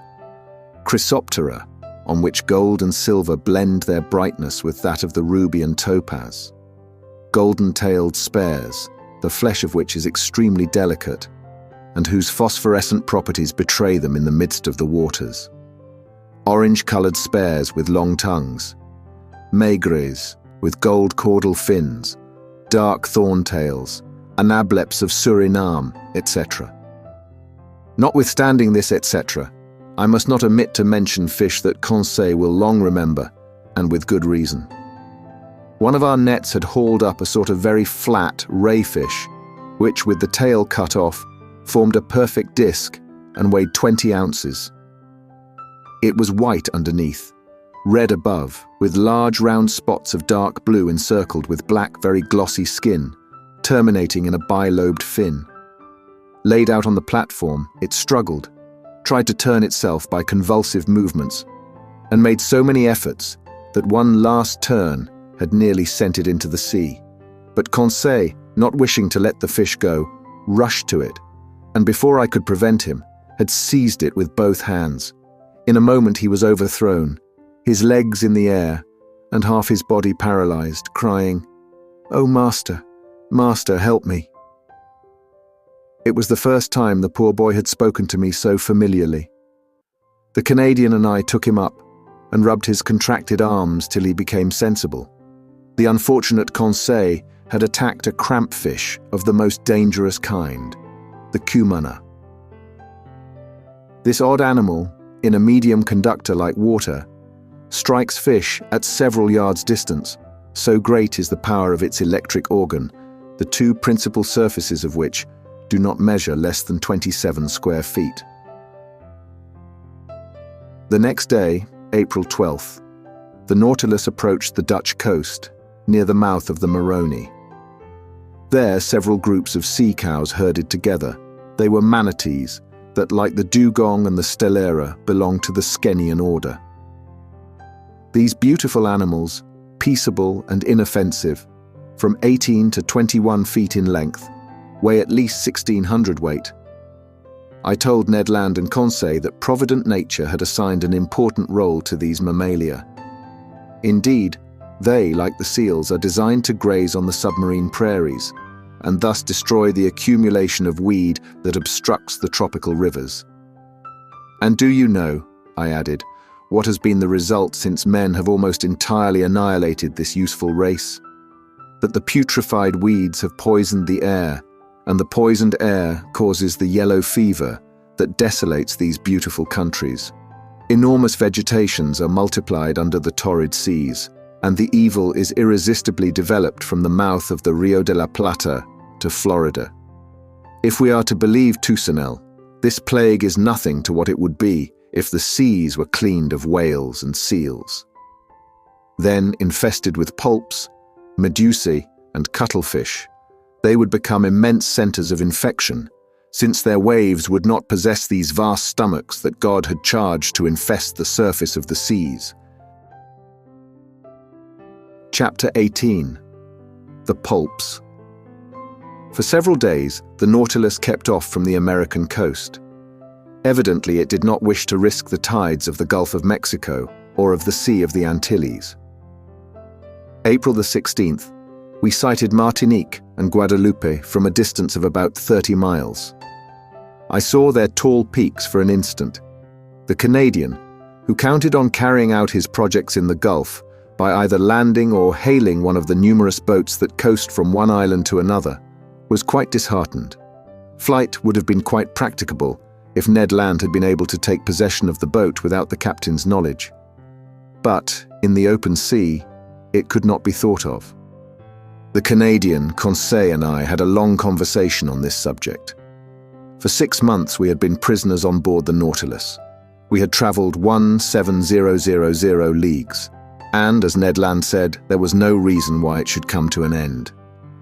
We could hope nothing from the captain of the Nautilus, but only from ourselves. Besides, for some time past he had become graver, more retired, less sociable. He seemed to shun me. I met him rarely. Formerly he was pleased to explain the submarine marvels to me. Now he left me to my studies, and came no more to the saloon. What change had come over him? For what cause? For my part, I did not wish to bury with me my curious and novel studies. I had now the power to write the true book of the sea. And this book, sooner or later, I wished to see daylight. The land nearest us was the archipelago of the Bahamas. There rose high submarine cliffs, covered with large weeds. It was about 11 o'clock when Ned Land drew my attention to a formidable pricking, like the sting of an ant, which was produced by means of large seaweeds. "Well," I said, "these are proper caverns for pulps, and I should not be astonished to see some of these monsters." "What?" said Conseil. "Cuttlefish. Real cuttlefish of the cephalopod class." "No," I said, "pulps of huge dimensions." "I will never believe that such animals exist," said Ned. "Well," said Conseil, with the most serious air in the world, "I remember perfectly to have seen a large vessel drawn under the waves by an octopus's arm." "You saw that?" said the Canadian. "Yes, Ned." "With your own eyes?" "With my own eyes." "Where, pray, might that be?" "At St. Malo," answered Conseil. "In the port?" said Ned, ironically. "No, in a church," replied Conseil. "In a church?" cried the Canadian. "Yes, friend Ned. In a picture representing the pulp in question." "Good," said Ned Land, bursting out laughing. "He is quite right," I said. "I have heard of this picture, but the subject represented is taken from a legend, and you know what to think of legends in the matter of natural history. Besides, when it is a question of monsters, the imagination is apt to run wild. Not only is it supposed that these pulps can draw down vessels, but a certain Olaus Magnus speaks of an octopus a mile long that is more like an island than an animal. It is also said that the Bishop of Nidros was building an altar on an immense rock. Mass finished, the rock began to walk and returned to the sea. The rock was a pulp. Another bishop, Pontoppidan, speaks also of a pulp on which a regiment of cavalry could maneuver. Lastly, the ancient naturalists speak of monsters whose mouths were like gulfs and which were too large to pass through the Straits of Gibraltar. "But how much is true of these stories?" asked Conseil. "Nothing, my friends, at least of that which passes the limit of truth to get to fable or legend. Nevertheless, there must be some ground for the imagination of the storytellers. One cannot deny that pulps and cuttlefish exist of a large species, inferior, however, to the cetaceans. Aristotle has stated the dimensions of a cuttlefish as 5 cubits, or 9 feet 2 inches. Our fishermen frequently see some that are more than 4 feet long. Some skeletons of pulps are preserved in the museums of Trieste and Montpellier that measure 2 yards in length. Besides, according to the calculations of some naturalists, one of these animals only 6 feet long would have tentacles 27 feet long. That would suffice to make a formidable monster. "Do they fish for them in these days?" asked Ned. "If they do not fish for them, sailors see them at least. One of my friends, Captain Paul Boss of Havre, has often affirmed that he met one of these monsters of colossal dimensions in the Indian seas. But the most astonishing fact, and which does not permit of the denial of the existence of these gigantic animals, happened some years ago, in 1861. "What is the fact?" asked Ned Land. "This is it. In 1861, to the northeast of Tenerife, very nearly in the same latitude we are in now. The crew of the dispatch boat Alector perceived a monstrous cuttlefish swimming in the waters. Captain Bouguer went near to the animal and attacked it with harpoon and guns, without much success, for balls and harpoons glided over the soft flesh. After several fruitless attempts, the crew tried to pass a slipknot round the body of the mollusk. The noose slipped as far as the tail fins, and they stopped. They tried then to haul it on board, but its weight was so considerable that the tightness of the cord separated the tail from the body, and deprived of this ornament, he disappeared under the water. Indeed, is that a fact? An indisputable fact, my good Ned. They proposed to name this Poulpe Bouguer's cuttlefish. What length was it? Asked the Canadian. Did it not measure about 6 yards? Said Conseil, who, posted at the window, was examining again the irregular windings of the cliff. Precisely, I replied. Its head, rejoined Conseil, was it not crowned with 8 tentacles that beat the water like a nest of serpents? Precisely. Had not its eyes, placed at the back of its head, considerable development? Yes, Conseil. And was not its mouth like a parrot's beak? Exactly, Conseil. Very well. No offence to master, he replied quietly. If this is not Bouguer's cuttlefish, it is at least one of its brothers. I looked at Conseil. Ned Land hurried to the window. What a horrible beast, he cried. I looked in my turn and could not repress a gesture of disgust. Before my eyes was a horrible monster worthy to figure in the legends of the marvelous. It was an immense cuttlefish, being 8 yards long. It swam crossways in the direction of the Nautilus with great speed, watching us with its enormous staring green eyes. Its 8 arms, or rather feet, fixed to its head, that have given the name of cephalopod to these animals, were twice as long as its body, and were twisted like the Fury's hair. One could see the 250 air holes on the inner side of the tentacles. The monster's mouth, a horned beak like a parrot's, opened and shut vertically. Its tongue, a horned substance furnished with several rows of pointed teeth, came out quivering from this veritable pair of shears. What a freak of nature! A bird's beak on a mollusk. Its spindle-like body formed a fleshy mass that might weigh 4,000 to 5,000 pounds, the varying colour changing with great rapidity according to the irritation of the animal, passed successively from livid grey to reddish-brown. What irritated this mollusk? No doubt the presence of the Nautilus, more formidable than itself, and on which its suckers or its jaws had no hold. Yet what monsters these pulps are! What vitality the Creator has given them! What vigour in their movements! And they possess 3 hearts. Chance had brought us in presence of this cuttlefish, and I did not wish to lose the opportunity of carefully studying this specimen of cephalopods. I overcame the horror that inspired me, and taking a pencil began to draw it. Perhaps this is the same which the Elector saw, said Conseil. No, replied the Canadian, for this is whole, and the other had lost its tail. That is no reason, I replied. The arms and tails of these animals are reformed by renewal, and in 7 years the tail of Bouguer's cuttlefish has no doubt had time to grow. By this time, other pulps appeared at the port light. I counted 7. They formed a procession after the Nautilus, and I heard their beaks gnashing against the iron hull. I continued my work. These monsters kept in the water with such precision that they seemed immovable. Suddenly the Nautilus stopped. A shock made it tremble in every plate. Have we struck anything? I asked. In any case, replied the Canadian, we shall be free, for we are floating. The Nautilus was floating, no doubt, but it did not move. A minute passed. Captain Nemo, followed by his lieutenant, entered the drawing room. I had not seen him for some time. He seemed dull. Without noticing or speaking to us, he went to the panel, looked at the pulps, and said something to his lieutenant. The latter went out. Soon the panels were shut, the ceiling was lighted. I went towards the captain. "A curious collection of pulps," I said.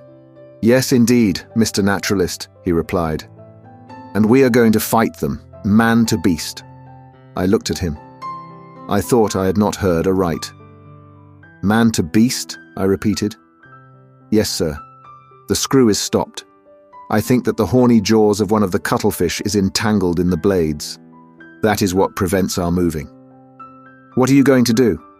"Rise to the surface and slaughter this vermin." "A difficult enterprise." "Yes, indeed. The electric bullets are powerless against the soft flesh, where they do not find resistance enough to go off. But we shall attack them with the hatchet." "And the harpoon, sir," said the Canadian, "if you do not refuse my help." "I will accept it, Master Land." "We will follow you," I said, and following Captain Nemo, we went towards the central staircase. There, about 10 men with boarding hatchets were ready for the attack. Conseil and I took 2 hatchets. Ned Land seized a harpoon. The Nautilus had then risen to the surface. One of the sailors, posted on the top ladder step, unscrewed the bolts of the panels. But hardly were the screws loosed, when the panel rose with great violence, evidently drawn by the suckers of a pulp's arm. Immediately one of these arms slid like a serpent down the opening, and 20 others were above. With one blow of the axe, Captain Nemo cut this formidable tentacle that slid wriggling down the ladder.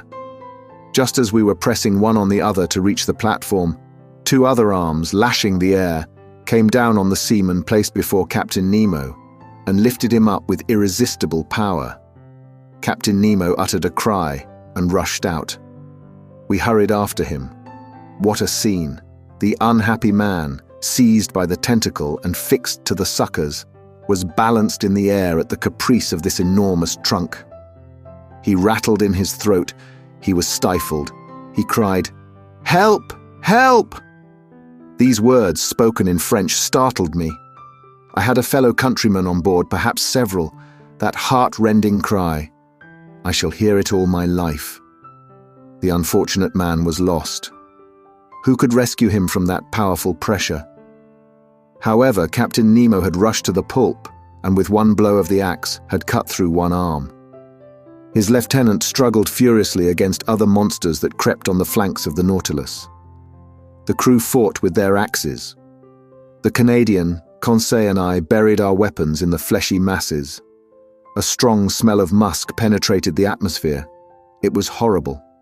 For one instant, I thought the unhappy man, entangled with the pulp, would be torn from its powerful suction. 7 of the 8 arms had been cut off. One only wriggled in the air, brandishing the victim like a feather. But just as Captain Nemo and his lieutenant threw themselves on it, the animal ejected a stream of black liquid. We were blinded with it. When the cloud dispersed, the cuttlefish had disappeared, and my unfortunate countryman with it. 10 or 12 pulps now invaded the platform and sides of the Nautilus. We rolled pell-mell into the midst of this nest of serpents that wriggled on the platform in the waves of blood and ink. It seemed as though these slimy tentacles sprang up like the Hydra's heads. Ned Land's harpoon, at each stroke, was plunged into the staring eyes of the cuttlefish. But my bold companion was suddenly overturned by the tentacles of a monster he had not been able to avoid. Ah, how my heart beat with emotion and horror. The formidable beak of a cuttlefish was open over Ned Land. The unhappy man would be cut in 2. I rushed to his succor. But Captain Nemo was before me. His axe disappeared between the 2 enormous jaws, and, miraculously saved, the Canadian, rising, plunged his harpoon deep into the triple heart of the pulp. "I owed myself this revenge," said the captain to the Canadian. Ned bowed without replying. The combat had lasted a quarter of an hour. The monsters, vanquished and mutilated, left us at last and disappeared under the waves. Captain Nemo, covered with blood, nearly exhausted, gazed upon the sea that had swallowed up one of his companions, and great tears gathered in his eyes. Chapter 19. The Gulf Stream. This terrible scene of the 20th of April, none of us can ever forget. I have written it under the influence of violent emotion. Since then, I have revised the recital. I have read it to Conseil and to the Canadian. They found it exact as to facts, but insufficient as to effect. To paint such pictures, one must have the pen of the most illustrious of our poets, the author of The Toilers of the Deep. I have said that Captain Nemo wept while watching the waves. His grief was great. It was the second companion he had lost since our arrival on board, and what a death. That friend, crushed, stifled, bruised by the dreadful arms of a pulp, pounded by his iron jaws, would not rest with his comrades in the peaceful coral cemetery. In the midst of the struggle, it was the despairing cry uttered by the unfortunate man that had torn my heart.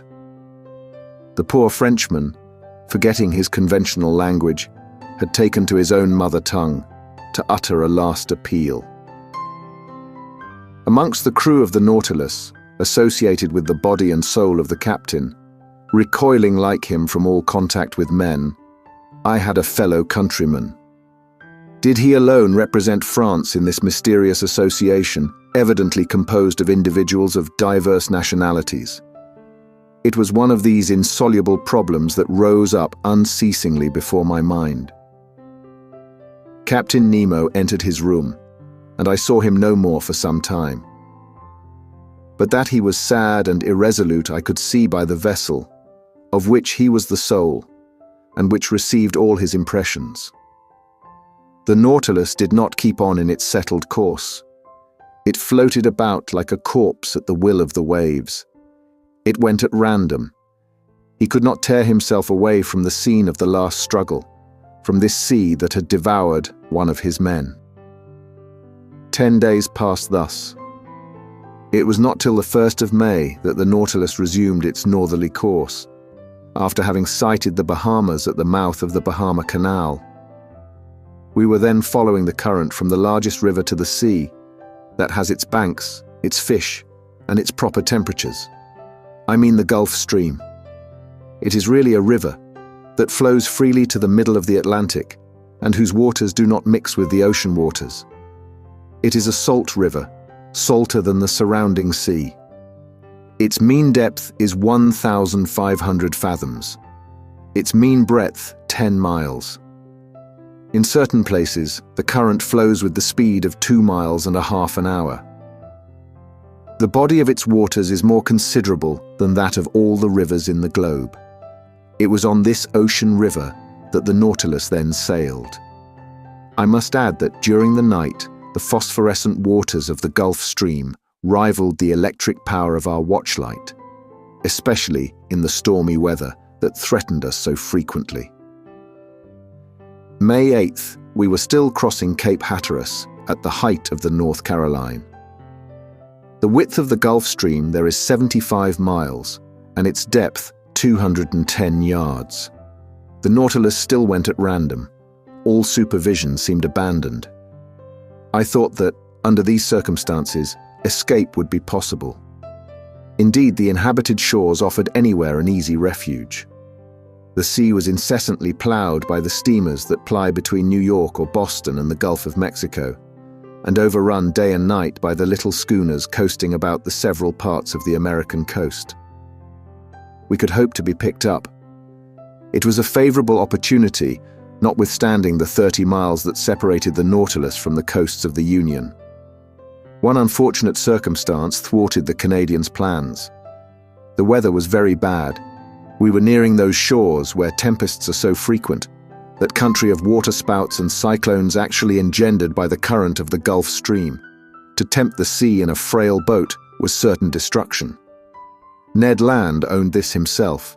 He fretted, seized with nostalgia that flight only could cure. "Master," he said that day to me, "this must come to an end. I must make a clean breast of it. This Nemo is leaving land and going up to the north, but I declare to you that I have had enough of the South Pole, and I will not follow him to the north." "What is to be done, Ned, since flight is impracticable just now?"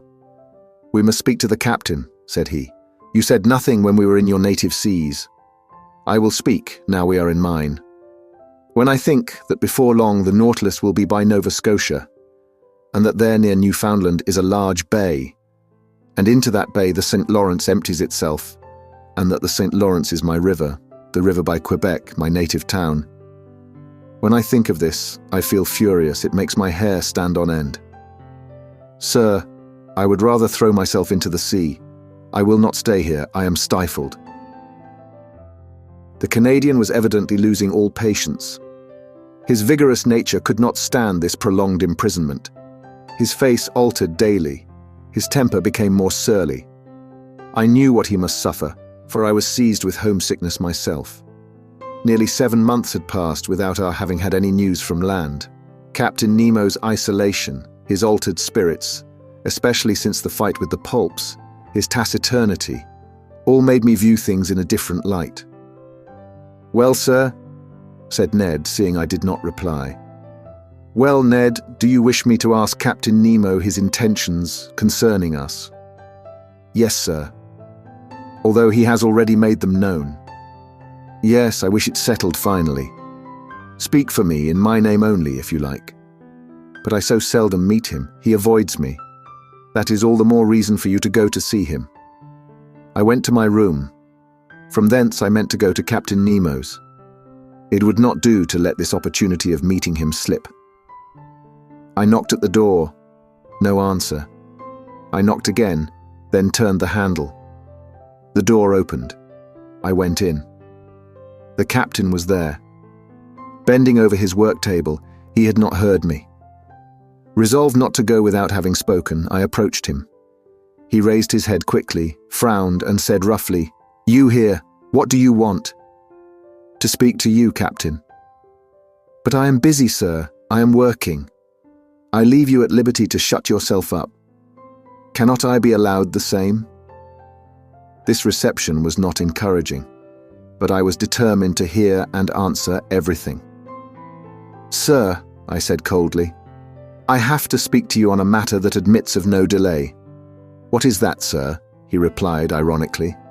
"Have you discovered something that has escaped me, or has the sea delivered up any new secrets?" We were at cross purposes, but before I could reply, he showed me an open manuscript on his table, and said, in a more serious tone, "Here, Monsieur Aronnax, is a manuscript written in several languages. It contains the sum of my studies of the sea, and if it please God, it shall not perish with me. This manuscript, signed with my name, complete with the history of my life, will be shut up in a little floating case. The last survivor of all of us on board the Nautilus will throw this case into the sea, and it will go whither it is borne by the waves. This man's name, his history written by himself, his mystery would then be revealed someday." "Captain," I said, "I can but approve of the idea that makes you act thus. The result of your studies must not be lost, but the means you employ seem to me to be primitive. Who knows where the winds will carry this case, and in whose hands it will fall? Could you not use some other means? Could not you, or one of yours—" "Never, sir," he said, hastily interrupting me. "But I and my companions are ready to keep this manuscript in store, and, if you will put us at liberty—" "At liberty?" said the captain, rising. "Yes, sir. That is the subject on which I wish to question you. For 7 months we have been here on board, and I ask you today in the name of my companions and in my own, if your intention is to keep us here always. Monsieur Aronnax, I will answer you today as I did 7 months ago. Whoever enters the Nautilus must never quit it. You impose actual slavery upon us. Give it what name you please. But everywhere the slave has the right to regain his liberty. Who denies you this right? Have I ever tried to chain you with an oath?" He looked at me with his arms crossed. "Sir," I said, "to return a second time to this subject will be neither to your nor to my taste. But, as we have entered upon it, let us go through with it. I repeat, it is not only myself whom it concerns. Study is to me a relief, a diversion, a passion that could make me forget everything. Like you, I'm willing to live obscure, in the frail hope of bequeathing one day, to future time, the result of my labors. But it is otherwise with Ned Land. Every man, worthy of the name, deserves some consideration. Have you thought that love of liberty, hatred of slavery, can give rise to schemes of revenge in a nature like the Canadians? That he could think, attempt, and try? I was silenced. Captain Nemo rose. Whatever Ned Land thinks of, attempts or tries, what does it matter to me? I did not seek him. It is not for my pleasure that I keep him on board. As for you, Monsieur Aronnax, you are one of those who can understand everything, even silence. I have nothing more to say to you. Let this first time you have come to treat of this subject be the last. For a second time, I will not listen to you. I retired. Our situation was critical. I related my conversation to my two companions. We know now, said Ned, that we can expect nothing from this man. The Nautilus is nearing Long Island. We will escape whatever the weather may be. But the sky became more and more threatening. Symptoms of a hurricane became manifest. The atmosphere was becoming white and misty. On the horizon, fine streaks of cirrus clouds were succeeded by masses of cumuli. Other low clouds passed swiftly by. The swollen sea rose in huge billows. The birds disappeared with the exception of the petrels, those friends of the storm. The barometer fell sensibly and indicated an extreme extension of the vapors. The mixture of the storm glass was decomposed under the influence of the electricity that pervaded the atmosphere. The tempest burst on the 18th of May, just as the Nautilus was floating off Long Island, some miles from the port of New York. I can describe this strife of the elements. For instead of fleeing to the depths of the sea, Captain Nemo, by an unaccountable caprice, would brave it at the surface. The wind blew from the southwest at first. Captain Nemo, during the squalls, had taken his place on the platform. He had made himself fast to prevent being washed overboard by the monstrous waves. I had hoisted myself up and made myself fast also, dividing my admiration between the tempest and this extraordinary man who was coping with it. The raging sea was swept by huge cloud drifts, which were actually saturated with the waves. The Nautilus, sometimes lying on its side, sometimes standing up like a mast, rolled and pitched terribly. About 5 o'clock a torrent of rain fell, that lulled neither sea nor wind. The hurricane blew nearly 40 leagues an hour. It is under these conditions that it overturns houses, breaks iron gates, displaces 24-pounders. However, the Nautilus, in the midst of the tempest, confirmed the words of a clever engineer. There is no well-constructed hull that cannot defy the sea. This was not a resisting rock. It was a steel spindle, obedient and movable, without rigging or masts, that braved its fury with impunity. However, I watched these raging waves attentively. They measured 15 feet in height and 150 to 175 yards long, and their speed of propagation was 30 feet per second. Their bulk and power increased with the depth of the water. Such waves as these, at the Hebrides, have displaced a mass weighing 8,400 pounds. They are they which, in the tempest of December the 23rd, 1864, after destroying the town of Yedo, in Japan, broke the same day on the shores of America. The intensity of the tempest increased with the night. The barometer, as in 1860 at Reunion during a cyclone, fell 7/10 at the close of day. I saw a large vessel pass the horizon, struggling painfully. She was trying to lie to under half steam, to keep up above the waves. It was probably one of the steamers of the line from New York to Liverpool or Havre. It soon disappeared in the gloom. At 10 o'clock in the evening, the sky was on fire. The atmosphere was streaked with vivid lightning. I could not bear the brightness of it, while the captain, looking at it, seemed to envy the spirit of the tempest. A terrible noise filled the air, a complex noise made up of the howls of the crushed waves, the roaring of the wind, and the claps of thunder.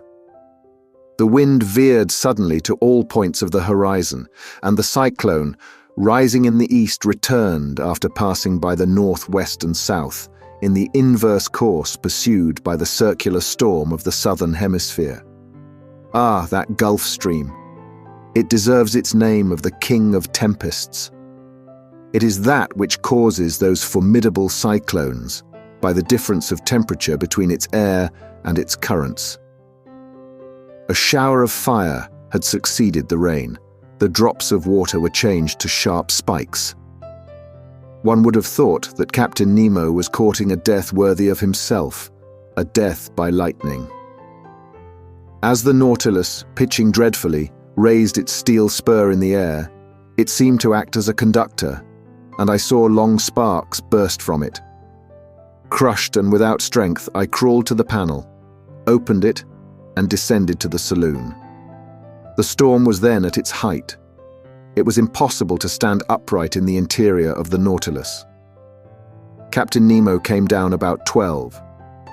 I heard the reservoirs filling by degrees, and the Nautilus sank slowly beneath the waves.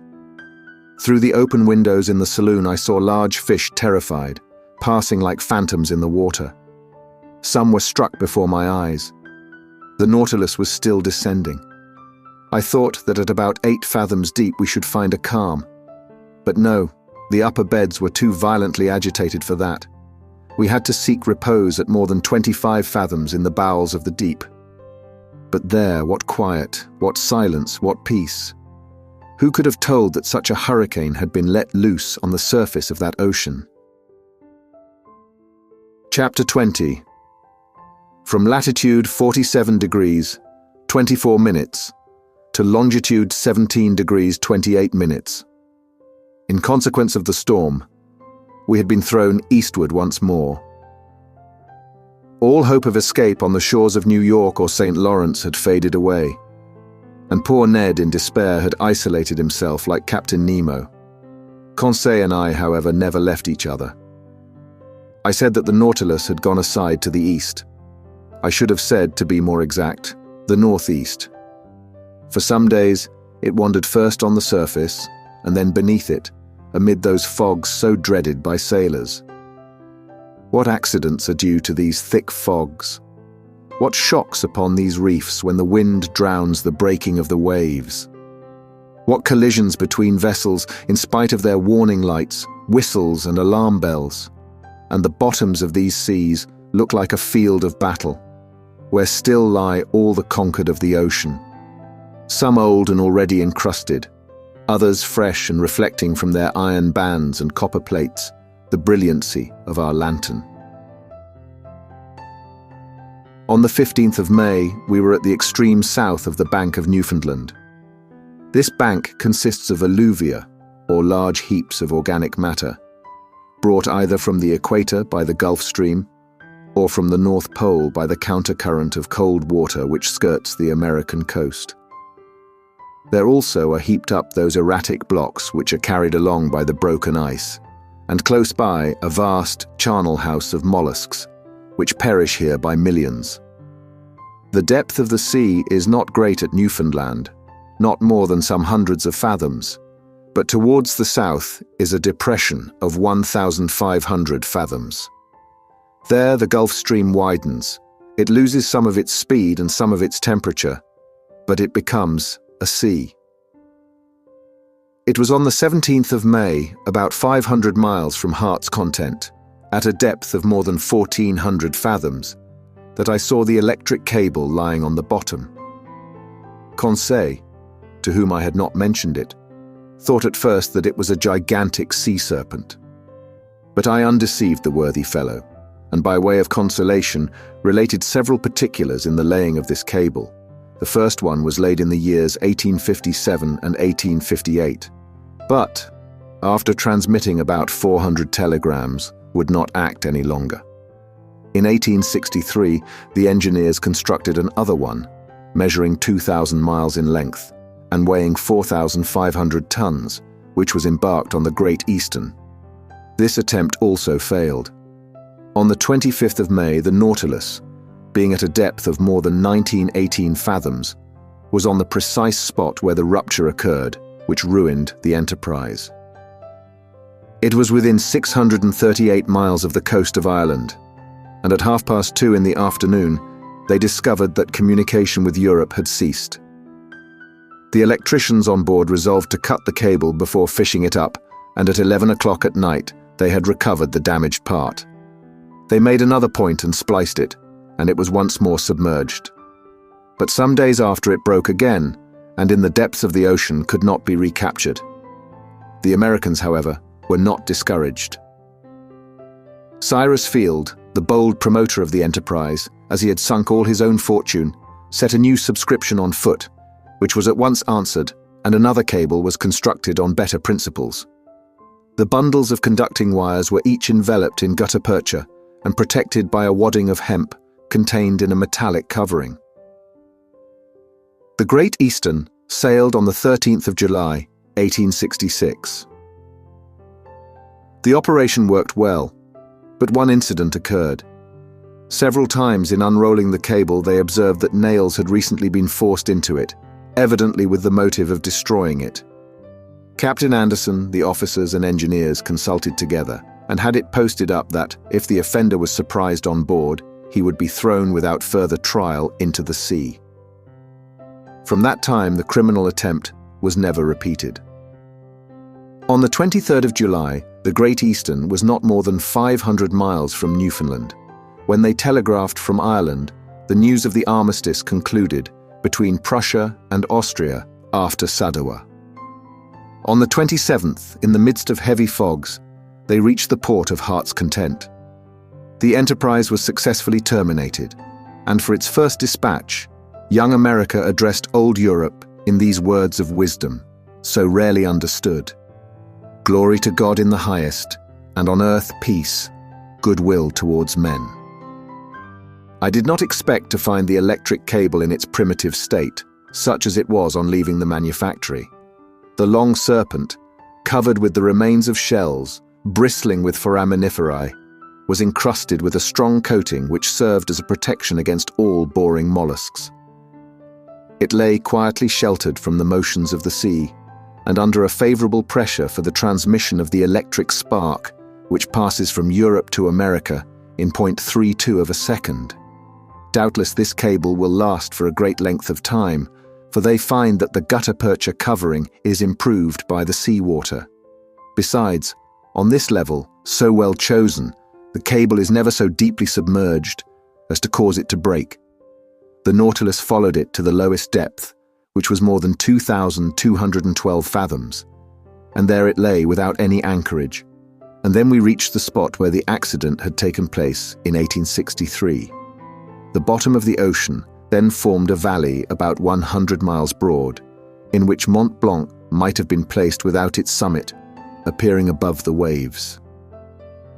This valley is closed at the east by a perpendicular wall more than 2,000 yards high. We arrived there on the 28th of May, and the Nautilus was then not more than 120 miles from Ireland. Was Captain Nemo going to land on the British Isles? No. To my great surprise, he made for the south, once more coming back towards European seas. In rounding the Emerald Isle, for one instant I caught sight of Cape Clear and the light which guides the thousands of vessels leaving Glasgow or Liverpool. An important question then arose in my mind. Did the Nautilus dare entangle itself in the Manche? Ned Land, who had reappeared since we had been nearing land, did not cease to question me. How could I answer? Captain Nemo remained invisible. After having shown the Canadian a glimpse of American shores, was he going to show me the coast of France? But the Nautilus was still going southward. On the 30th of May, it passed in sight of Land's End, between the extreme point of England and the Scilly Isles, which were left to starboard. If we wished to enter the Manche, he must go straight to the east. He did not do so. During the whole of the 31st of May, the Nautilus described a series of circles on the water, which greatly interested me. It seemed to be seeking a spot it had some trouble in finding. At noon, Captain Nemo himself came to work the ship's log. He spoke no word to me, but seemed gloomier than ever. What could sadden him thus? Was it his proximity to European shores? Had he some recollections of his abandoned country? If not, what did he feel? Remorse or regret? For a long while this thought haunted my mind, and I had a kind of presentiment that before long, chance would betray the captain's secrets. The next day, the 1st of June, the Nautilus continued the same process. It was evidently seeking some particular spot in the ocean. Captain Nemo took the sun's altitude as he had done the day before. The sea was beautiful, the sky clear. About 8 miles to the east, a large steam vessel could be discerned on the horizon. No flag fluttered from its mast, and I could not discover its nationality. Some minutes before the sun passed the meridian, Captain Nemo took his sextant and watched with great attention. The perfect rest of the water greatly helped the operation. The Nautilus was motionless. It neither rolled nor pitched. I was on the platform when the altitude was taken, and the captain pronounced these words, "It is here." He turned and went below.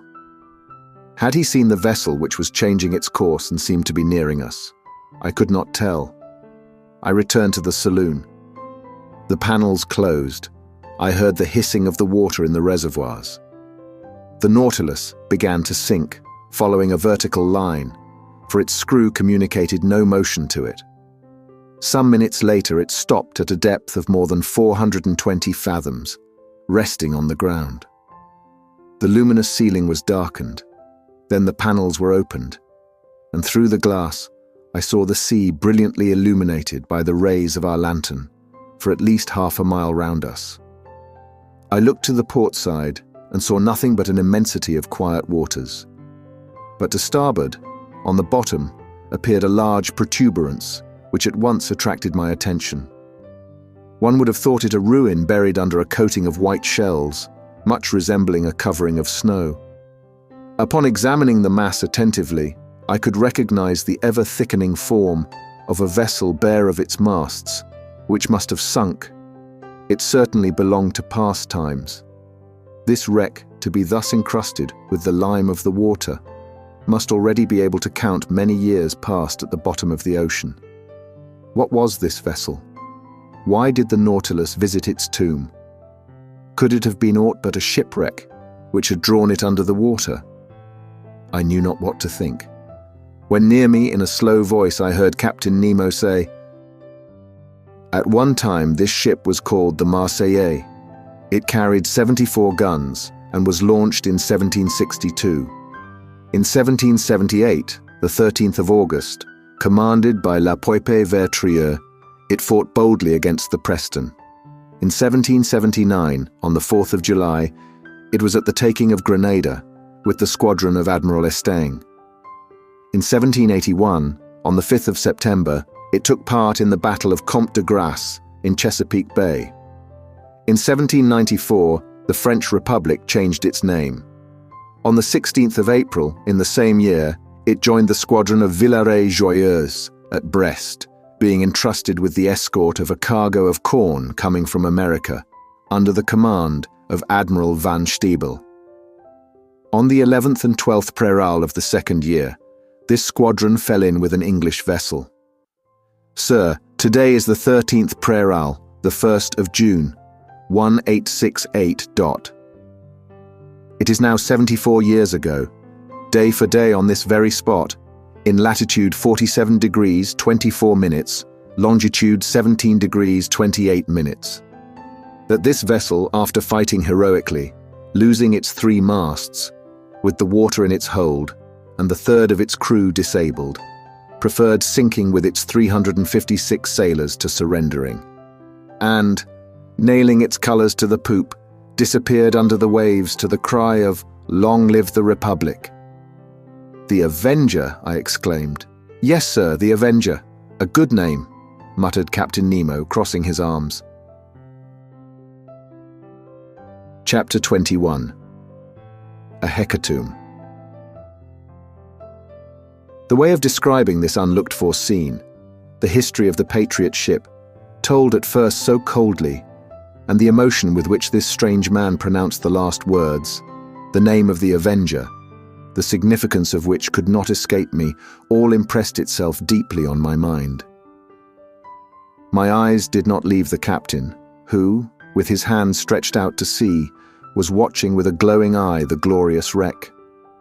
Perhaps I was never to know who he was, from whence he came, or where he was going to, but I saw the man move and apart from the savant. It was no common misanthropy which had shut Captain Nemo and his companions within the Nautilus, but a hatred, either monstrous or sublime, which time could never weaken. Did this hatred still seek for vengeance? The future would soon teach me that. But the Nautilus was rising slowly to the surface of the sea, and the form of the Avenger disappeared by degrees from my sight. Soon a slight rolling told me that we were in the open air. At that moment, a dull boom was heard. I looked at the captain. He did not move. "Captain," said I. He did not answer. I left him and mounted the platform. Conseil and the Canadian were already there. "Where did that sound come from?" I asked. "It was a gunshot," replied Ned Land. I looked in the direction of the vessel I had already seen. It was nearing the Nautilus, and we could see that it was putting on steam. It was within 6 miles of us. "What is that ship, Ned?" "By its rigging and the height of its lower masts," said the Canadian. "I bet she is a ship of war. May it reach us, and if necessary, sink this cursed Nautilus." "Friend Ned," replied Conseil, "what harm can it do to the Nautilus? Can it attack it beneath the waves? Can its cannonade us at the bottom of the sea?" "Tell me, Ned," said I, "can you recognize what country she belongs to?" The Canadian knitted his eyebrows, dropped his eyelids, and screwed up the corners of his eyes, and for a few moments fixed a piercing look upon the vessel. "No, sir," he replied. "I cannot tell what nation she belongs to, for she shows no colors, but I can declare she is a man of war, for a long pennant flutters from her main mast." For a quarter of an hour we watched the ship which was steaming towards us. I could not, however, believe that she could see the Nautilus from that distance, and still less that she could know what this submarine engine was. Soon the Canadian informed me that she was a large, armored, 2-decker ram. A thick black smoke was pouring from her 2 funnels. Her closely furled sails were stopped to her yards. She hoisted no flag at her mizzen peak. The distance prevented us from distinguishing the colors of her pennant, which floated like a thin ribbon. She advanced rapidly. If Captain Nemo allowed her to approach, there was a chance of salvation for us. "Sir," said Ned Land, "if that vessel passes within a mile of us, I shall throw myself into the sea, and I should advise you to do the same." I did not reply to the Canadian's suggestion, but continued watching the ship. Whether English, French, American, or Russian, she would be sure to take us in if we could only reach her. Presently a white smoke burst from the forepart of the vessel. Some seconds after, the water, agitated by the fall of a heavy body, splashed the stern of the Nautilus, and shortly afterwards a loud explosion struck my ear. "What? They are firing at us!" I exclaimed. "So please you, sir," said Ned, "they have recognized the Unicorn, and they are firing at us." "But," I exclaimed, "surely they can see that there are men in the case." "It is perhaps because of that," replied Ned Land, looking at me. A whole flood of light burst upon my mind. Doubtless they knew now how to believe the stories of the pretended monster. No doubt, on board the Abraham Lincoln, when the Canadian struck it with the harpoon, Commander Farragut had recognized in the supposed narwhal a submarine vessel, more dangerous than a supernatural cetacean. Yes, it must have been so, and on every sea they were now seeking this engine of destruction. Terrible indeed. If, as we supposed, Captain Nemo employed the Nautilus in works of vengeance. On the night when we were imprisoned in that cell, in the midst of the Indian Ocean, had he not attacked some vessel? The man buried in the coral cemetery, Had he not been a victim to the shock caused by the Nautilus? Yes, I repeat it, it must be so. One part of the mysterious existence of Captain Nemo had been unveiled, and, if his identity had not been recognized, at least, the nations united against him were no longer hunting a chimerical creature, but a man who had vowed a deadly hatred against them. All the formidable past rose before me. Instead of meeting friends on board the approaching ship, we could only expect pitiless enemies. But the shot rattled about us. Some of them struck the sea and ricocheted, losing themselves in the distance. But none touched the Nautilus. The vessel was not more than 3 miles from us.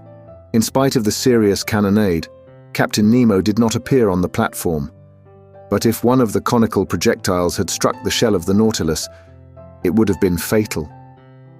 The Canadian then said, "Sir, we must do all we can to get out of this dilemma.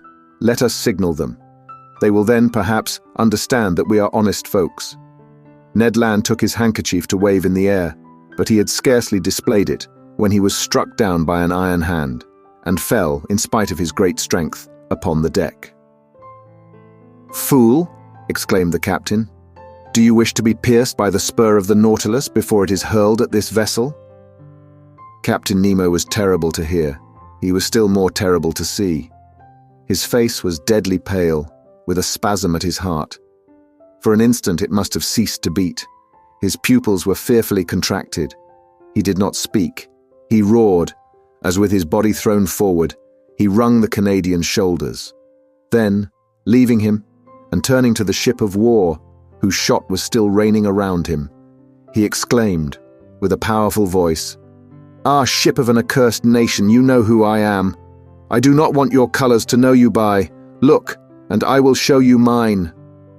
And on the forepart of the platform, Captain Nemo unfurled a black flag, similar to the one he had placed at the South Pole. At that moment, a shot struck the shell of the Nautilus obliquely, without piercing it, and rebounding near the captain, was lost in the sea. He shrugged his shoulders, and addressing me, said shortly, "Go down, you and your companions. Go down." "Sir," I cried, "are you going to attack this vessel?" "Sir, I'm going to sink it." "You will not do that." "I shall do it," he replied coldly. "And I advise you not to judge me, sir. Fate has shown you what you ought not to have seen. The attack has begun. Go down." "What is this vessel?" "You do not know? Very well, so much the better. Its nationality to you at least will be a secret. Go down." We could but obey. About 15 of the sailors surrounded the captain, looking with implacable hatred at the vessel nearing them. One could feel that the same desire of vengeance animated every soul. I went down at the moment another projectile struck the Nautilus, and I heard the captain exclaim, "Strike, mad vessel, shower your useless shot, and then you will not escape the spur of the Nautilus. But it is not here that you shall perish.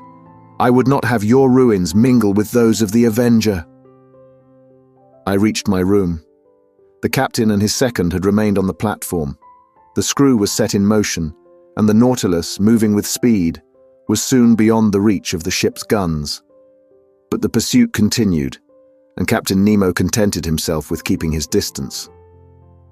About 4 in the afternoon, being no longer able to contain my impatience, I went to the central staircase. The panel was open, and I ventured onto the platform. The captain was still walking up and down with an agitated step. He was looking at the ship, which was 5 or 6 miles to leeward. He was going round it like a wild beast, and drawing it eastward, he allowed them to pursue. But he did not attack. Perhaps he still hesitated. I wished to mediate once more, but I had scarcely spoken when Captain Nemo imposed silence, saying, "I am the law, and I am the judge. I am the oppressed, and there is the oppressor. Through him I have lost all that I loved, cherished, and venerated: country, wife, children, father, and mother. I saw all perish. All that I hate is there. Say no more." I cast a last look at the man of war, which was putting on steam, and rejoined Ned and Conseil. "We will fly," I exclaimed. "Good," said Ned. "What is this vessel?" "I do not know, but whatever it is, it will be sunk before night. In any case, it is better to perish with it than be made accomplices in a retaliation the justice of which we cannot judge." "That is my opinion too," said Ned Land coolly. "Let us wait for night." Night arrived. Deep silence reigned on board. The compass showed that the Nautilus had not altered its course.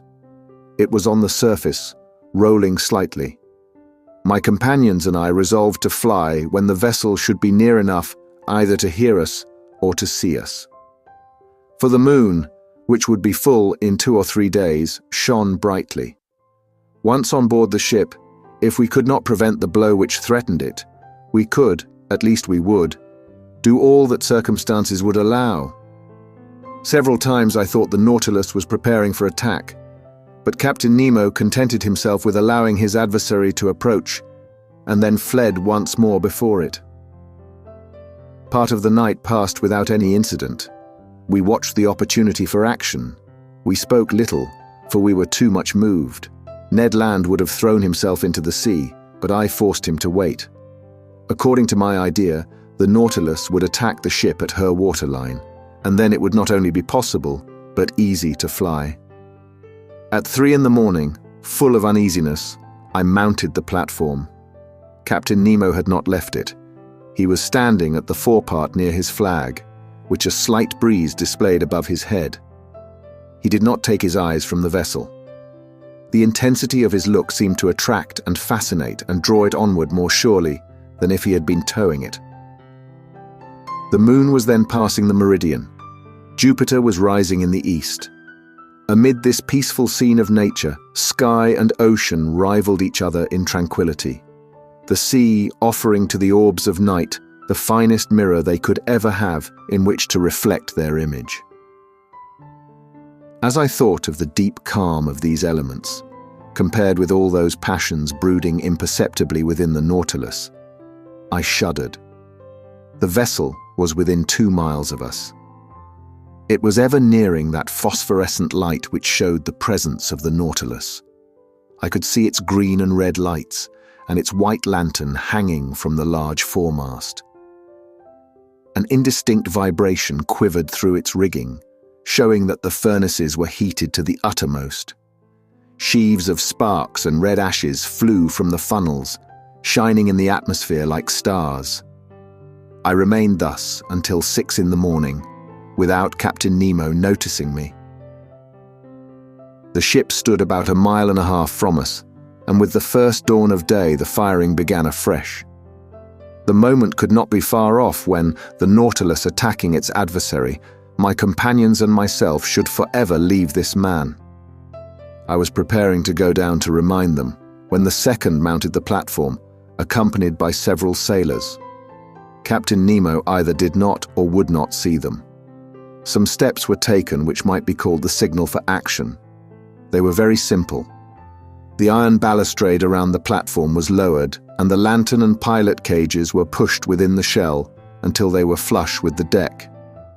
The long surface of the steel cigar no longer offered a single point to check its maneuvers. I returned to the saloon. The Nautilus still floated. Some streaks of light were filtering through the liquid beds. With the undulations of the waves, the windows were brightened by the red streaks of the rising sun, and this dreadful day of the 2nd of June had dawned. At 5 o'clock, the log showed that the speed of the Nautilus was slackening, and I knew that it was allowing them to draw nearer. Besides, the reports were heard more distinctly, and the projectiles, laboring through the ambient water, were extinguished with a strange hissing noise. "My friends," said I, "the moment is come. One grasp of the hand, and may God protect us."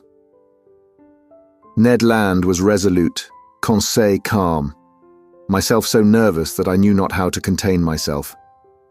We all passed into the library, but the moment I pushed the door opening onto the central staircase, I heard the upper panel close sharply.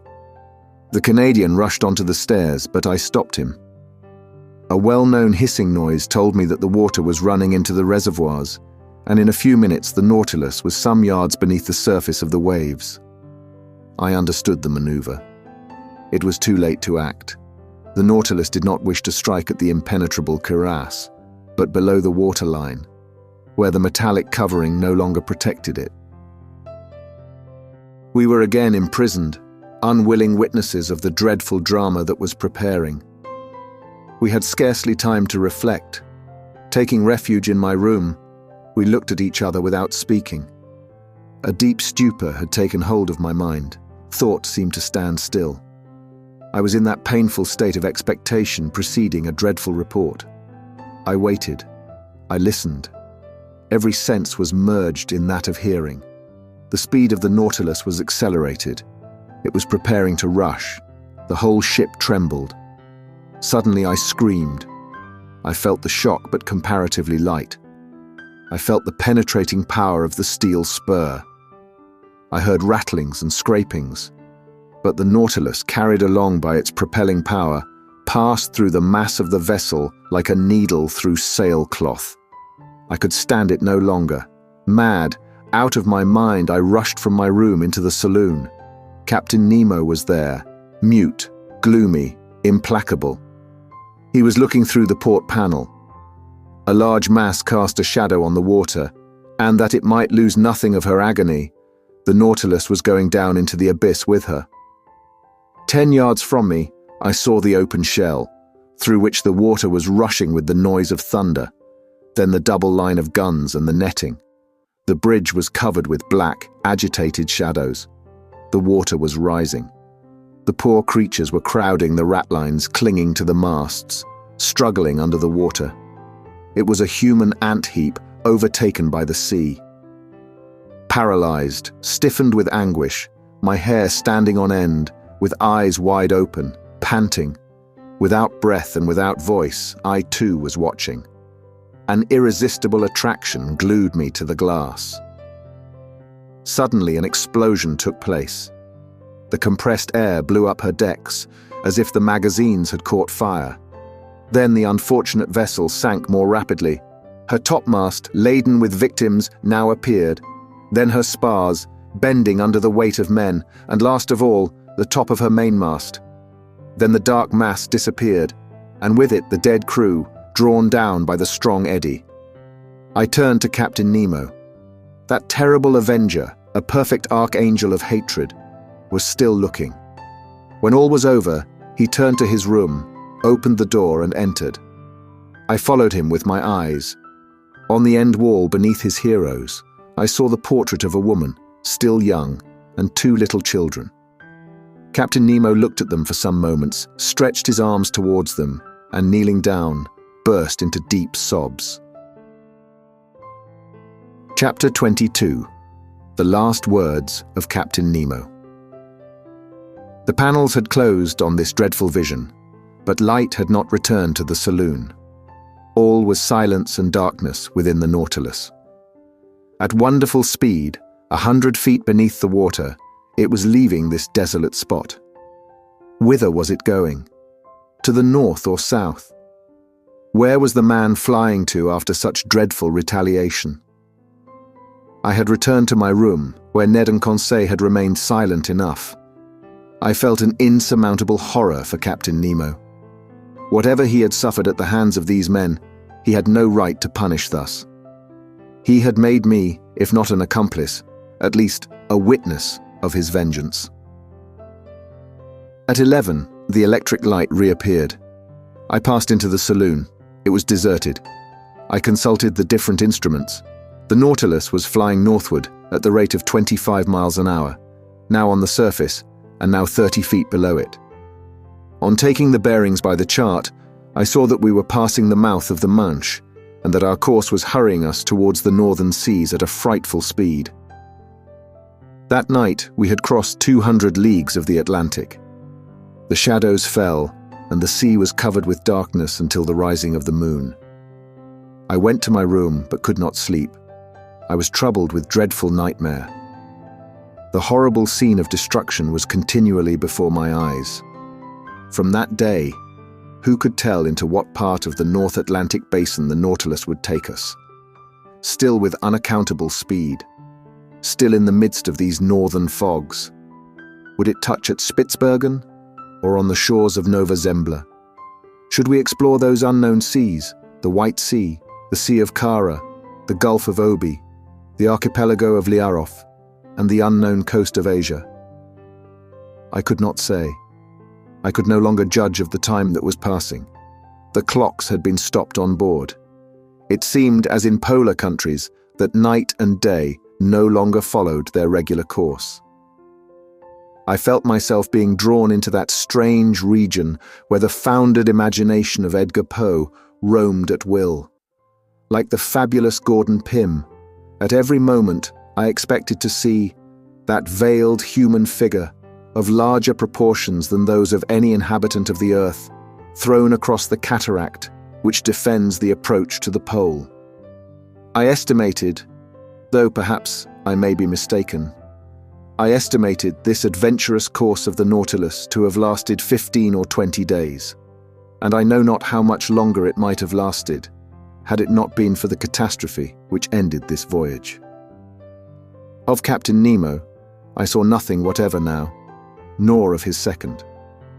Not a man of the crew was visible for an instant. The Nautilus was almost incessantly underwater. When we came to the surface to renew the air, the panels opened and shut mechanically. There were no more marks on the planisphere. I knew not where we were, and the Canadian too, his strength and patience at an end, appeared no more. Conseil could not draw a word from him, and fearing that, in a dreadful fit of madness, he might kill himself, watched him with constant devotion. One morning, what date it was I could not say, I had fallen into a heavy sleep towards the early hours, a sleep both painful and unhealthy, when I suddenly awoke. Ned Land was leaning over me, saying in a low voice, "We are going to fly." I sat up. "When shall we go?" I asked. "Tonight. All inspection on board the Nautilus seems to have ceased. All appear to be stupefied. You will be ready, sir?" "Yes. Where are we?" "In sight of land. I took the reckoning this morning in the fog, 20 miles to the east." "What country is it?" "I do not know. But whatever it is, we will take refuge there." "Yes, Ned, yes. We will fly tonight, even if the sea should swallow us up." "The sea is bad, the wind violent, but 20 miles in that light boat of the Nautilus does not frighten me. Unknown to the crew, I have been able to procure food and some bottles of water. I will follow you. But," continued the Canadian, "if I am surprised, I will defend myself. I will force them to kill me. We will die together, friend Ned." And I had made up my mind to all. The Canadian left me. I reached the platform, on which I could with difficulty support myself against the shock of the waves. The sky was threatening, but as land was in those thick brown shadows, we must fly. I returned to the saloon, fearing and yet hoping to see Captain Nemo, wishing and yet not wishing to see him. What could I have said to him? Could I hide the involuntary horror with which he inspired me? No. It was better that I should not meet him face to face, better to forget him. And yet, how long seemed that day, the last that I should pass in the Nautilus? I remained alone. Ned Land and Conseil avoided speaking, for fear of betraying themselves. At 6 I dined, but I was not hungry. I forced myself to eat in spite of my disgust, that I might not weaken myself. At 6:30, Ned Land came to my room, saying, "We shall not see each other again before our departure. At 10 the moon will not be risen. We will profit by the darkness. Come to the boat. Conseil and I will wait for you." The Canadian went out without giving me time to answer. Wishing to verify the course of the Nautilus, I went to the saloon. We were running north-northeast at frightful speed, and more than 50 yards deep. I cast a last look on these wonders of nature, on the riches of art heaped up in this museum, upon the unrivaled collection destined to perish at the bottom of the sea, with him who had formed it. I wished to fix an indelible impression of it in my mind. I remained an hour thus, bathed in the light of that luminous ceiling, and passing in review those treasures shining under their glasses. Then I returned to my room. I dressed myself in strong sea clothing. I collected my notes, placing them carefully about me. My heart beat loudly. I could not check its pulsations. Certainly my trouble and agitation would have betrayed me to Captain Nemo's eyes. What was he doing at this moment? I listened at the door of his room. I heard steps. Captain Nemo was there. He had not gone to rest. At every moment I expected to see him appear and ask me why I wished to fly. I was constantly on the alert. My imagination magnified everything. The impression became at last so poignant that I asked myself if it would not be better to go to the captain's room, see him face to face, and brave him with look and gesture. It was the inspiration of a madman. Fortunately, I resisted the desire and stretched myself on my bed to quiet my bodily agitation. My nerves were somewhat calmer, but in my excited brain I saw over again all my existence on board the Nautilus. Every incident, either happy or unfortunate, which had happened since my disappearance from the Abraham Lincoln, the submarine hunt, the Torres Straits, the savages of Papua, the running ashore, the coral cemetery, the passage of Suez, the island of Santorin, the Cretan diver, Vigo Bay, Atlantis, the iceberg, the South Pole, the imprisonment in the ice, the fight among the pulps, the storm in the Gulf Stream, the Avenger, and the horrible scene of the vessel sunk with all her crew. All these events passed before my eyes like scenes in a drama. Then Captain Nemo seemed to grow enormously, his features to assume superhuman proportions. He was no longer my equal, but a man of the waters, the genie of the sea. It was then 9:30. I held my head between my hands to keep it from bursting. I closed my eyes. I would not think any longer. There was another half hour to wait, another half hour of a nightmare which might drive me mad. At that moment, I heard the distant strains of the organ, a sad harmony to an undefinable chant, the wail of a soul longing to break these earthly bonds.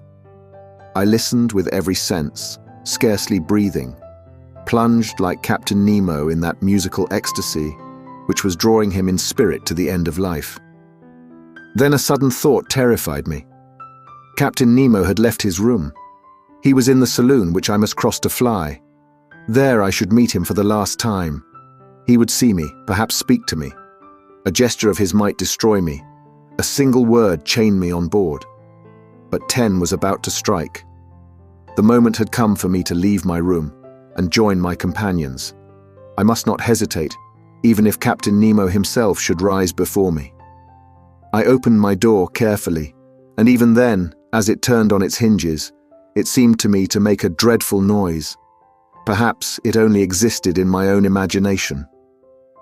I crept along the dark stairs of the Nautilus, stopping at each step to check the beating of my heart. I reached the door of the saloon and opened it gently. It was plunged in profound darkness. The strains of the organ sounded faintly. Captain Nemo was there. He did not see me. In the full light, I do not think he would have noticed me, so entirely was he absorbed in the ecstasy. I crept along the carpet, avoiding the slightest sound which might betray my presence. I was at least 5 minutes reaching the door, at the opposite side, opening into the library. I was going to open it, when a sigh from Captain Nemo nailed me to the spot. I knew that he was rising. I could even see him, for the light from the library came through to the saloon. He came towards me silently, with his arms crossed, gliding like a spectre rather than walking. His breast was swelling with sobs, and I heard him murmur these words, the last which ever struck my ear. "Almighty God, enough, enough." Was it a confession of remorse, which thus escaped from this man's conscience? In desperation, I rushed through the library, mounted the central staircase, and following the upper flight, reached the boat. I crept through the opening, which had already admitted my 2 companions. Let us go, I exclaimed. Directly, replied the Canadian. The orifice in the plates of the Nautilus was first closed and fastened down by means of a false key, with which Ned Land had provided himself. The opening in the boat was also closed. The Canadian began to loosen the bolts which still held us to the submarine boat. Suddenly, a noise was heard. Voices were answering each other loudly. What was the matter? Had they discovered our flight? I felt Ned Land slipping a dagger into my hand. "Yes," I murmured. "We know how to die." The Canadian had stopped in his work, but one word many times repeated, a dreadful word, revealed the cause of the agitation spreading on board the Nautilus. It was not we the crew were looking after. The maelstrom, the maelstrom. Could a more dreadful word in a more dreadful situation have sounded in our ears? We were then upon the dangerous coast of Norway. Was the Nautilus being drawn into this gulf at the moment our boat was going to leave its sides? We knew that at the tide, the pent-up waters between the islands of Faroe and Lofoten rush with irresistible violence, forming a whirlpool from which no vessel ever escapes. From every point of the horizon, enormous waves were meeting, forming a gulf justly called the navel of the ocean, whose power of attraction extends to a distance of 12 miles. There, not only vessels but whales are sacrificed, as well as white bears from the northern regions. It is thither that the Nautilus, voluntarily or involuntarily, had been run by the captain. It was describing a spiral, the circumference of which was lessening by degrees, and the boat, which was still fastened to its side, was carried along with giddy speed. I felt that sickly giddiness which arises from long-continued whirling round. We were in dread. Our horror was at its height. Circulation had stopped. All nervous influence was annihilated, and we were covered with cold sweat, like a sweat of agony. And what noise around our frail bark, what roarings repeated by the echo miles away. What an uproar was that of the waters broken on the sharp rocks at the bottom, where the hardest bodies are crushed and trees worn away, with all the fur rubbed off, according to the Norwegian phrase. What a situation to be in. We rocked frightfully. The Nautilus defended itself like a human being. Its steel muscles cracked. Sometimes it seemed to stand upright, and we with it. "We must hold on," said Ned, "and look after the bolts. We may still be saved if we stick to the Nautilus." He had not finished the words when we heard a crashing noise. The bolts gave way, and the boat, torn from its groove, was hurled like a stone from a sling into the midst of the whirlpool. My head struck on a piece of iron, and with the violent shock, I lost all consciousness. Chapter 23. Conclusion. Thus ends the voyage under the seas. What passed during that night? How the boat escaped from the eddies of the maelstrom. How Ned Land, Conseil and myself ever came out of the gulf, I cannot tell. But when I returned to consciousness, I was lying in a fisherman's hut on the Lofoten Isles. My two companions, safe and sound, were near me holding my hands. We embraced each other heartily. At that moment we could not think of returning to France. The means of communication between the north of Norway and the south are rare, and I am therefore obliged to wait for the steamboat running monthly from Cape North. And, among the worthy people who have so kindly received us, I revise my record of these adventures once more. Not a fact has been omitted, not a detail exaggerated. It is a faithful narrative of this incredible expedition in an element inaccessible to man, but to which progress will one day open a road. Shall I be believed? I do not know, and it matters little after all.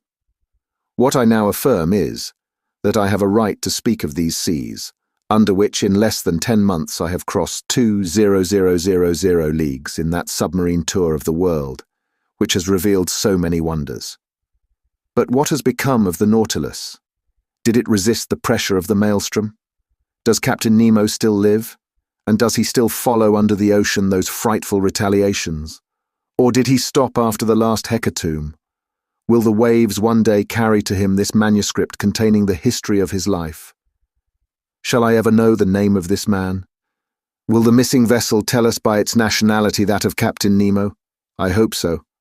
And I also hope that his powerful vessel has conquered the sea at its most terrible gulf, and that the Nautilus has survived where so many other vessels have been lost.